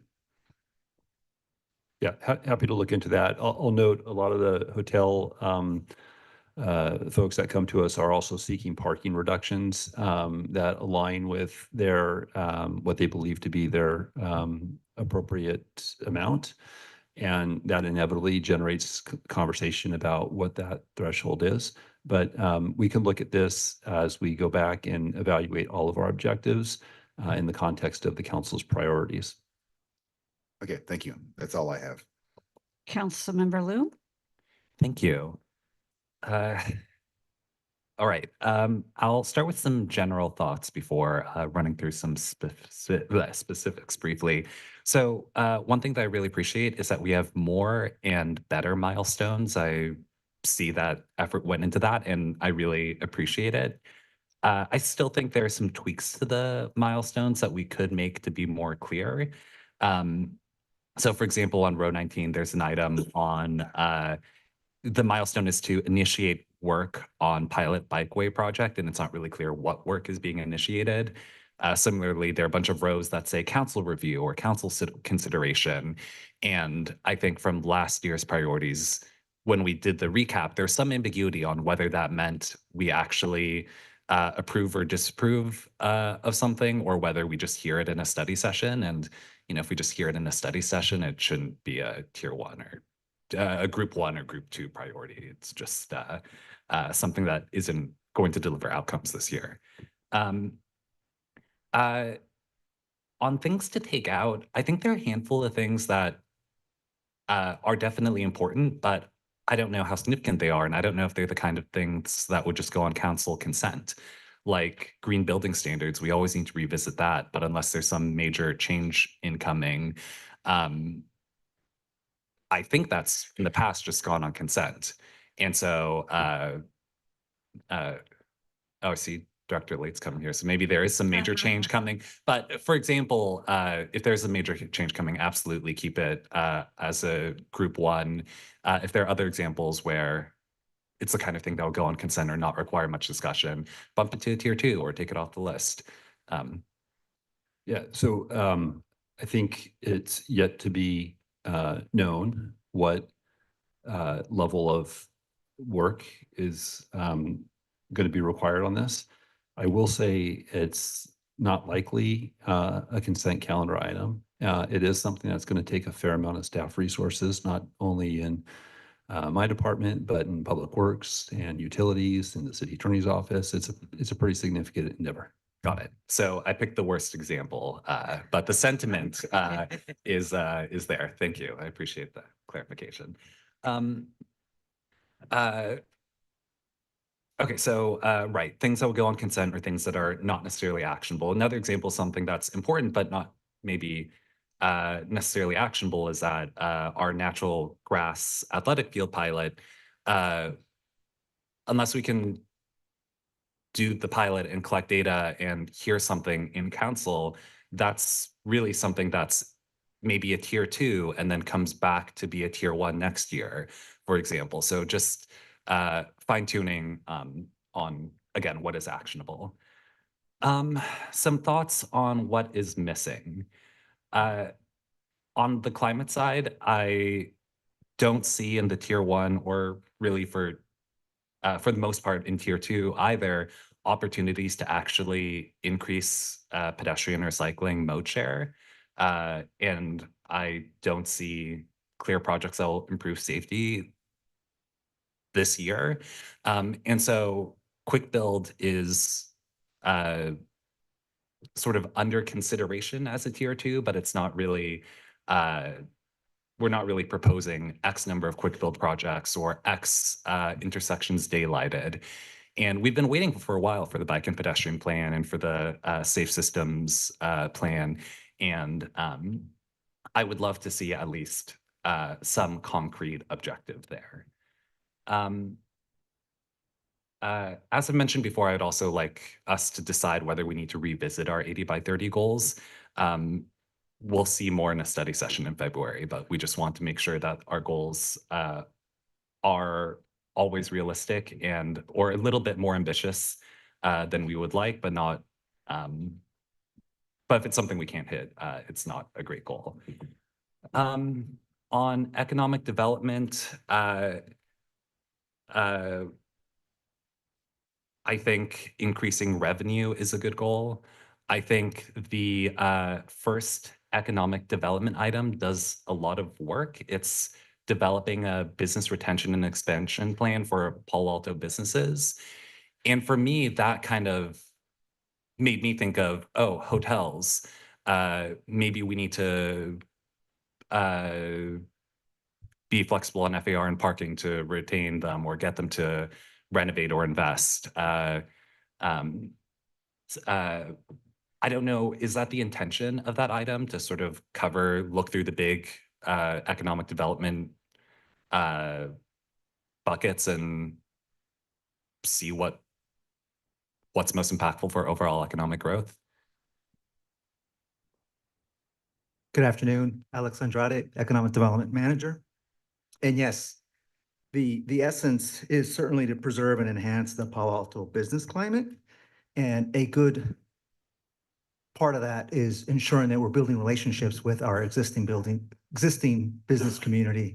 So a formal retention and expansion program would serve the city well, as well as a business attraction program in terms of revenue generation. So yes, it is kind of broad, but building that relationship is really important. And it's also inclusive of our real estate brokerage community as well as our development community. Okay.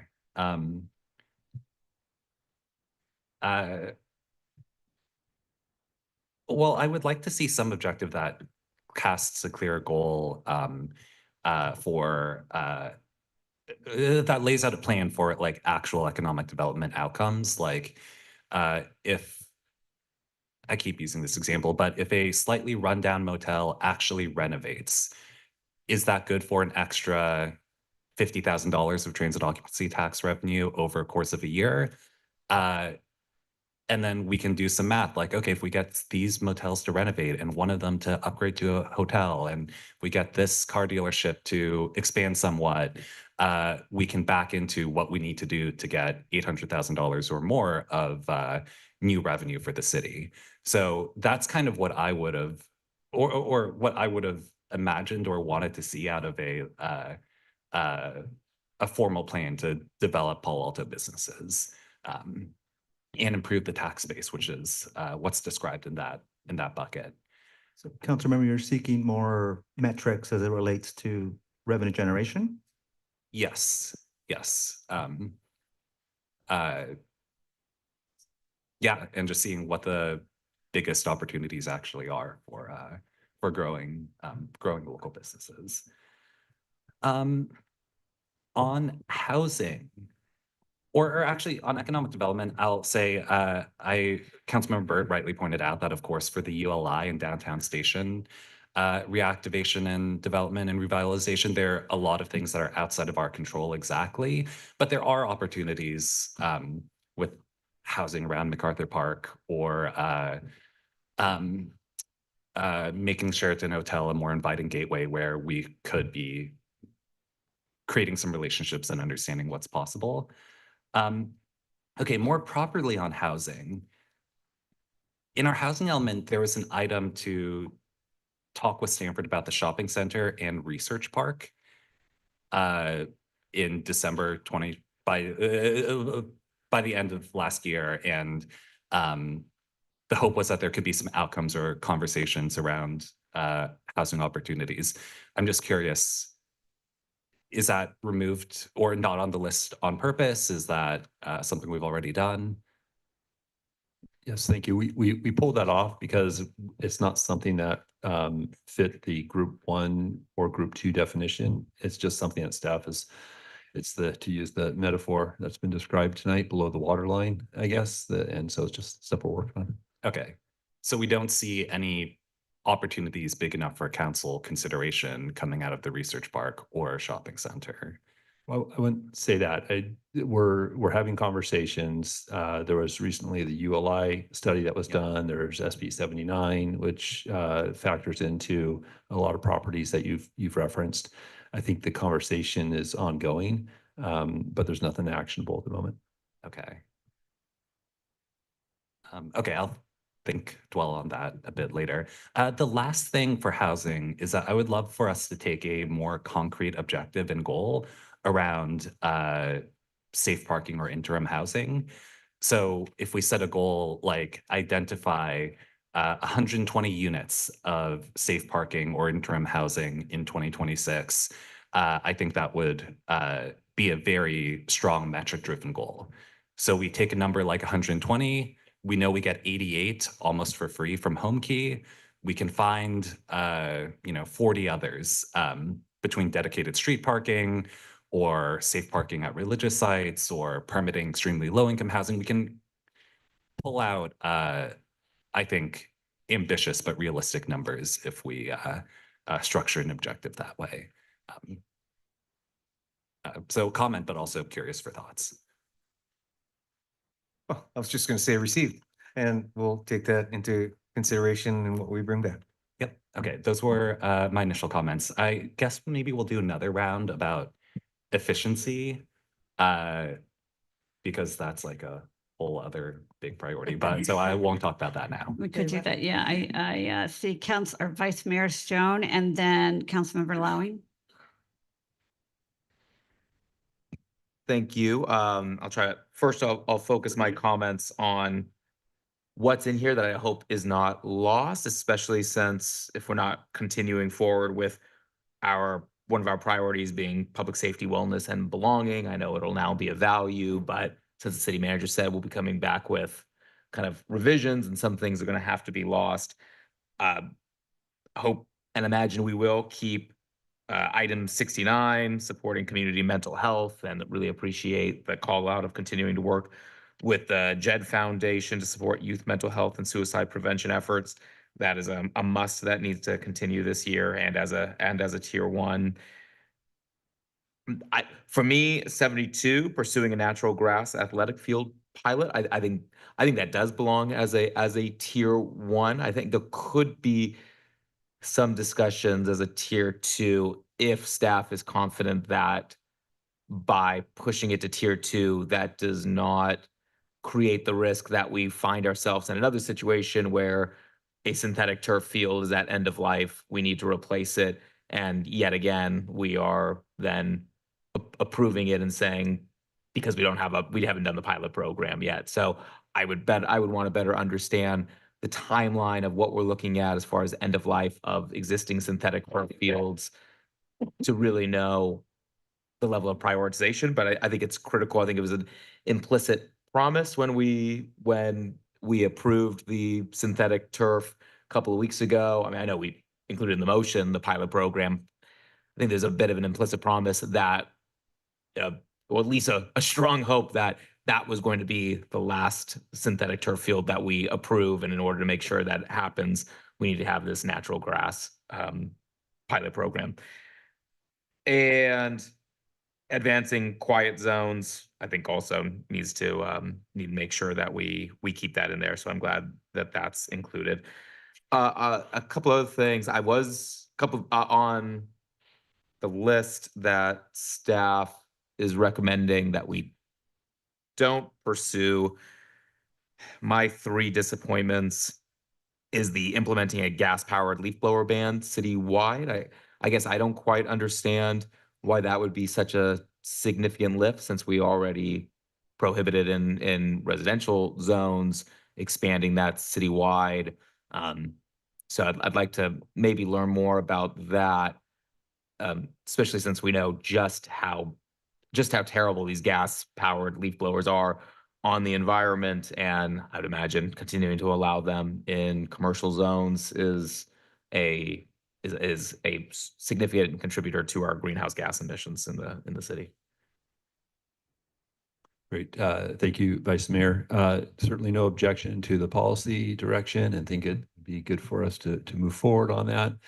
A couple of factors that relate to why this is not recommended at this time. There's been some recent state law changes that are limiting the sale of combustion engines for landscaping services. That's one. Two, as the council knows, we have a difficult time even enforcing the existing leaf blower ban that we have. We're trying to make efforts to address that and other code enforcement issues. I've been working with the city manager on that, and we can provide an update to the council as appropriate. And then thirdly, and it's really just a function of staff resources and capacity. There's a lot of items on this objective list that draw from planning and development services, and to the extent that this is another assignment, I don't believe it's going to be possible to complete all of the objectives that are already on this list for 26, many of which are mandated by our housing element programs and state law.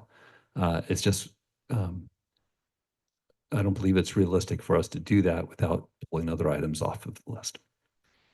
Yeah, and I mean, to the point of, I think the state is moving in the right direction of prohibiting, but that seems to be more of a long-term kind of solution, because I don't know how long these leaf blowers last, but just prohibiting the new sale of them, I would imagine they'll continue to be used for quite some time. And hopefully while we're expanding our code enforcement, strengthening it, that we can incorporate that. So I mean, I'd like to see that move forward, but also recognizing that means some things are going to have to come off, and there are definitely things that are more important than that. My other one, I agree with Councilmember Burt mentioned the short-term rental ordinance. I believe I was a co-author on the colleagues memo that advanced that several years ago. So I know this has been a really long-term thing. I do think times have changed, and the popularity of Airbnb and the use of it has changed quite significantly. We're not hearing the complaints that we were hearing from the community at the time that memo was written. So I would be fine us not continuing that. I think there are more important issues that we can address. I think so. I was disappointed on 86 not pursuing the ghost homes. That's a significant problem in Palo Alto. I know we have an estimated about 2,000 ghost homes in Palo Alto, and looking at various ways to raise revenue. If we were able to do a a vacancy tax. I think we could raise some pretty significant revenue for the city. So I do think that's something to pursue. And I know there are unanswered legal questions and appeals going on around the state, and so added complexity to it. But I think we should be continuing to explore that. And then I was going to have an issue with the California Avenue corridor housing capacity 87, but I think your response to Councilmember Rectal, I I accept that, and also recognizing changes in state law, which actually might not make that necessary right now. So that's fine. And then a couple of other things on item 75, or on 75, Palo Alto Education Rebate Program for electric stoves and cooktops. Would that include incentives for multifamily units as well? Is staff anticipating that?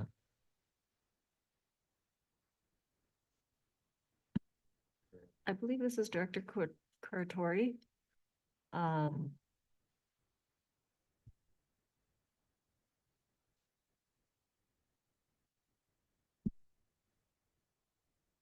Yes, that would include multifamily as well as, and the council could discuss other rebates as well. We were recognizing from the residential surveys that there was a 58% look at additional rebates coming from the utilities. So we wanted to start with the induction cooktops. Okay, thank you. And and I was glad to see other things like ADU condoization. I think that's I'm excited to explore that as an opportunity to be able to expand access and ownership for people in Palo Alto. And then my only other real add here is, so now that we're talking about government efficiency, I think that should also include council member efficiency as well. And one of the things that we've talked about as a council quite a bit actually over the last several years, but never really have gained any progress on, is having a council member executive assistant that can serve the role of being an executive assistant for the full council, maybe a half-time position to be able to do those administrative tasks that take up so much of our time, which then doesn't allow us to be able to focus on constituent services or policy development or doing the real work that we were elected to be able to do. So I think if we were to have a half-time person to be able to do that work, we would save ourselves time and ultimately to resources on existing city staff, because the typical process is us often going to the city manager, the city clerk, the city attorney, our very competent and well-paid members of staff to do work that is, I think, making us a less efficient organization. And so I think I could actually see this as being a more cost-saving tool overall for the organization. So I'd like to see us finally start moving forward to be able to do that, something we've talked about over the years, but I can't imagine a half-time position would cost much, and I think we'd get a really great return in that. So I would like to include that in the government efficiency objective. And those are, let me just make sure I got through all my notes.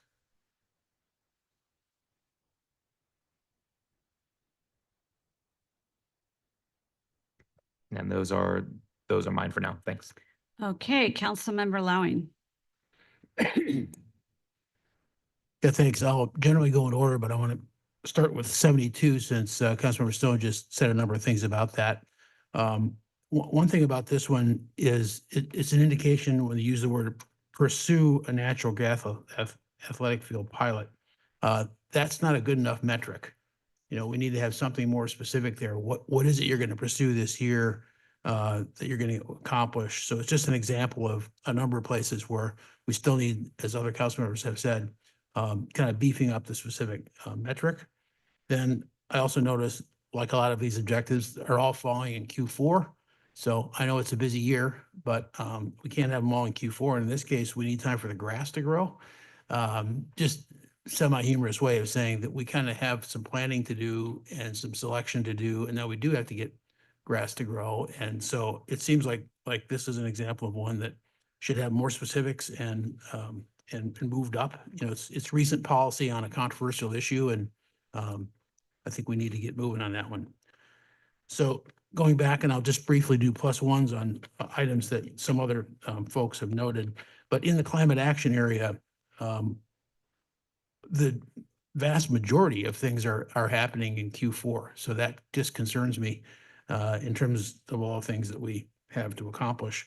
And it's particularly a problem when we found out in the survey, as if we didn't know, that it's money that's going to move the needle on folks trying out electricity instead of gas for stoves, et cetera.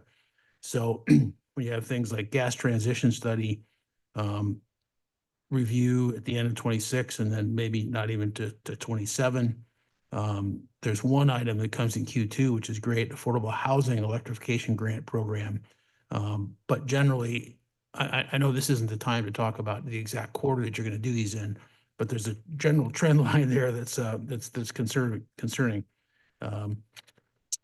Then let's see, on item 30, retail, like, it seems like it's moving too slowly. I mean, I know I worked on the first version of that when I was back on planning, and we've been talking about that for a while as a way to encourage other kinds of businesses to come and do retail.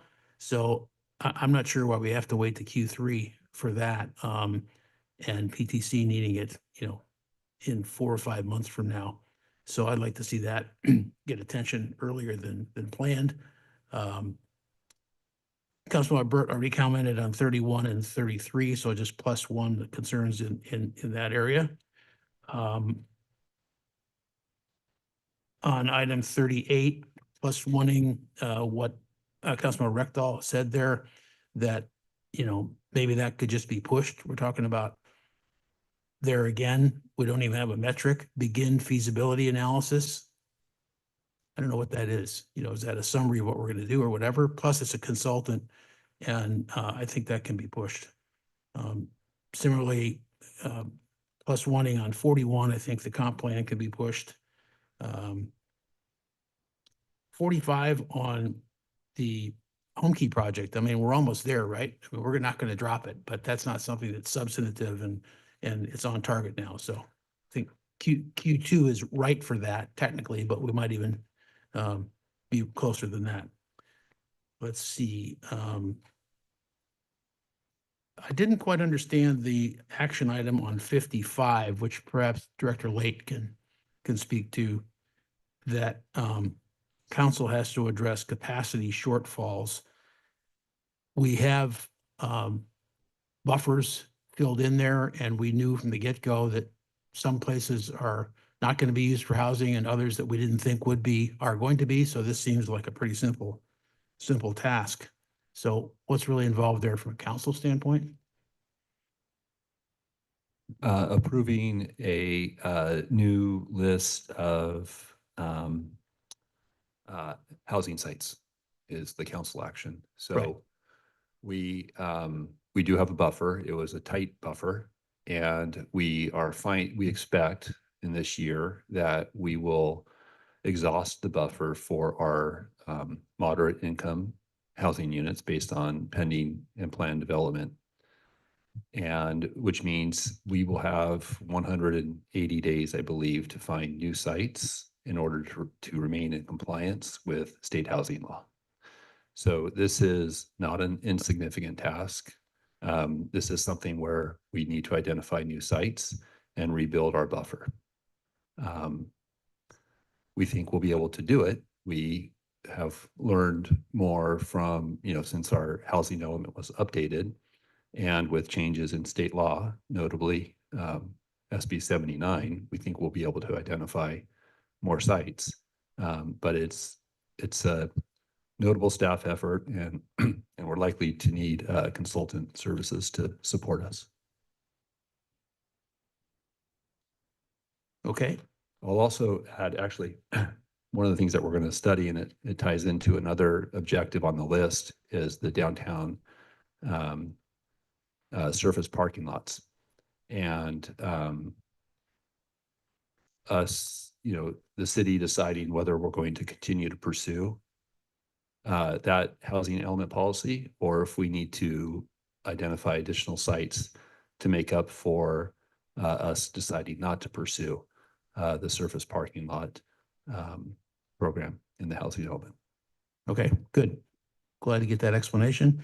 And then just sort of plus oneing 74 and 75 from Councilmember Burt, the education rebate program, again, time-wise, taking a whole year there, that seems long, and I don't think we need to specify the 50. The not recommended items, just, for the public's point of view, this is, I think, an appropriate, what I'll call line in the sand from staff to say we aren't going to get everything done. And these are the ones that we think should be pushed. So some of my colleagues are saying maybe we should change that around, but I'm really glad that you have it here to point out the fact that we just have to make some tough priority decisions or objective decisions or work plan decisions or whatever we're calling them at this hour. So that's it. Thank you. Okay, Madam, I was going to ask staff and you for sort of your next step on this piece. I'm wondering about Councilmember Lithcott-Hames, if she cares to chime in or not. I don't know if she was She able did to in the stick around. beginning, I think, but obviously if she has more to say, we want to. Oh, She did. She's fine. Thumbs up. okay. No, she does want to. Here Thank she you. goes. I just wanted to endorse or throw my support behind two things. Councilmember Liu's idea of a specific goal on the number of housing units we would seek to achieve for safe parking or shelter housing. He pointed to the number 120 units, noting 88 are already planned to come online with Home Key. I think 120 is a reasonable number. There may be a better number. Would love to know staff's thoughts on that. And second, to Vice Mayor's comment about administrative support, I know a number of council members have spoken up about such a need, and I think it helps ensure a lot of, what am I trying to say? I think there's a lot of stuff that it ends up being redundant efforts on our part because we're not able to act efficiently.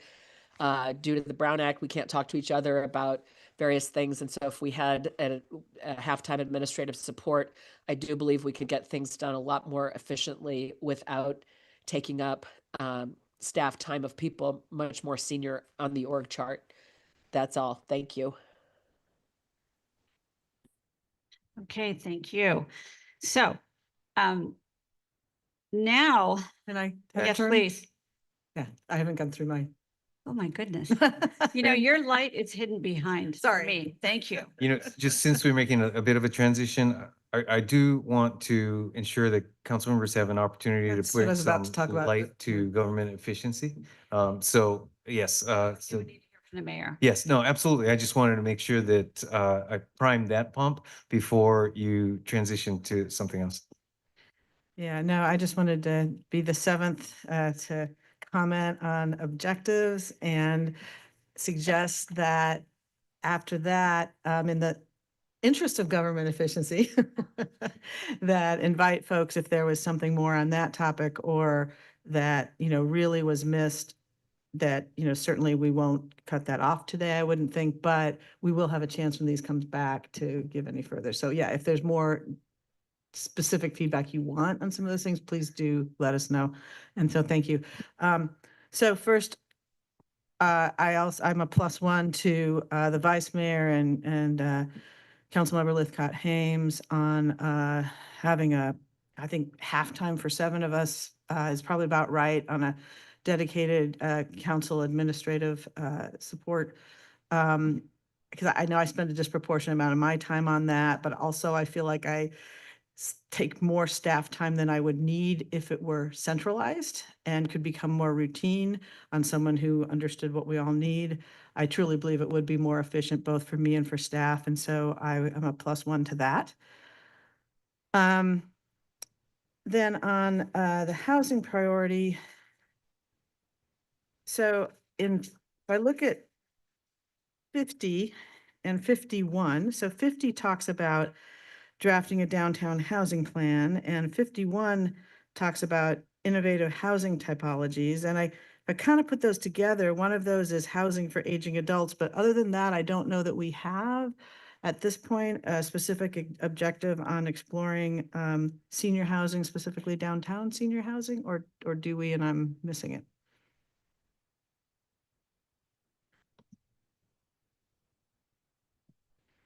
We do have an objective, I believe, that speaks to preparing an RFP for redevelopment. It's number 40 or no, the other one.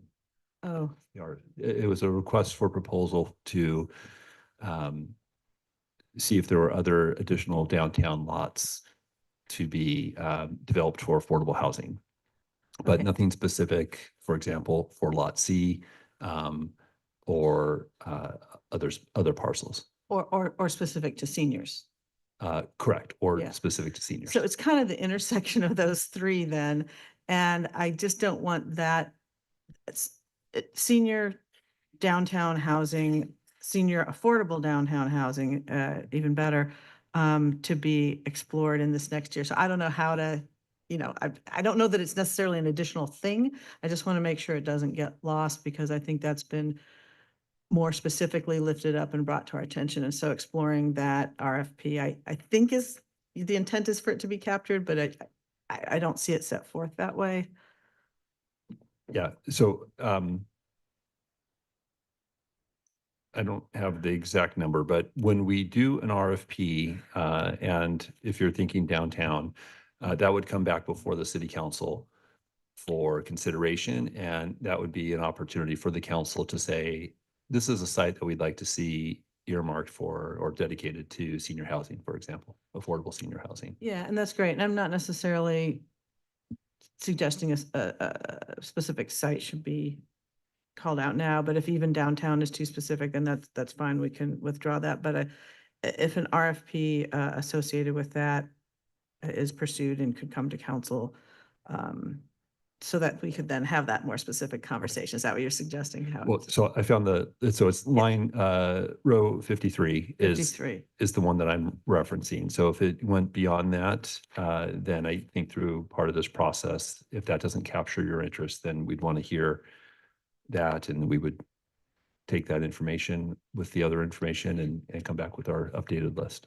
Yeah, no, I appreciate it. I think it's that, it's sort of the intersection now of, I would say, of 53 and 51 that I just would like to make sure that senior housing is included in that. If my colleagues agree, obviously we'd have to have that conversation, but exploring that perhaps, or whatever the right language is, I think is important.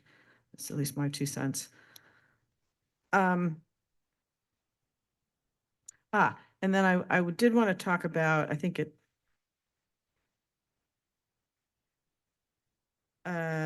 so I did want to talk about the pro-housing designation that I believe, well, this is your chance to talk about it. I should ask you to talk a little bit about it, where we are, what's going on. Thank you. Yeah, this is something that we've been looking at for some time. We've been obviously preoccupied with housing element implementation. We have seen other jurisdictions in the area receive that title from HCD, and it is something that we think we are eligible and qualify for based on our existing work that the council has done, the existing initiatives. We have begun the work of preparing an application, and we anticipate that we'll be able to initiate that process formally soon. There's a public engagement component that needs to be done, and then we would come to the city council and seek your endorsement for submitting the application. and then we would submit it, and HCD has a, I don't know the exact time, but probably like 60 days to review or something like that. And it's our expectation that this could all be accomplished in the first half of this year. Great. I would love to see that set forth as a specific objective because of two things that you mentioned. One, we could apply, we believe we are eligible based on existing policy. So it's not like we have to go do something or that this necessarily intimates that we are doing something differently than we're doing now. And second, it will come back to council before the application goes in. So I think with those safeguards, I'm ask my colleagues to chime in if they have any concerns, but what it does is it gives us eligibility for more money, which is what we want. And I think, pursuing that application in a timely fashion, given the pressures we have, I would love to see us add that. So I would suggest that we talk further about adding that with that understanding. Then I also wanted to chime in on the natural grass fields, pilot study 72. Agree, it should be more specific. Agree, we need to keep it as priority one and do it this year because this has a runway and a time by which we need some answers.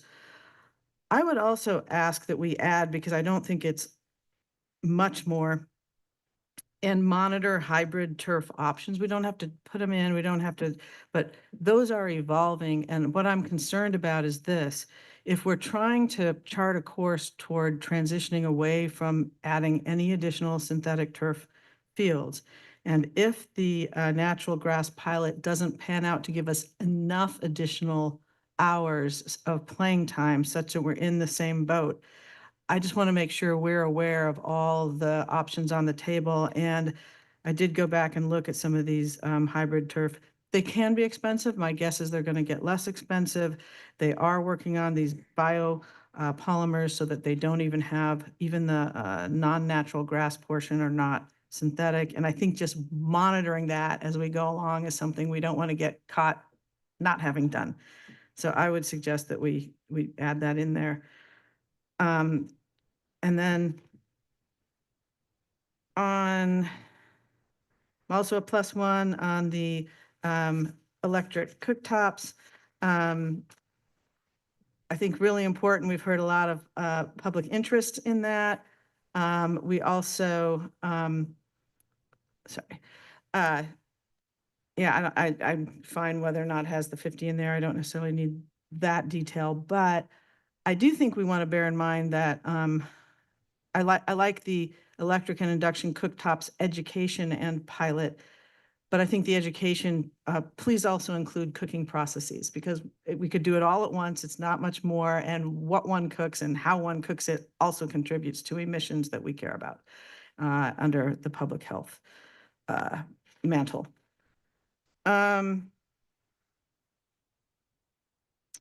Last, and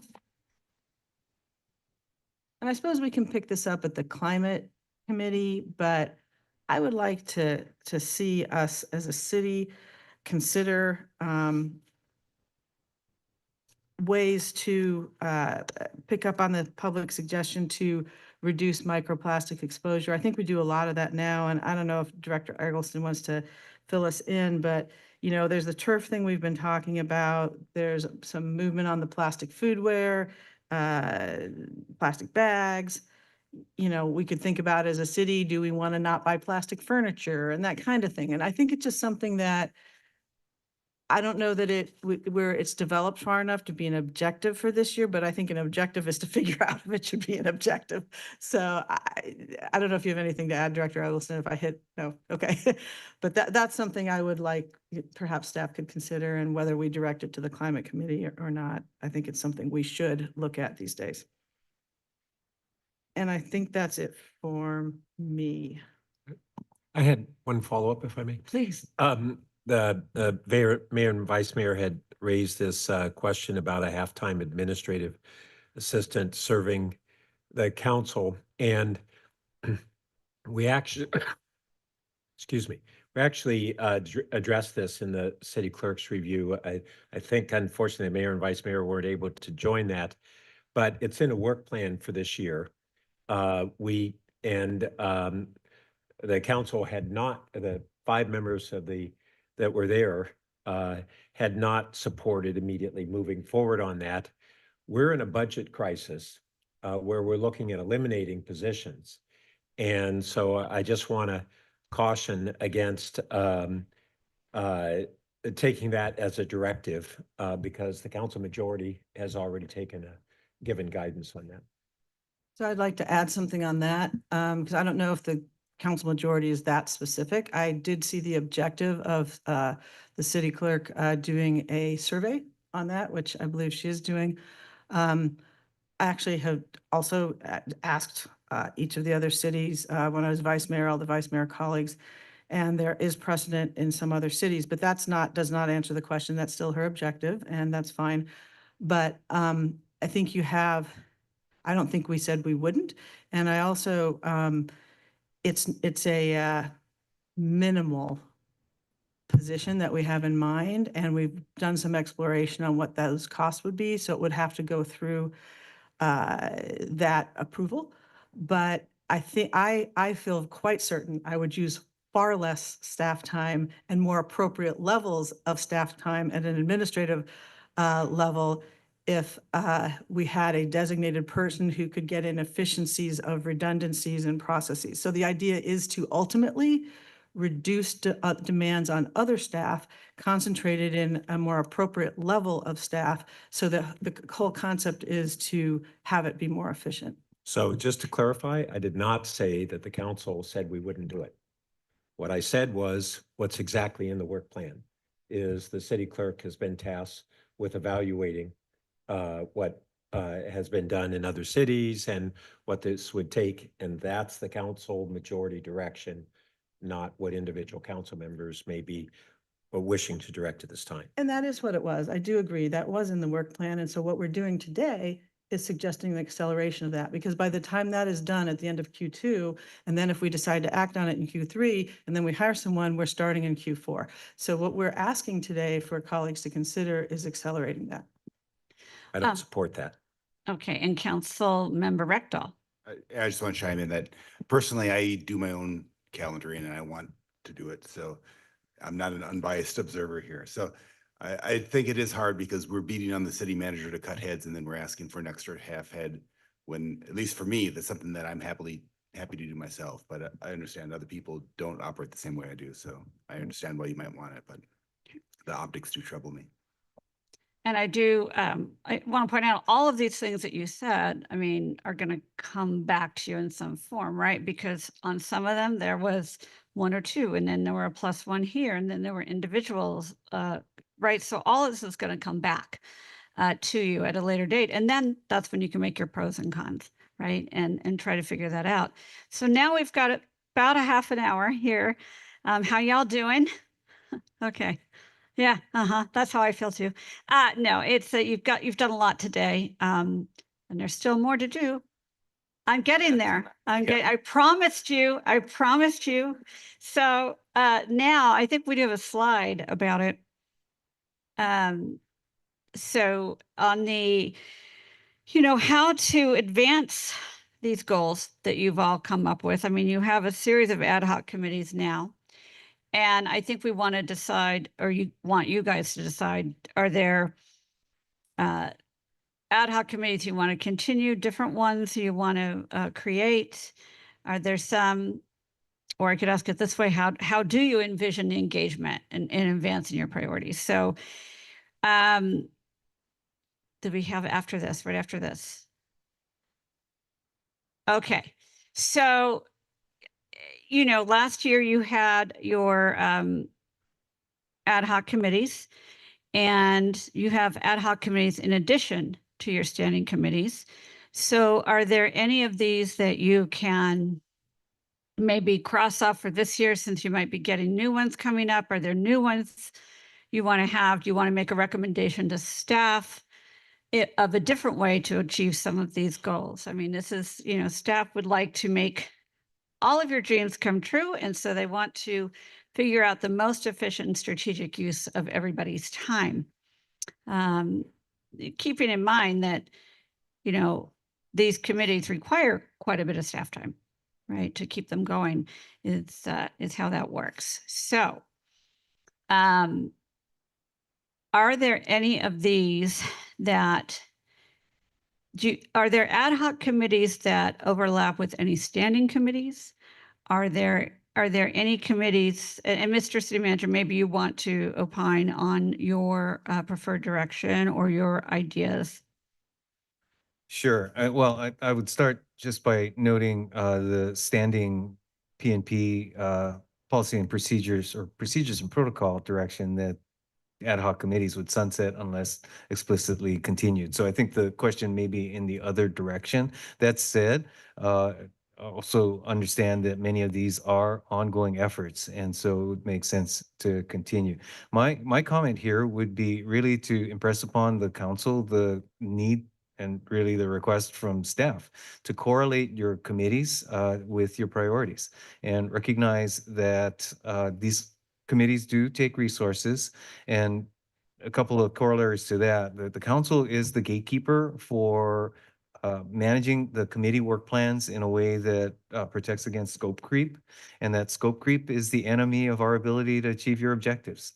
Let me say that again. Scope creep is the enemy of our ability to achieve your objectives. And so discipline in the establishment and continuation of ad hoc committees, I think is a direct impact on that. So with that, we'll turn it to the committee or the council to consider where you want to focus your time and therefore ours. Any thoughts or comments? Councilmember Lowing? Yeah, to take a couple of easy ones on this list, I think we've concluded the work of synthetic turf. So that can probably come off. And we haven't even had the first meeting of the SB 79 committee. So I suggest that that can't come off. In fact, it's probably worthy of a debate with Director Late if that should be expanded to include any other topics, but that's not for today. And rail has gotten down to a very small number of committee meetings. So to start with that. So when you say rail has gotten down to a small number, keep We it on? reduced or- it last year at this meeting to about quarterly. I see. Pardon me? Six, Okay. Okay. So keep it at that. I I'm don't just know, trying, okay. other All right, rail committee. Councilmember Burt. Yeah, so first, I want to address the premise that the ad hocs are necessarily reflection of the priorities. That's just not necessarily the record. So Rail Committee is technically an ad hoc, and we have two forms of ad hocs. One, the true ad hoc that is not Brown acted, it's for 1 year for a focused amount, and then others that are ongoing, but they're not listed in our charter as standing committees.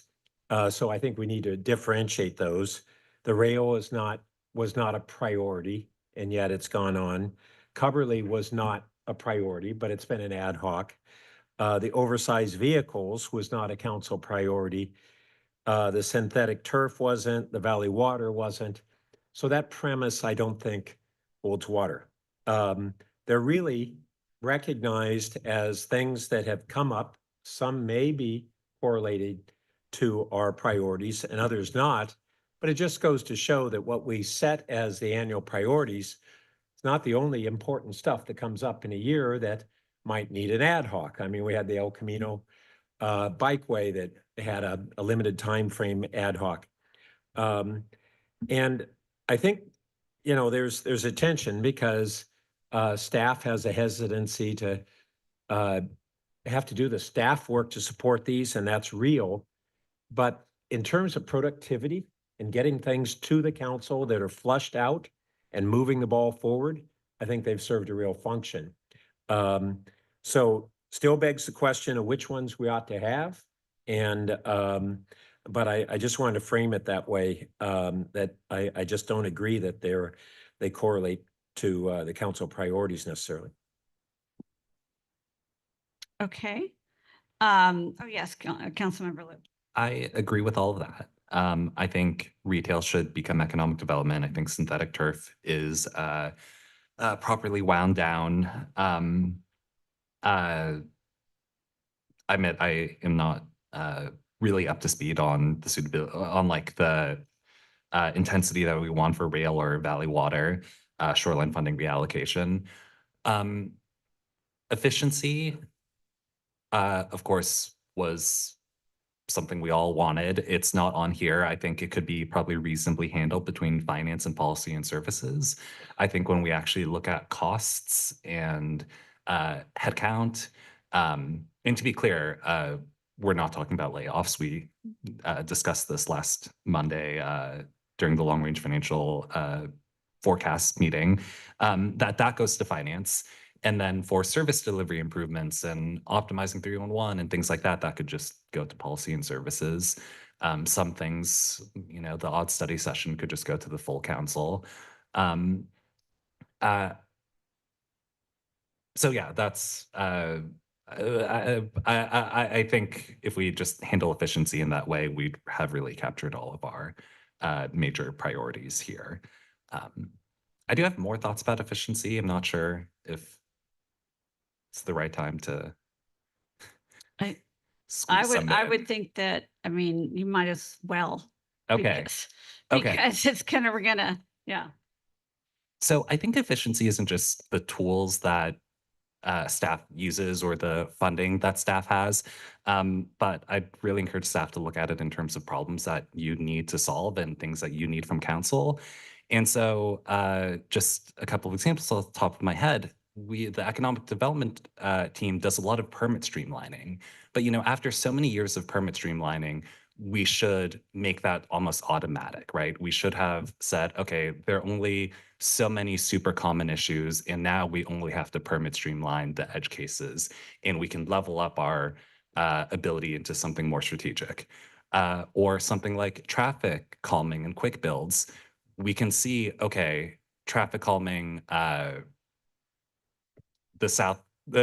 Crescent Park traffic calming project has not gone all that smoothly on great schedule. So the right action is to bring it to council, make council make a decision, and make council lay out some guidelines for what we want out of future traffic calming projects.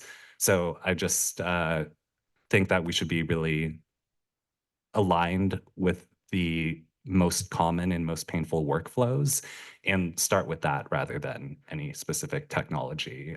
Like AI can help, but AI is just a tool for things like that. So that's my piece on that. And my thoughts on committees. Okay, Madam Mayor.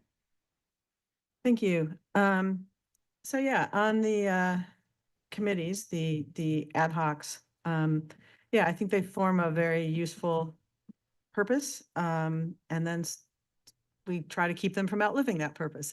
So I think that climate action and sustainability has been elevated to a value, and so that needs to stick around. Cubberly, I think this year for sure.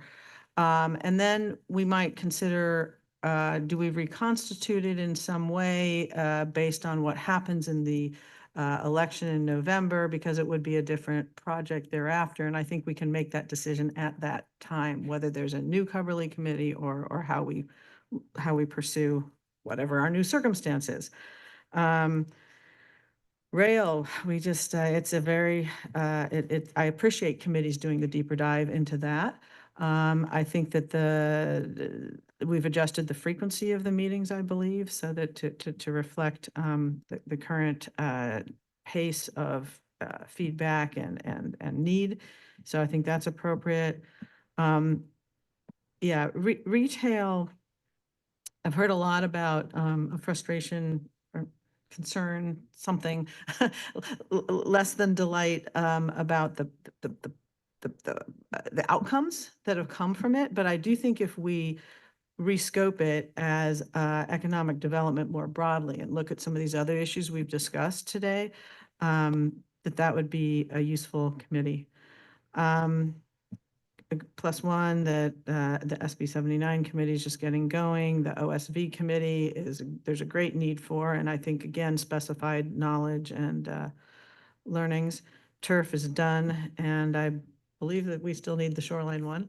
But I don't see a need for any additional ones at this point, but as the year unfolds, I suspect we will. And if, as the year unfolds, it could be that we get something like OSVs stabilized enough that any additional decisions could be done at the committee level, but I can't predict that now. So speaking, and these can be, I mean, we review them annually, but they can start and stop mid-year, including stopping. So I think Right. that's something that we should keep in mind. Mr. City Actually, Manager, yeah, thanks. I actually didn't speak to the last one, the Valley Water Shoreline. This was formed in response to a proposal from Valley Water to reallocate funding away from a specific project to another project. Valley Water has actually stepped back from that altogether and is taking a different tack on that. So this ad hoc actually never met, and I think at this point is moot. So does that leave us, it sounds like a relative consensus so far for getting rid of the last couple, and the ones above, I haven't heard any naysayers. and I think I heard you guys say that for retail, put that into more of an economic development heading. Did I hear that? Would be my preference. I think I heard that from a couple others, certainly from Councilmember Liu. I mean, maybe when staff brings them back, and then you could, if there's any discussion then. Well, I think from a staff perspective, what we would hope that with the broader title, that we would package the objectives that have been discussed today, and that would really be the charge of the Economic Development Committee to oversee and advance those objectives. Okay, so I think that we've come to a natural stopping place. I don't think am I missing anything? I don't think so. I think we're on next steps. Do we need anything more specific on the efficiency objective? We didn't go through a lot of that in detail together, but we did comment on it earlier. Yeah, I think there was an opportunity, but not many of us took it. I think Councilmember Liu just added his, but I would think since it's new, if there are additional thoughts you want to share, we have time. I'm sorry, I'm not trying to rush you. I really am not. I would go if you like, Mayor, or whoever says yes now that I can speak, I would like to. Yes. I think one of the things that I think I would want is with this overall umbrella for staff to come back and say, here are some interesting areas that we could pursue. Does this kind of match up with what you think would create some efficiencies, and have a discussion about that? So this is definitely not one way. We're just trying to elevate it to say that we really want to do this in a different way than sort of quote, just budgeting. And that, you know where the skeletons are buried, so to speak, even better than we do. So you can come and put those on the table. That said, I think we gave a couple of few examples, like the 311 system is something to, look at how to strategically make that an efficient system. Some people mention AI implementation in the city, how that would work. Fundraising options for either future CIPs or future projects or initiatives. And I think by definition, the consultant issue goes there. Are we using the right ones, spending the right amount of time? Do we have the right criteria for selection, termination, that kind of stuff? And then you get into areas like, should we do things like what I would call zero-based budgeting for headcounts? Meaning at the beginning of the year, I'm looking at our city attorney as I say this, so I'll use as an example. If you've got a dozen attorneys, you say, well, I think I could do that with 10 and use more specialists outside when I need it. So those kinds of initiatives, I think, is what we would be looking at to just think a little bit differently about the problems that we have to get more efficient. So those are just some examples. Great, and I do want to call on Council Member Lifcott Haynes. Thank you. It's just a minor point. I agree with the consensus here. But on oversized vehicle regulation, I don't know if this was shorthand off the cuff, summary of what the ad hoc is actually working on, or if this is the actual name of the ad hoc. But either way, it needs to be restated as including both the impacts of oversized vehicle dwellers and the services we're trying to provide them. So as a member of that ad hoc, I thought I was on something called the oversized vehicle impacts and services ad hoc. And if it's not currently contemplating that second half in its title, I think it needs to. Good afternoon. Chantel Cotton Gaines, Deputy City Manager. That was my understanding as well, either oversized vehicles ad hoc or the way that Councilmember Lithcott Hames just stated it. It was the former to begin with, but we can change it to whatever we want. Exactly. Great. Is any other comments, Councilwoman? I don't think so. Okay. No, thank you. That's it. Get better. That's a good catch. Okay, so again, lots and lots of discussion. Are there any more? I see Councilmember Rekdal with his light. Yeah, I want to give my 2 cents about the efficiencies. Please. And I mentioned earlier that the only observable I have, or 2 observables, is one is the budget shortfall and the other is the head count. And so I don't know how the city works, and I think it'd be good for the city manager to back off and say, is there anything, where are we spending our time? Is there time that we're wasting? And I can't say that there's fat there, but it'd be good to have their assessment. And so taking some time to do that. We talked about consultants. Consultants can save you money, can cost you money. And are we doing that optimally? And then, like, for example, the AI was brought up, and the new SAP includes some AI features that's brand new. And we how good for IT to say, what are those new features and how can they help us? And really try to talk to each individual manager and say, how could these features help your department? I think that some thought there could save us some money. And also it'd be good, we have the city auditor. This is what they do, is they audit things, and they could look at the management structure and say, is our management structure too flat or should it be less flat? Our processes, if we have, something has to be approved, we have to have 5 signatures. Well, do we need 5 signatures? I don't know. That would be something that the auditor could do. And we buy a lot of stuff. Are we doing that optimally? I assume that we have a single procurement, but can that be made more efficient? And those are the types of things that we don't have the insight into saying. And so having some studies on that, I think, would be very useful.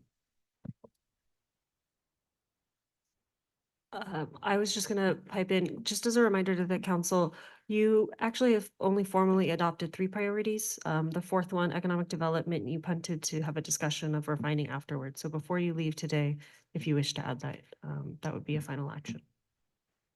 Yeah, thank you for that. I also was wondering if you wanted to respond at all to some of the audits of things that are kind of falling under this rubric of efficiency. Not that I'm saying we should alter our priority, but just I think for those who haven't been on PNS, you might not have seen all the audits we do. Just also for public awareness, where we're starting from. Sure. One, I'll recognize we do have our city auditor, Kate Murdoch, in the audience with us today. I believe, to the mayor's point, the Policy and Services Committee has been reviewing a number of audits that are looking at everything from compliance but to performance. I suspect one of the ones that falls closely in alignment with the government efficiency priority that the committee just reviewed is about purchasing thresholds. And so ultimately that audit found, or it's an assessment, not an audit, that assessment found that adjusting our purchasing thresholds up, authorizing more work at the staff level as opposed to the council level would help with those efficiencies. And so I think that's something that staff would bring forward as part of our upcoming objectives. Yeah, thank you for that example. I think that is exemplary, the type of thing. I'm not saying it's sufficient for what we're now talking about, but just so that people know, a lot of that does happen during the normal course.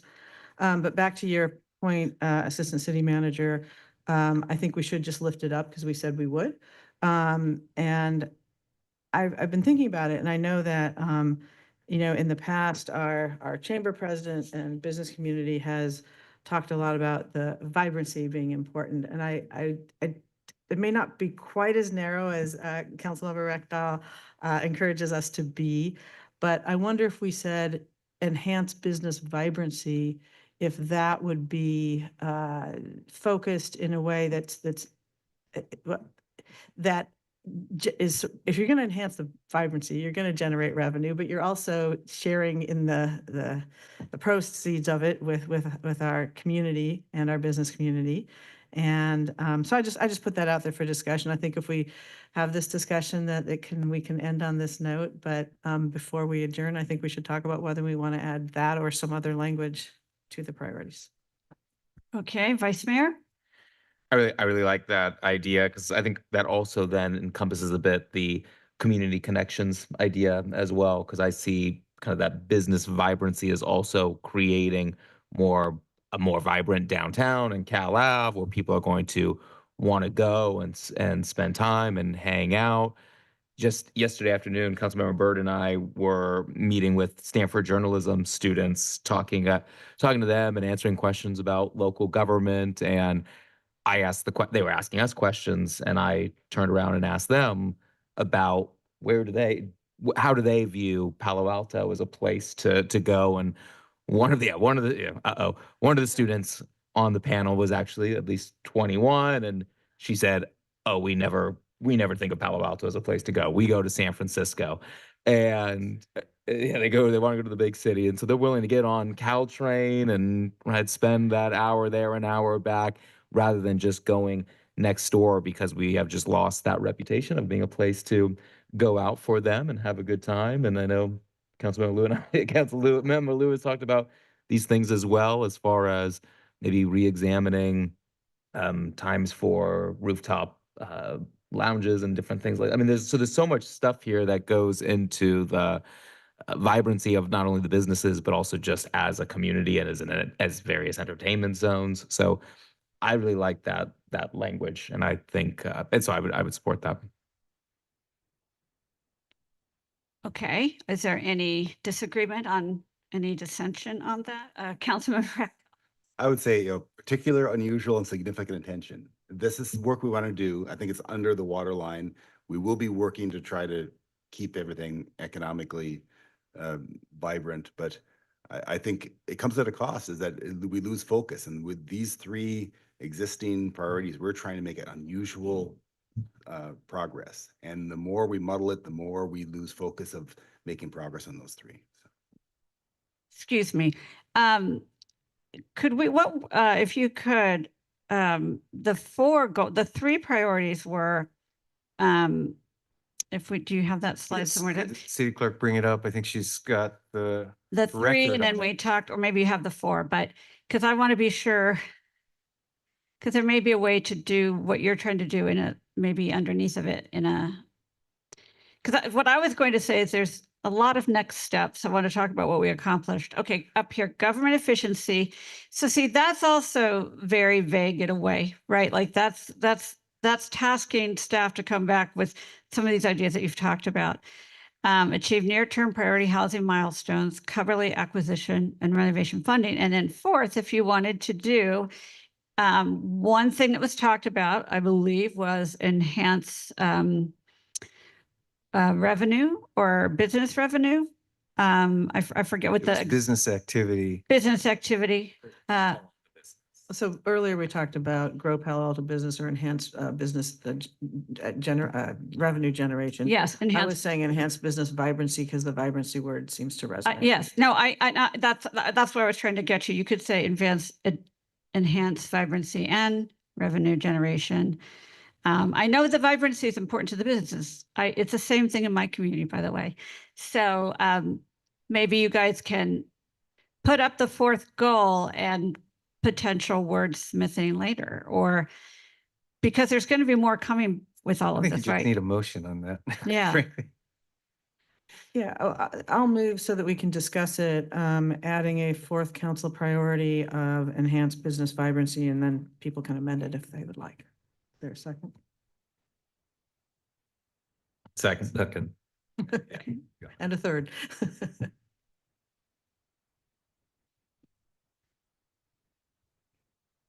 Discussion or call for the question or what? Looking to see, I can't see if Councilmember Lithcott. It's not up yet. Yeah. Yes, sir. Often the clerk will put it on the screen for us, so I think she's doing that. And then Okay. I don't see lights, but I don't know if Councilmember. I'm watching. Okay. No, Okay, let's see. I think I've said my piece, as has the seconder. Do you have anything more to say? We're just waiting to see it up there. Yeah, so after, yeah, Why did my phone ring? clerk has had a very long day and we thank her for it. Yes, she's been trying to keep track of what everybody has said. So is there any, I mean, you should probably call for them. Yeah. Just for clarity on this, does it read as you had hoped, enhanced business vibrancy? It should be enhance, just without the D.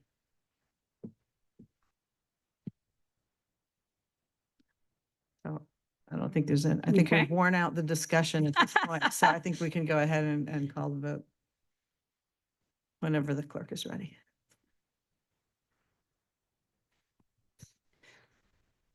Councilmember Burt, Yes. Vice Mayor Stone, Yes. Councilmember Lou, Yes. Councilmember Lithcott Hames, Yes.